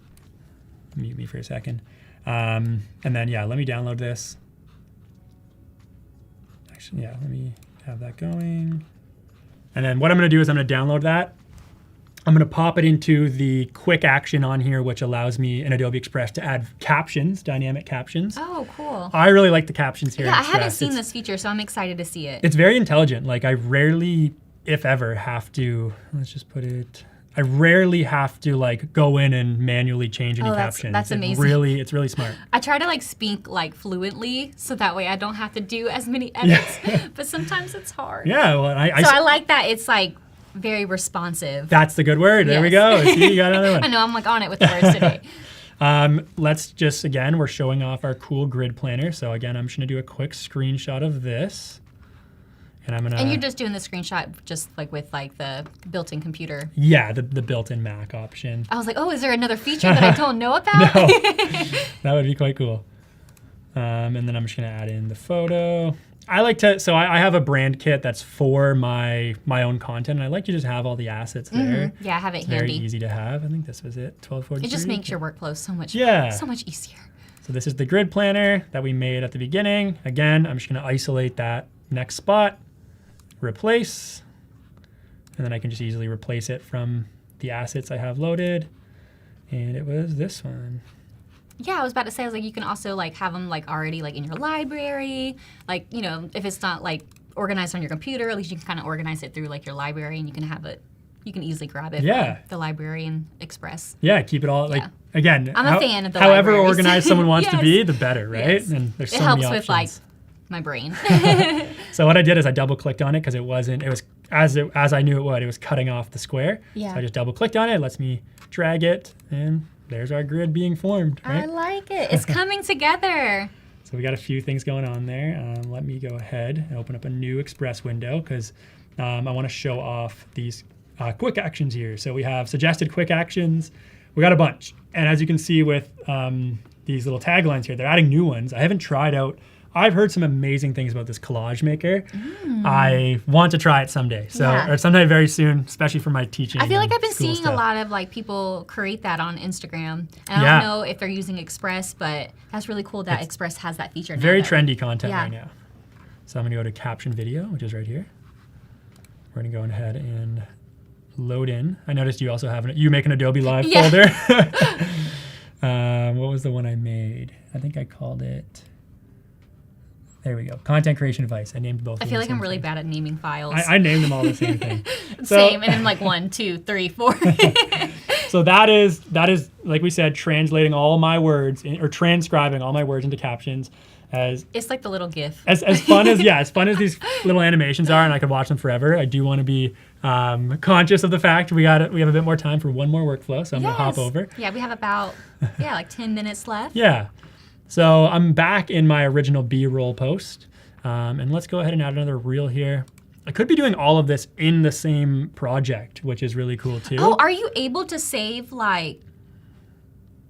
essentially are these like kind of like essentially like artboards almost? Yes, Are you able to like save them individually? Yeah, I could. So that way they can be like separate videos? So I could have them as separate files or all in one. Adobe really thought of it all. Something I love about Express in particular is every page can be a different size. So I know I made these reels dimension, but like if I wanted to make this like a YouTube video, I could just do add. That's crazy. I didn't even know that either. Yeah, I could do a custom size and make it like, what's YouTube, 1920 by 1080, right? And then I have a YouTube size page that I could do in there. Okay, I see it, like the different pages. I could do like marketing material. So like, and then if you go to that arrow, it goes to the first page. Okay. So but like I've done a whole social media marketing campaign in one project because I can have all the different resized graphics all side by side. And then you kind of see everything together and see how everything's flowing as a campaign. Exactly, right? Yep. And it's super easy as well with resize, which I love. I could go on and on about this stuff. Yeah, no, this is like really cool. I'm like learning so much. I've like really like use Express for like the basic stuff, but like this making me want to just use everything. Well, I learned a lot from your workflow using Fresco and Illustrator and Photoshop. So the captions are done. We'll work with them in a second, but I do want to. And then you can edit the caption. I know you're probably gonna get there, but I'm just getting so excited. Like you can edit like the caption like style, like how it looks, like the background colors. And things like exactly. That. Yep. So and like I'll show in like shape and different things, different styles for sure. Let's do a quick B-roll roll. The captions probably will be the more exciting part, so I'll just show like a quick example. But another type of content I like that is just a casual content pillar to have is checklists. So if I'm doing like checklist, let's see what comes up. You know, like this kind of fun stuff. I always like having these. Let's find one that works with what we're going for. And this is great like content for people to like save and like our screenshot. Exactly, which is another good metric that Instagram wants. Helps with your reach. Yeah, exactly. So I'll go with this one, self-care checklist. I'm gonna delete the background. There we go, got a few things going on there. But I'm probably gonna keep this. I believe it's grouped, So that's gonna be like the meat and potatoes of my reel. I can go ahead and add in some videos. So this is me now showing, what if I don't have my own footage of me? I forgot to prop up the camera while I was working. I do that a lot.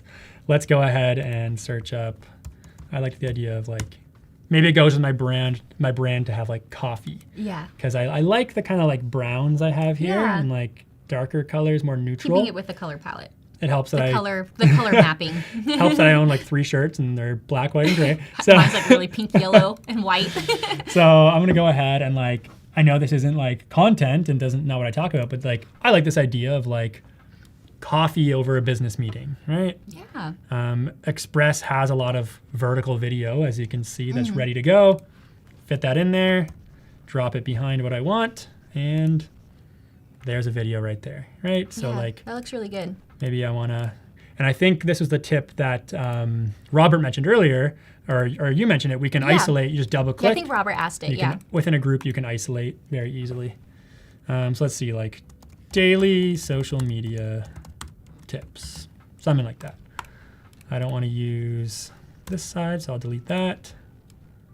Drink water, that probably is a good social media tip, to be honest. Yes. So let's see. And we'll say post something. That could be a story. I always say you don't have to post every day, but show up. Yes. Post a story even. Be Those are consistent great. in your own way. Yeah. Post something. Engage with community.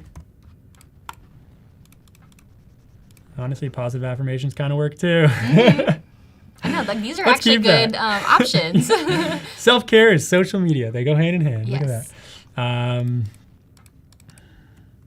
Save inspiring content. All right, we got a few things there. I think, like I said, I think it's grouped. Yes, it is. So I can also animate that. I can have that slide in. I could have that rise up. I could have that spin in, nice and fun. And there's another post, right? So just for the sake of time, I'm gonna go ahead and make another screenshot of that one.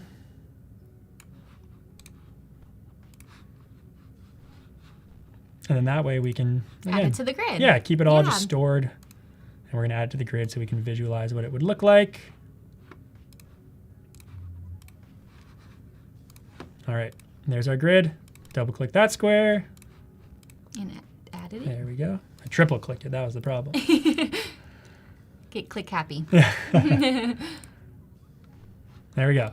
So again, I could see how these work. I could move them around if I wanted to, but I like how that's coming together. Something you can also do that I like to do as well, just because we're not always starting from scratch with a grid, take your 3 most recent old posts that are already uploaded and put them here so you can see what it'll look like to come after it. Right. I actually will usually make the bottom row my 3 most recent posts, and then I'll visualize what my next 6 posts might look like. Right. I like that. Yeah, this is fun. Okay, Yeah. cool. We got a bit of time. Let's take a look at the captions. Yes. Let's go in from there. So I'm going to go ahead and as you asked, like I can work with the different options here. If I wanted to like make it a different color, I could go ahead and change that here. Although that hot pink is pretty good to keep an eye on. It's like a good attention grabbing one. I could change the shape color. I could change like the font color as well, just so you can really make sure you have the one that works for you. Yeah. I like that yellow. It's nice. Yeah, it is very good, for like grabbing attention. I wish yellow was in my brand more, and I could add that in. You can add it in, sprinkled in. I'm gonna go ahead and I like outline. It's nice and subtle. Yeah, I'm a fan of the outline. Yeah, and we can go through and just see. Oh, I forgot I changed. So it will remember the font color changes I did. Yeah. So we don't need it to be black on black. And there we go. We got. The next time you go to post on social media, instead of wondering how many likes or views it's going to get, ask yourself. There we go. Yeah, I like it. I stopped speaking because I wasn't sure if it was doubling. No, from that the is so mic, but, fun. So since we have like a few minutes left, let's maybe like recap and tell us everything that you've done and showed us. So I feel like I've learned so much today. It always goes by so quickly too. Yeah. So we did 3 things, and I'll use this handy grid planner that I made here in Adobe Express using their grids option. We made 3 business style reels that really approach content creation from the less polished, more relatable, down to earth, casual style of content that is, I'm finding and many other creators are finding, doing really well on social media. So the first one we made was B-roll using our own stock footage. Let me delete that window I didn't end up using. B-roll using our own stock footage and the reminder style, typical to like a post notification that's gonna pop up. And we put some nice lo-fi music in the background. There we go. And then we had another style that uses a kind of a post-it note style template for another content pillar, and some B-roll footage that I didn't have to film myself. That's good to have as well in case you don't have that footage. I love it. And then we put it all together with a talking head style video. It's a little bit more advanced. We put in some on-screen animations, and we also added some captions, all in Adobe Express. I love it. The next time you go to post on social media, platform. instead of You wondering, don't have to be jumping around. I love it. The streamlined flow. Yeah, and I could also go in and edit them if I wanted to, and we had more time to show that off. Yay. Well, thank you, everyone, for tuning in. Stay tuned for the next live stream. We have Arabella and Teresa doing some nice editorial photo editing at 1. And yeah, and if you missed any streams. You can always, replay and watch them later. And yeah, thanks for joining, guys. Thank you. I thought it'd be really fun to design some products for my dog. This is Mosby. So here's my dog. I have some illustrations here that we're going to work with for the first category here of treats. I used the shapes and then I went over to Pathfinder and I merged those shapes together. So I'm going to do object path, offset path. Let's do -50. Yeah. So then I use the scissor tool to just disconnect that and make it its own little object here. And then I'm going to round out these corners. So I'm going to pull out all of the ones that are treat related over here. So hold shift to make a square. My dog loves cheese. He loves cheese so much. Release cheese fishes, fill the cheese on your skin. So I'm gonna highlight all of these and then I'm gonna go to object, pattern, make. If you drag here, it's gonna adjust like the entire pattern. Right? So let me zoom out and we're like going crazy. Perfect. Okay, so I'm just moving these around. I'm feeling like it's decently balanced. So you can change the pattern. So you can do grid, you can do brick by row. Grid works for me. So I'm gonna just click out of it. I have my swatch highlighted and have my fill set. Now if I drag this, we're just gonna have infinite pattern. Right? Okay, so now we're gonna do one on outdoors. So I'm gonna do a little sun. We are gonna use the star tool, pull these out to make that like very classic, like anti-scallop. Yep. Okay, I'm gonna arrange, send it back. I'm gonna highlight both of these by just dragging across and I'm gonna do align to selection. Which one do you like better? Or we can do both, I guess. We can do both. Look, you know what? In this life, I can't have everything I want, but in Illustrator, I can. All right? Clip that. And then I'm gonna make some grass. I'm holding Option Shift and I'm gonna do like a little effect. Or I think I need to do single. I always expand it. It just makes it a little bit easier to work with. So object expand. I am making mud. And then I'm gonna do a similar thing and I'm gonna do some clouds. So I'm just using the circle tool. Yes. That, it would be my suggestion, is making sure that you're hitting like the inside middle of the shape. So even this guy is too long. So I'm gonna bring it to the middle of the shape. I'm gonna bring this guy down a little bit. Okay. There you go. And then we're gonna round out that corner and everyone is gonna be happy. I'm gonna give it a little face because it looks like a little like, perfect. People are getting faces now. Maybe I'll do just a little sparkle. Okay, a little shortcut as well. You can use the arrow tools if you're like holding the shape and it will change the points. So we're gonna highlight all of our objects. We're gonna go object, pattern, make. Woo! Okay, so I'm gonna bring in, I think, this food bowl. Okay, I'm gonna write Mosby. I'm gonna outline it by doing Command O just to make it into a shape because that's gonna be helpful for us. And then I'm gonna pull in some of these shapes from up here. Mockup works best or / only if you have an image and then you have vector graphics. So you can't be overlaying photos into photos in Illustrator. It really is for vectors. Okay. So I'm gonna click this and I'm gonna shift click my image is the word I was looking for. And I'm gonna click mockup. We can move it up and down and kind of position it where we want it. Cute. Yes. I think it looks so fun. Oh, I love that. I'm just gonna bring the bed into here. We have both highlighted and then I'm gonna click mockup again. And it does a great job of like stretching it and moving it correctly, which is awesome. Thank you so much, Emily. Yes. I have learned a lot, so I hope that y'all did. All right, thanks Thank everyone. you guys. Bye.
Hello, welcome to Adobe Live.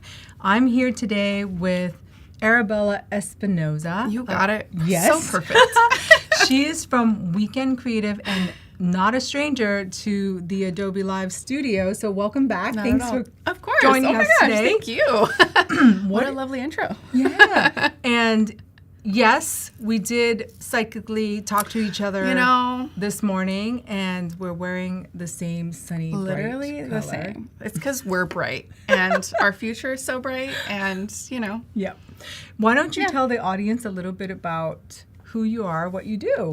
Sure. I guess I should have brought up our page over here. Why not? Weekendcreative.com. Yeah. So my name is Arabella, and I am one half of Weekend Creative. We are a commercial photography duo. We're based actually in San Jose, so not too far from here, from the studio. We create bold and vibrant imagery for different kinds of product brands. And yeah, we clearly love color. Yeah, it's amazing. So lots of fun. So much color. Yeah, Look at that. I know, just all the things. I don't even have to go to our work section. This will just show all the images for us. We're good to go. Beautiful. But that is us. And yeah, today's going to be a really exciting little stream. It's going to be a little bit different from what we normally do. What are you sharing with us today? I figured it'd be fun to kind of do a little throwback and I'll actually have to tell my friend because it's her brand. Unfortunately, she's in an indefinite hiatus at the moment, just because it's a lot of work to run a product brand. I'm sure you probably know. It's just insane, all of it. And she was just a one-woman show. So, so her brand, which we photographed her, like the initial shoot for her brand, and it's called Said the Label.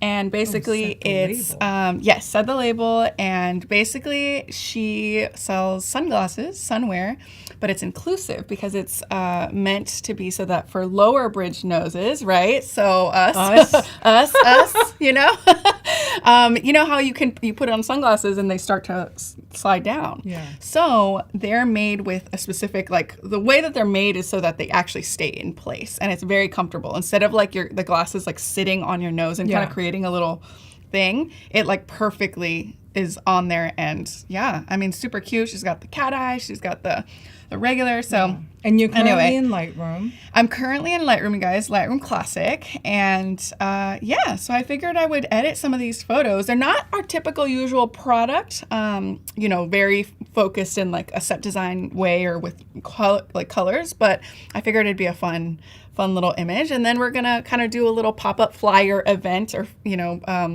shop flyer on Adobe Express. Yay. So we're going to do a bit of everything. So And before you begin, I'm just going to say hi to a few people. Oh my God, please. Hi, Keys. I saw you yesterday on the Spotlight as well. And Dara, hello. Robert, thanks for joining us today. If you have any questions for Arabella and I, just put it in the chat. Yeah, and you can interrupt me whenever, literally. Sometimes I start talking and I just can't stop. So, you know how that goes. Yeah. And also I want to say that I think photography is so important for businesses. Oh my gosh, seriously. To inject. Totally. And you have to be authentic to your brand. Yeah.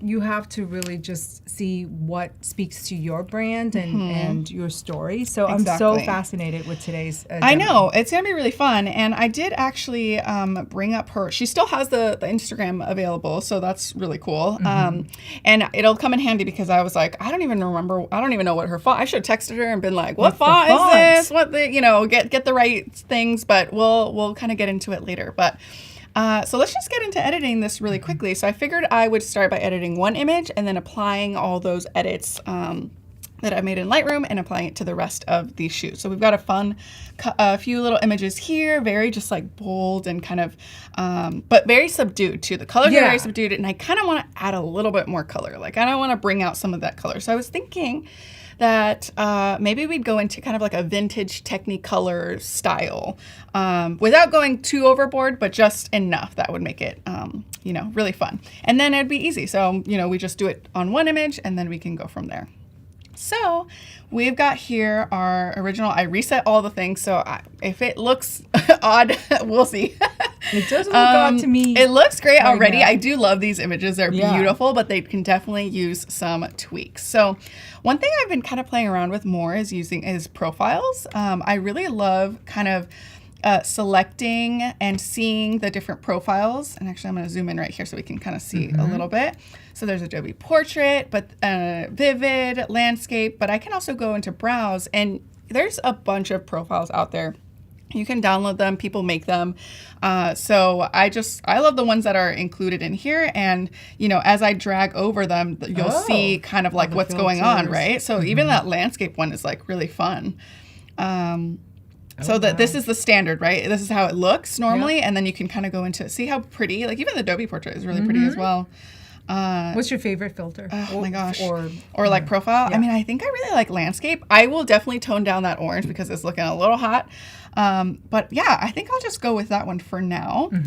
And then we kind of go back to our regular stuff. And then let's go ahead and start editing this a little bit. So highlights are a little hot. This was like a bright day in the back, you know. So let's bring down those highlights. Let's bring down those whites as well, because I do kind of want it to be, again, that faded vintage Technicolor vibes. And then I actually do want to make it a little less clear. I kind of want it to be soft and a little dreamy. So something that I do sometimes if I want that look is to kind of reduce the clarity, right? Because if you go the other way, then you've got some real rough, real roughness there. But even just bringing it down a touch will be perfect. And then I will maybe bring down the vibrance just a tad, maybe the saturation a tad bit there. And then one thing I don't want to forget to do is also enable profile correction. So fixing our lens correction there. So make sure to click those. And then I'm just going to go into the tone curve and start to play with like all the colors because it's always so fun. Oh, and actually before I even do that, let me use our special point color. You guys, this is like the best tool because you can literally select something like any color and you can start to like affect it, which is like amazing. I mean, I love it so much. So in this case, right, the orange, maybe actually I'll delete that swatch, and you can do multiple swatches, by the way. So very, very cool.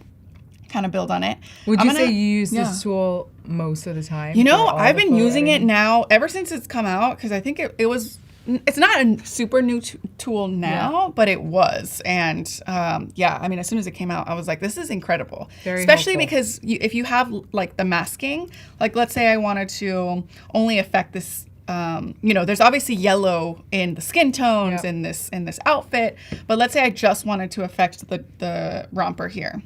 I can select objects, and if I just go over the romper here, it'll select everything here.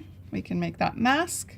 It'll analyze, it'll detect the object, and then it'll be like, okay, you want this. Perfect. Now we go down here, point color, and it's only gonna affect that color. So it's pretty awesome. See, I can kind of like make it a little more bold, maybe a little bit more of the yellow that we're wearing, you know, that kind of fun stuff. So it's great. I love it. But I'm gonna go ahead and delete that because I'm okay with how it was before. So let's go ahead and kind of fix a little bit of that orange craziness that's happening. And that I can just do by like going over to the yellow side in the hue shift. I feel like that's probably okay. Maybe like just desaturating a tiny bit like that. And now that looks really good. So perfect.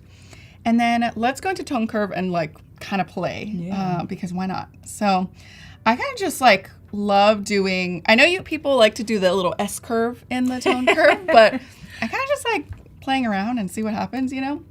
Oh, that's too much. So like, I like, you know, just kind of seeing how things transition. Sometimes, and right now I'm in the like the white, kind of like the overall tone curve, but then we can get into the like reds and greens and blues. So we'll do that in a moment, but I'm just playing around. And if you guys have any questions, please feel free. Hi, Babs. Babs just joined us. And for those of you who just joined us, we're here with Arabella Espinoza from Weekend Creative and one half of Weekend Creative. I know there's two of us. She's not here today. Yeah. And she's showing us some photo editing in using Lightroom, and we'll get into some other things later on.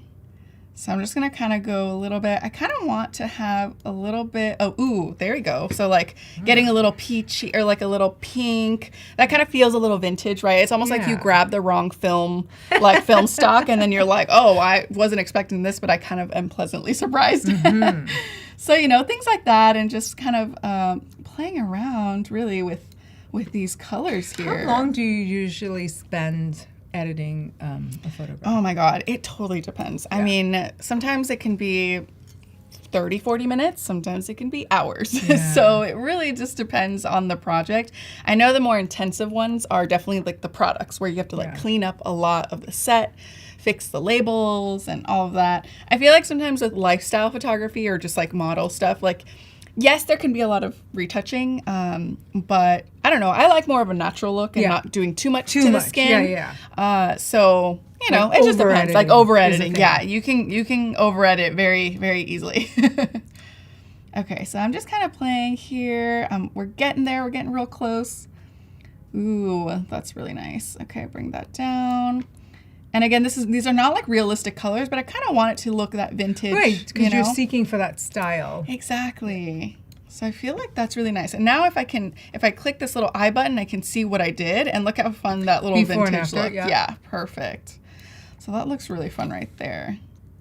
Okay, beautiful. So let's go ahead and go into color mixer. I'm gonna also click into these little colors here. I want the blue to be a little bit more saturated. There we go. And maybe like this way, and luminance shift always brings it up. So there we go, and you can build on that, you know? It's so subtle. It's so subtle. But it makes a difference. But look if I turn it off, and there we go. So it's just, you know. It brightens it up. Yeah, exactly. So here we go. So that one I actually don't want to do because that does affect everything. So, and actually, maybe I'll actually do that thing that I was saying I'll do earlier. I do kind of want to make this a little bit more vibrant. So let's go ahead and select that again. And then I'm just using the mask tool, and I selected objects. And then you just get to paint in. Look real easy. And it'll detect the object. And there we go. And we just go down here to point color. I'm going to select it. And I'm going to just kind of go up a little bit that way. That's kind of fun. It's like a little unrealistic, it makes it pop a little bit. It makes it pop a little bit more. Yeah. Keys is saying, I like this dreamy look. Yeah. It is dreamy. Me too. Here, if I can fit it, there we go. And they all look like they're dreaming about something. I know, right? They're all just like, you know. So if we go to before and after, look at that. That was, I think there's like a, you know, there's definitely some pre-editing going on there from like the camera. Yeah. But I like more of this dreamy, kind of soft, like fun vibe here. So I think this looks great. So let's go ahead and go down a little bit more, and kind of, I also like playing around with color grading as well. So again, really it's just like kind of just playing around. I mean, I didn't have anything super set, but I'm kind of fixing the shadows and the midtones and seeing what kind of results I get by, you know, you can get real extreme here. It might be too much, but you know, that's like kind of fun right there. For someone just starting out in Lightroom, what advice would you have? Like literally doing this, like trying every tool until you understand what happens, right? You kind of almost have to push it all the way to 100 or the slider or whatever it is and see what it's affecting, because then you'll get to learn like, oh, okay, so that's what that's for, or, you know. Or I like this, or oh no, that's not what. Yeah, exactly. Like you almost like need to push it so over the edge to like be like, okay, no, I don't want that. So let's bring it back. And then you kind of just start to add different things onto it, you know? Okay, so the last thing that I will say, let's go ahead and fix the transform. I love using the auto tool. It usually does a good job of like kind of adjusting that. I guess I was like pretty spot on. I didn't even need to do much. Perfect. All right, I'm good with that. And then, one last thing too second to last thing is the lens blur, you guys. I have been loving playing with this. So basically, and it might take a little while, so I'm so sorry. Basically, what it does, if you want to apply it, is that this is one of the latest tools, is that it analyzes your image and then it applies a blur. Oh. And it's like so good. Like, look at that.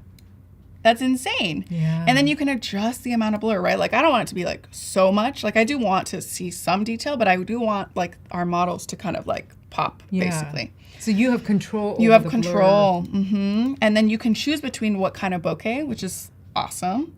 I think I'm just going to tone it down and keep it at that first one, which I don't even know the names of it. Oh, circle, modern circular lens. But what's cool is that you can also change the focus range, right? Like if we wanted it to be like, you know, where the back is more focused, right? Now we get some haziness on the models, that kind of thing. So depending on what it is that you want to focus, you can change that, which is just like unbelievable. So many options. It's like so wild. Yeah. And then if you want to visualize depth, you'll see like, okay, this is what's being affected, you know? So very cool stuff. Wow. So I think that's that for that lens blur. And then let's just add some grain because I feel like grain is like a staple of a vintage kind of vibe. Yeah. Okay. So there is a question on chat that I go want to for it. ask is Babs want to ask, what is the difference between Lightroom Classic and just Lightroom? You know what? That's a great question. I feel like Lightroom Classic is definitely like the desktop version, right? Whereas I feel like with Lightroom CC, it's more of that like it syncs between like different platforms. So you can have it on your desktop, but then you can take it on your iPad. You can be on your phone. So it's just kind of like a more seamless, and I think the interface is a lot more simple and more intuitive, I guess. I mean, this is more intuitive to me personally. Everyone has their own thing, their own workflow. But I do think that the design is really nice, especially for beginners. Yeah. So if you're like trying to get into it, Lightroom CC would be the way to go. I hope that answers your question, Babs. Yeah. And you never have to apologize for asking anything. Never. Okay? Ever. Ask away. Okay, so here you go. So we've got kind of like more of a dreamy, pinky look over here. So now we can just literally develop settings, copy settings, right? And so again, all of these things are in here, right? I want to make sure that I'm only copying the things that, for example, like if we crop something in a certain way, I don't want that to be, you know, included in the settings that I'm going to copy over. Right. Same thing with a remove. The lens blur, not even that either, because that's specific to this image. The masking as well, right? Because it's not like we're in the same type of pose. So, and the transform as well. So I think that's pretty much it. So we hit copy, and then we can select our other images, and we'll probably have to tweak them, but you know, at least we know that they're kind of there. Like, ooh, look at that. Look how beautiful. I love that softness to her skin, and it's just kind of like a little bit more of a peachy pink skin tone, which I love. And then we've got this image here, like so fun. Oh, so much. And then we can go in and tweak if we're not like happy with it being too pink or that sort of thing. But it's such a vibe. Like, look at that. Yeah, look at that. It's so fun. I love it. So. And saves so much time. Oh my God, it saves so much time. You can apply it to all your other photos. Exactly. And one other thing like that I love to do as well with portraits, sometimes like, you know, I want to make very specific edits. So I like to use that masking tool again. So for example, I feel like we need to like brighten up her face a little bit more. So what I do is go over to mask, go over to Radial Gradient, and then we just kind of build a little oval here. And then we can kind of increase the exposure there a little bit to kind of bring her face. Kind of bring the highlights, you know, that kind of thing. How long have you been using Lightroom? Oh my gosh, forever and ever and ever and ever. My fingers my wrist should be falling off by now because the amount of time I've spent on these programs is insane. I think since I was like 12. Wow. Yeah, not Lightroom specifically, but Photoshop for sure. Wow. Yeah. So. And I'm 30, so you can kind of figure that one out. Holy cow. Okay, so now the other thing that I really want to do before we make that like pop-up flyer event that I was thinking of, I want to do like a fun kind of collage-y effect to this, you guys. So let's go ahead and open this in Photoshop. And I love that, you know, with Lightroom Classic, it's all seamless. Like you can just do it. So let's go ahead and wait for that to open. And you guys, I can't ever ever remember everything I've ever learned to do on Photoshop. Like, let's be honest. So I personally love to go on Discover sometimes and search Creative Cloud and be like, hey, how do I do this? And then it comes up with like exactly what I want. So this is like a really cool tutorial that I found on Adobe that when I was looking up, okay, how do I make like a ripped paper edge? Because I want like, I want to play with some texture and such a cool effect. Such a cool effect, right? Yeah. And it just goes through it has a video, all the tutorial 1 minute, steps. 60, it's perfect. So definitely looked at this beforehand to kind of get an idea of what I wanted to do. So let's work in here. So let's go ahead and the first step that I'm going to do is I'm going to use my object selection tool. Now I have, if you were working on where something had, a file had a bunch of layers, make sure to sample all layers so that you can actually get a selection. But otherwise, I think we just got the one. So I'm going to select her for now. And let's see, perfect. That looks awesome. So now we just need to refine our selection here. So I'm going to use the polygonal lasso tool to kind of remove that. And I don't want it to be like too perfect, but just enough. And I'm going to get her hair. I know, right? It really is. It's such like object selection tool is such a good like starting point. Yeah. I love it. You could also do you could also do select subject, but I think in this case, if I did select subject, it would select all of my models. Yeah, which I don't want in this case because I am going to kind of do that cutout effect for all of them. So, or if I have time, we'll see. But yeah, that's pretty good. And what I'm making sure is that I have the add to selection icon selected so that I'm not like losing my selection. So here we go. Okay. And you kind of have to zoom in a little bit sometimes to kind of see details. She has nice, smooth hair. Oh my gosh, she really does. This is our friend Claire, by the way. She is an incredible creative. Oh my gosh, she is so amazing. Love her. Claire Sue is her handle, and she does some amazing stuff. So, okay, perfect. We've got our selection, and I'm going to hit Command J to kind of have it on its own layer, right? Now, the fun part is that now I just get to freehand a selection here. So we're going to do a freehand of her again, but we're going to go inside. So, and I kind of want it to be like jagged because we want that kind of paper texture look, right? Okay. I always try to do this in one go, but it's never possible. Like I have to stop to like move my mouse. Okay. And I don't know anyone who doesn't use a mouse. I mean, it would be really hard on the trackpad. Oh my gosh, it would be so hard. Or like people probably use like the Wacom tablet or like with the pen. Yeah, exactly. Okay, let me just kind of do that more jagged there. Perfect. Okay, and then we continue on. Oop, too little. Okay, sweet. There we go. It's Perfect. So fun. Yeah. I know it is so fun. Okay, beautiful. And also, there's nothing, I don't know. I've been talking to people about perfection, and there's no such thing. No, there really isn't. There isn't. No, and in this case, we want it to be imperfect, right? Because if we're going to go for that paper cutout like vibe, we need to make sure that it's, that it is like imperfect.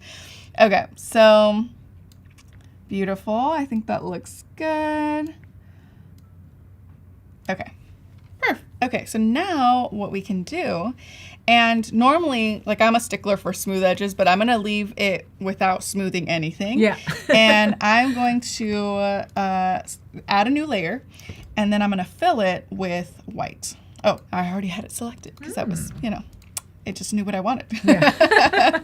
Okay, so there we go. So now we've got that, and we are going to now, while selecting that white outline, I'm gonna hit Command T and I'm gonna transform it because now I'm gonna bring it out. Now obviously this looks weird. I did use Command to just kind of expand it, but now we can use Warp to kind of play with where we want the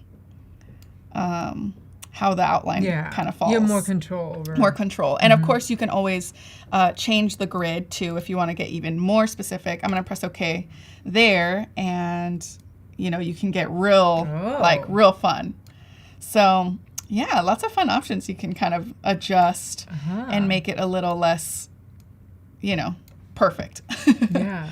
And you learned all this from the tutorial? I learned all this from the tutorial. Yeah. And I'm using it in my own way, right? Like I'm not doing it in the way that she showed it, but I now I know how to, right? The technique. Because I'm like, I probably did it so long ago that I don't even remember. I'm like, let me just get a refresher. Yeah. Because I mean, how can you remember everything, every single technique, Since you were 12. Since I was 12, right? Exactly. Impossible. Okay, amazing. I really like this tool. Yeah, and it's the awesome. effects. So there you go. See, like kind of like you kind of have to have like the thin edges and like more, because that's when you rip a paper, it is always like very weird. Yeah. So I'm gonna press OK.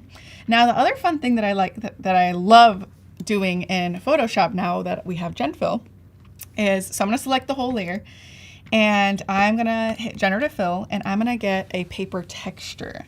So I'm gonna add to my prompt paper texture, and I selected everything so it's on its own layer, right? Mm-hmm. And what it's gonna do is it's gonna pull up some fun, paper. And what we're gonna do is we're gonna clip that texture to that outline, right? Mm-hmm. Oh my gosh! I like the options. Wow, I love it. And I have to say, the generating is faster and faster. Oh, yes. Oh, my God, yes.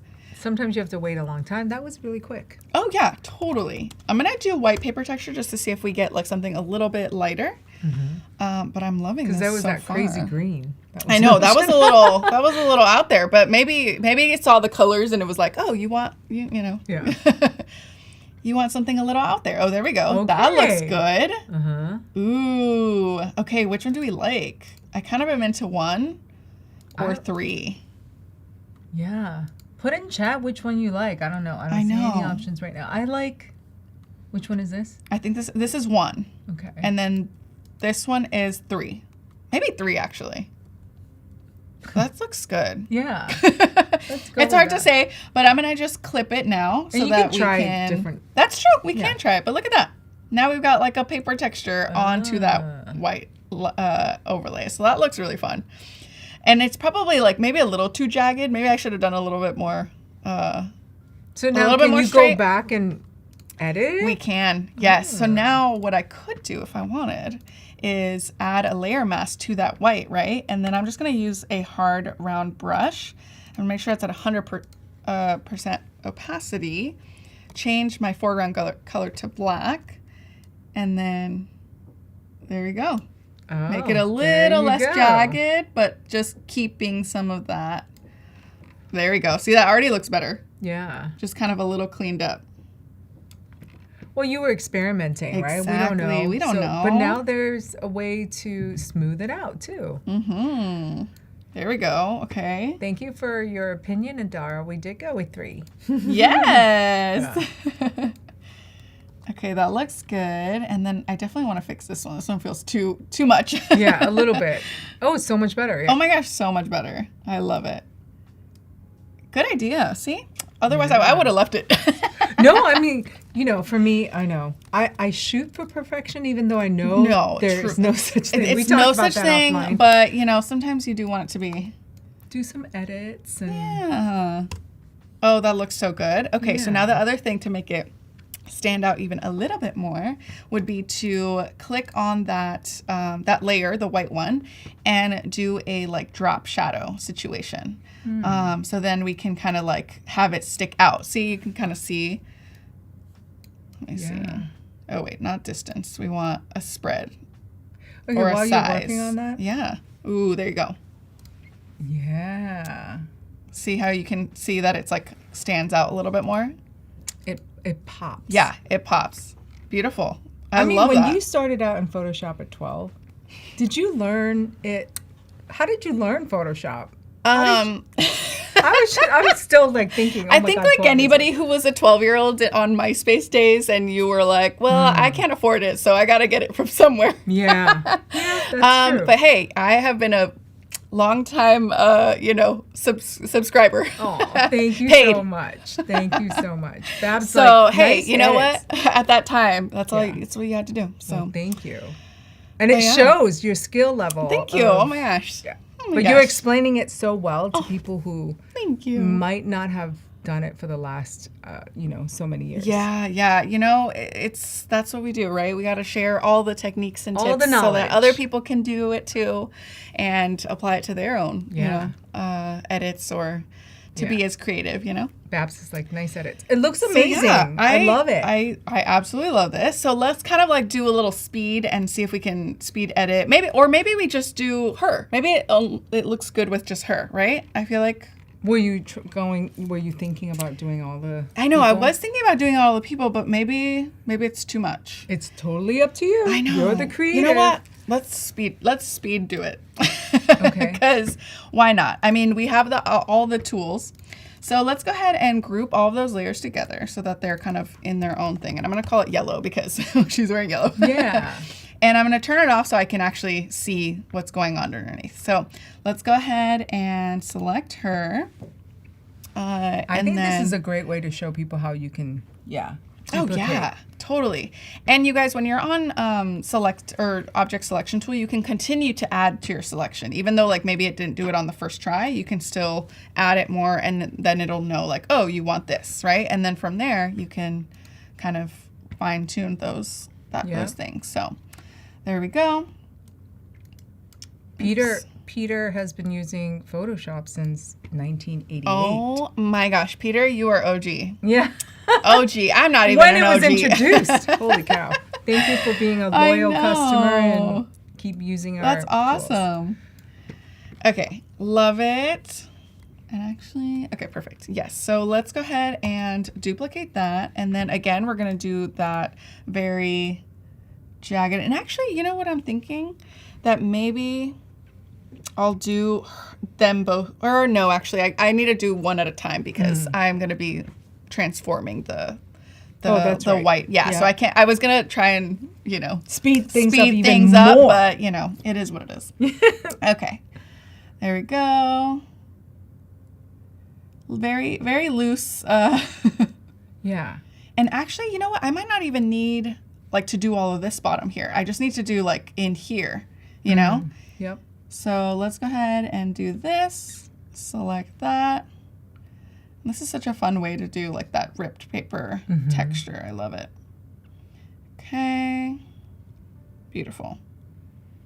Thanks for moving us, Jacob. And I see on Yeah, the screen, thank like, you go from left to right, depending on what's on the screen. I it's love like it. The magic He's of on production. it. I know. Jacob's the best.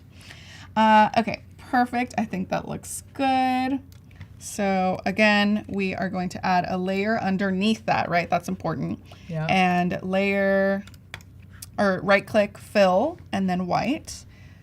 Perfect. And then now, if we select out of that, we can hit Command T.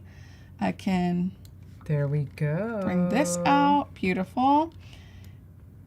And now we can right click for warp. Yeah. And then I'm going to just change that to 3 so that we can make even more specific edits. Adjustments. Yeah. It's so fun. I know. It really is. It's like there's a big light behind her. I know. There we go. I love this. And like, you can little play fun. around. Oh, and, yeah. Yeah. Exactly. I think I'm okay with just like Yeah, it even doesn't a little have to bit. be It doesn't have to be perfect. perfect. Exactly. Beautiful. Okay. I think I'm happy with that. So let's hit enter. And now, since I've already done all the work before, so I can just copy that paper texture, and bring it over here, clip that to that one. And then now we got that paper texture right there as well. So and now it's looking a little weird just because of here, right? So that's where we can go back and add a layer mask to that layer, to the white one, the white filled Because it's layer. overlapping her face. Yeah. Exactly. And then we just kind of go over like that. Yeah, I think that looks good. Voila. Voila. Love it. And then, yeah, I think that's good. So I'm going to call that one blue. Yeah. Perfect. And then I do think that I can do these ones at the same time. I think that's let's fine. check it out. Yeah, let's check it out. Why not? And if not, then I'm just going to say yes to it. Yeah. So again, getting our object selection tool, selecting, and making sure that everything is There we go. That looks so good, Yeah. you guys. Oh my gosh, I love it. It's such a great tool. So quick. I know. Okay, and then let's get her added into it. Beautiful. Now That they're looks so together. good. Yeah. Now they're together. See if it'll add this one as well. Perfect. Okay. And then I can just quickly add that and then subtract that little section right there. Beautiful. Yeah, that looks so good. I mean, wow. Perfect. Okay, so let's go this one, the ahead. hairs. Her hair. I know, her hair is just, it's a vibe. It did well. Yeah, it did do well. And if we wanted to refine it, we could always go into select and mask and all of that. But I'm going to keep it like kind of a little bit, a little, Imperfect. Imperfect. Like we like that. Okay, so let's go ahead and do that same thing for the last time. Okay, let's select. I'm just going to kind of go around here. Make sure I'm including both. So you selected these. I mean, it's a really good representation of various. She selected them. Oh, yeah. She was amazing. just like, we need to make sure that this is my target audience, right? So like that's kind of the vibe of her brand is that it's inclusive, right? Yep. A lot of beautiful brown ladies, and so we love it. It's just it's great. I think it's awesome.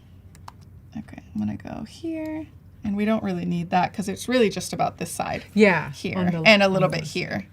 Yep, perfect. And then I think that's good. So let's go ahead and add that layer again. We're gonna fill it. Perfect. I'm gonna hit OK. And let's go ahead and take that. And I'll definitely have to add a mask to that so that we don't have that part right there. But I'm gonna go ahead and hit Command T, bring that out. Awesome. There we go. Okay. And then let's go ahead and warp it and distort it and just add all the fun things there. Beautiful. Okay. Okay, I'm gonna hit enter and then I'm gonna do it again and I'm gonna add or change the grid so that we get a little bit more of a, there we go. Perfect. That looks so good. Yeah. I love her curls. I can't stop looking they're at so it. good. They're so cool. They're so cool. Okay. Perfect. We're so close there. It makes it so simple. I know. Yeah. It's awesome. Okay. I think that's good. Yeah, you wanted a little jagged. Yeah. Perfect. Exactly. Okay. So let's hit enter. And then again, we can just duplicate that paper texture, bring it down, and then let's clip that. I love the clipping mask. It's such a great tool. Okay, so now let's go ahead and add a layer mask to that, right? And we are going to just paint over that little section right there because we don't want that to be in there. And then that looks great. Okay, and then one other thing that we can, one other thing that we need to do as well with the blue is we need to add a drop shadow to that. So that's right. I think the settings are already applied like we did From before last from the last time. time. So I can just hit OK. Perfect. That looks so good. And then same thing to the bottom one too. So we can do that. I'm gonna call that green and tan.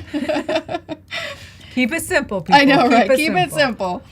And then again, that drop shadow there. I actually have no idea why I have multiple inner shadows in here because you can like duplicate things in here, but who knows? I don't know. That Sometimes looks there awesome. are so many options. So many options. So many options. That looks Oh my gosh, that looks so fun. It fantastic. looks like a very like kind of collage-y vibe. You Yeah. know? It's like fun. Oh, actually, I do want to keep that. Just Someone kidding. on chat did say collage-y. Yeah, it's very collagey, very fun, and just kind of like playful, right? Because it is going to be on a like pop-up flyer. So let's go ahead and do that. So let's go ahead and save this. So I'm going to save it. And the great thing about this is that you can save it and then it will immediately update as soon as it saves in here, which is so super cool. So and if you quick. wanted to like continue adding like other textures or other things on, back in Lightroom, you totally can. But that's the great thing about Photoshop. So let's go ahead and just export this. So I clicked Command Option Shift S. Hopefully it shows up on the, oh yeah, I think it is going. Perfect. Oh, well, Wheel of Death. Hopefully it didn't go. There we go. No, it was pretty quick. That was quick. Okay, amazing. Oh, that looks so good. I love it. Okay, so let's go ahead and up the quality of that to like 70. I feel like that's probably good enough. We probably don't need this large of a size. I mean, this is going to go on Instagram, so it's probably going to be like, you know, and actually, let's go ahead and crop it now before we forget. Let's go ahead and cancel that. I'm going to click crop here. And oh, look at that. Already a 9:16. I'm going to actually do like the ridge, or maybe it should stay the exact same size. I think that might be okay. Because then I can always crop it in Adobe Express, actually. I'll do that because then I have more real estate so that, you know, if I need to move things around, then I will. Okay, back to saving. Yeah. So let's do It's amazing. The creative process. It's like, should I do this? Maybe should not. I do this? And, yeah, I you're constantly know. talking to yourself. I know, always, yeah. always. Okay, so let's go ahead and change this to, let's do 1200. I think that's reasonable. Let's make sure this is like good quality here, maybe like 70. And then, perfect, that's perfect. So let's go ahead and save that. And then set the label final photo. Perfect. Oh, that looks so cute. I'm obsessed. Okay, so let's go ahead and go back in here. Now, remember when I was saying about, you know, fonts, and I was like, totally forgot to ask her what font she uses. So I was like, you know what? I need to figure this out. So I ended up screenshotting her font. So here it is. And basically what I can do is I can go into Adobe Fonts, fonts.adobe.com, you guys, click on the little photo. What? And I didn't even know that you could do this. Yeah. And then it scans it for you. And then it goes into this whole little process where it, like, you know, finds it for you, basically. So we're selecting this single line of text. You got your next step. And from there, it'll ask you, you know, a couple things to confirm. Yeah. But and it's now searching the library. It's now searching. A million, yeah, like I so know. So many fonts. I know. Well, hopefully. I mean, it kind of looks like it's a little slow here, but if anything, I can always redo. I think it's because we have so many fonts. I know. Honestly, I know. Although, like, I think this is just a visual. Maybe. Let me refresh because I feel like it didn't take this long last time. Oh no! Bad request. Oh no! Well. Oh, there we go. Okay, let's try that again, you guys. Oh my gosh, we can't fail on Adobe Live. Okay, here we go. Perfect. So then now we can go to next step, and hopefully it does it. Hey, life is full of glitches. It worked literally. I know. An hour ago. Right before. And always right. I know, it really is. But anyway, the point of this is that, you know, usually you can kind of upload like a photo of a font that you're looking for, and essentially it'll kind of go through this little process where it's finding something, either the exact font that maybe Adobe has or something similar. So, but you did do this before. I did do this before. Yeah. Yes, I did. So, you know what? At least I know what font it is. We promise. It works. Of course, right when I need it to. Okay. But that's like the really fun part. And then on top of that too is you can go into, you know, once you find the right family. And I think it was called, let me see. And I have it in here actually. Let me see. Let's find it. We were sitting right outside of the studio, and Gray Cliff. That's the one, I think. Or is it? Let me see. Let me double check. There's one that's also very similar. There we go. Dashiell. That's the one. Dashiell. You guys, Dashiell. So let's go ahead and find that because apparently this isn't going to work right now, but that's okay. So look at Dashiell. That is the font. So if I go ahead and do the sample text, There you go. Look at that. It's that fine medium or the fine demi, actually. Either one of those. Like, that's so good, right? And actually, it should be the, like, S with the lower case. There we go. There Look at that. go. Beautiful. That's the one. So, again, I can now find that in, you know, in Adobe Express. So, you guys, earlier I was trying to find this exact template. Yep. Adobe Express is great. You can kind of like find so many amazing things on here, and you can really just search literally anything. And I did a little search, and I was just like, okay, I want to do like a little pop-up flyer for Said the Label. And so then I looked up a few different designs, and I loved this one. Like, I was like, it's very image heavy. The colors, everything.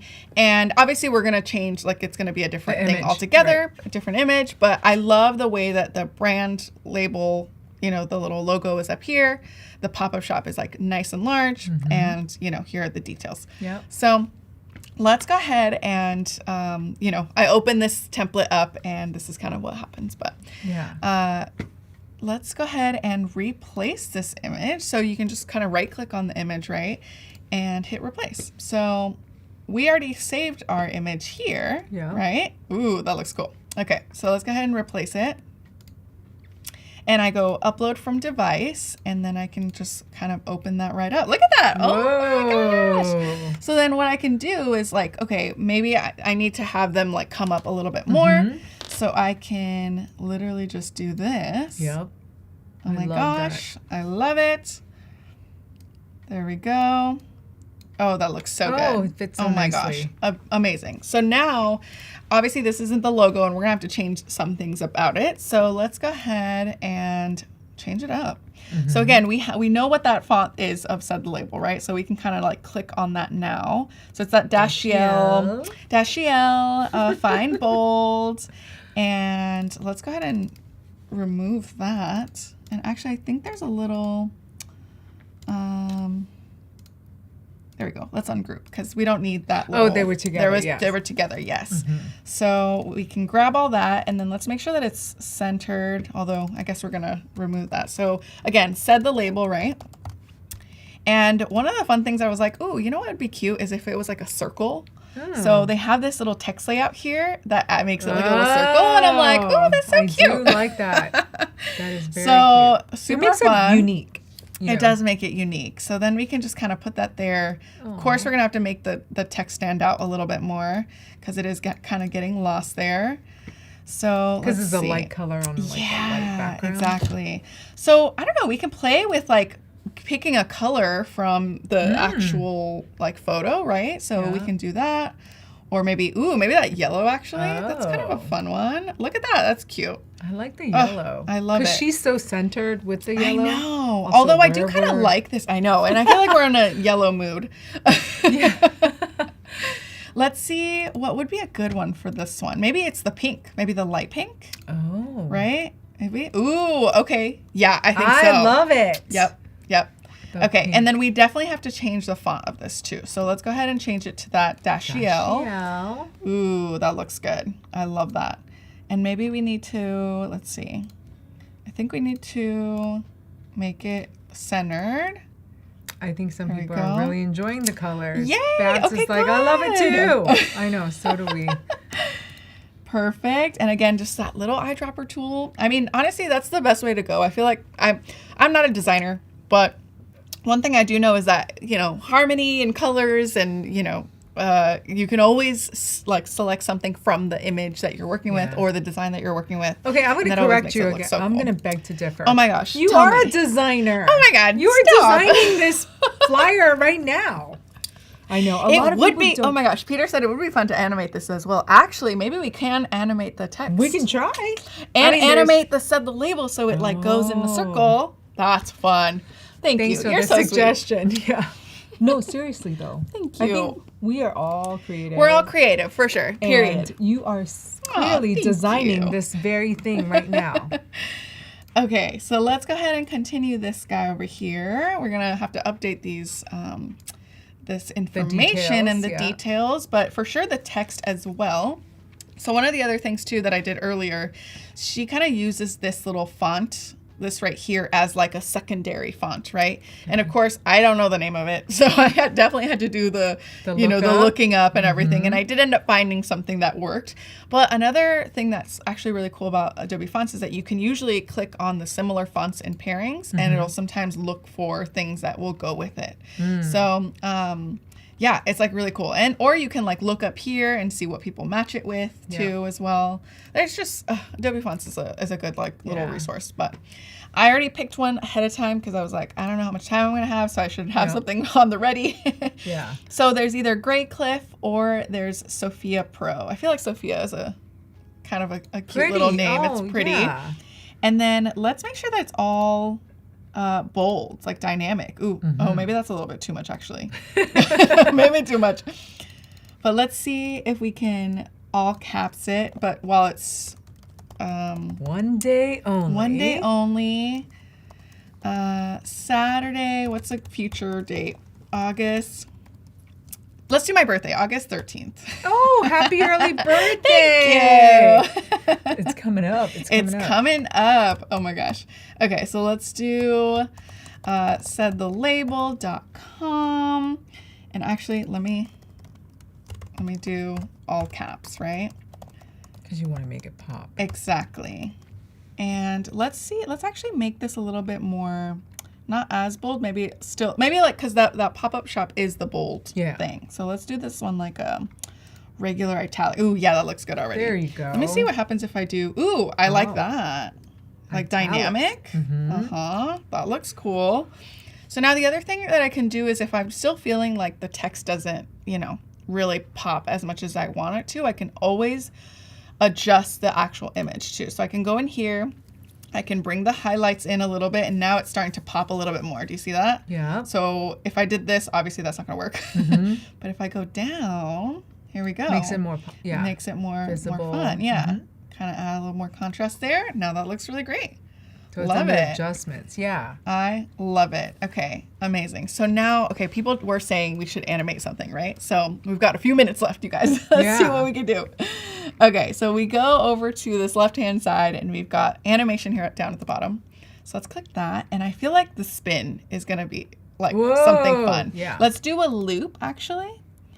And there we go. One of my favorite features is the animation. So thank you for that suggestion, you know what? Peter. Yeah, Peter, you know that you wanted this, and I feel like it's making the whole thing better. So I think that's great. Okay, let's animate this pop-up maybe a little bit. Let's see what we could do. Maybe it's like more of an in, like just like one animation like going in, right? So maybe like that. Or should it like pop up, pop down, or rise? No, I feel like then it kind of goes over the one day only. I kind of like that, honestly. I like the swooping in. What do you guys think? I feel like I like the drift. I like the drift. Unless we hear from you on the chat, we're going with drift. There's also these one. Oh, that's too much. That's too much. Oh, the lightning thing. Oh, I like the typewriter too, actually. That's kind of cute. You guys, there's so many options on Adobe Express. It's like you can get lost. Yeah. So we're going to pick one. We're just going to go for it. We're going to do drift, and it's going to be great.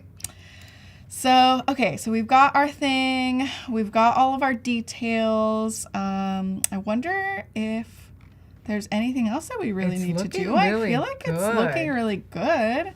Let me zoom out just a little bit so I can actually see everything all together. Wow, this looks great. I love it. And now if we wanted to, like, let's say, we wanted to add a photo. Let's see. Like, let's say we had another one.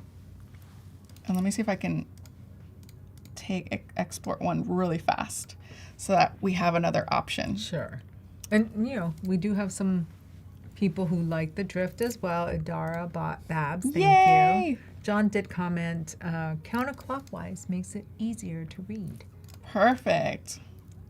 Okay, there we go. I think I'm going to do that one. Let's export that. Okay, and then perfect. So let's go ahead and open that because look at that. So now we can, like, if we wanted to make another one. Right, with a different image. Oh my gosh, that looks so good. So fast. You could just put it over it. Wow. Wow. That's so kind of simple. bold and fun. So then we can just kind of like bloop. Yeah. Or we can switch it and do. Oh no! Wait, there we go. Oh no! Okay, I guess I gotta delete it because otherwise I'm not gonna be able to. Okay. Oh, because it was on top. It was on top. Yep. I thought I could switch it over, but I think because it's there's a lot going on. Okay, so I think final you one. could duplicate it. Here we go. Then, yeah. Yay! So there we go, you guys. Oh my gosh. So fast. Amazing. Well, you did it in time. Hope you guys enjoyed that. That was so much fun. I had so much fun. I hope you The all yellow did. though is I love can't it. believe that we. I can't believe it either. I don't know. Maybe you wore it because you knew you were showing this picture. I think but so. I honestly did not. But we're right there on the same page. On the same page. Thank you for joining us today. Be sure to subscribe to our Instagram, YouTube channel, Adobe Live. And make sure to follow In the Making with Teresa. Adobe's podcast, In the Making. Thank you so much for showing that image. Yeah, thank you guys so much. We had a blast. I hope you learned a bunch of things about Lightroom, Photoshop, Express, and how easy it is to update an image using all the tools that you utilized, and also how to create a really fun flyer and animate it. Thank you so much for all of your contributions, engagement online, and we hope to see you again soon. We'll see you next time. Bye. That was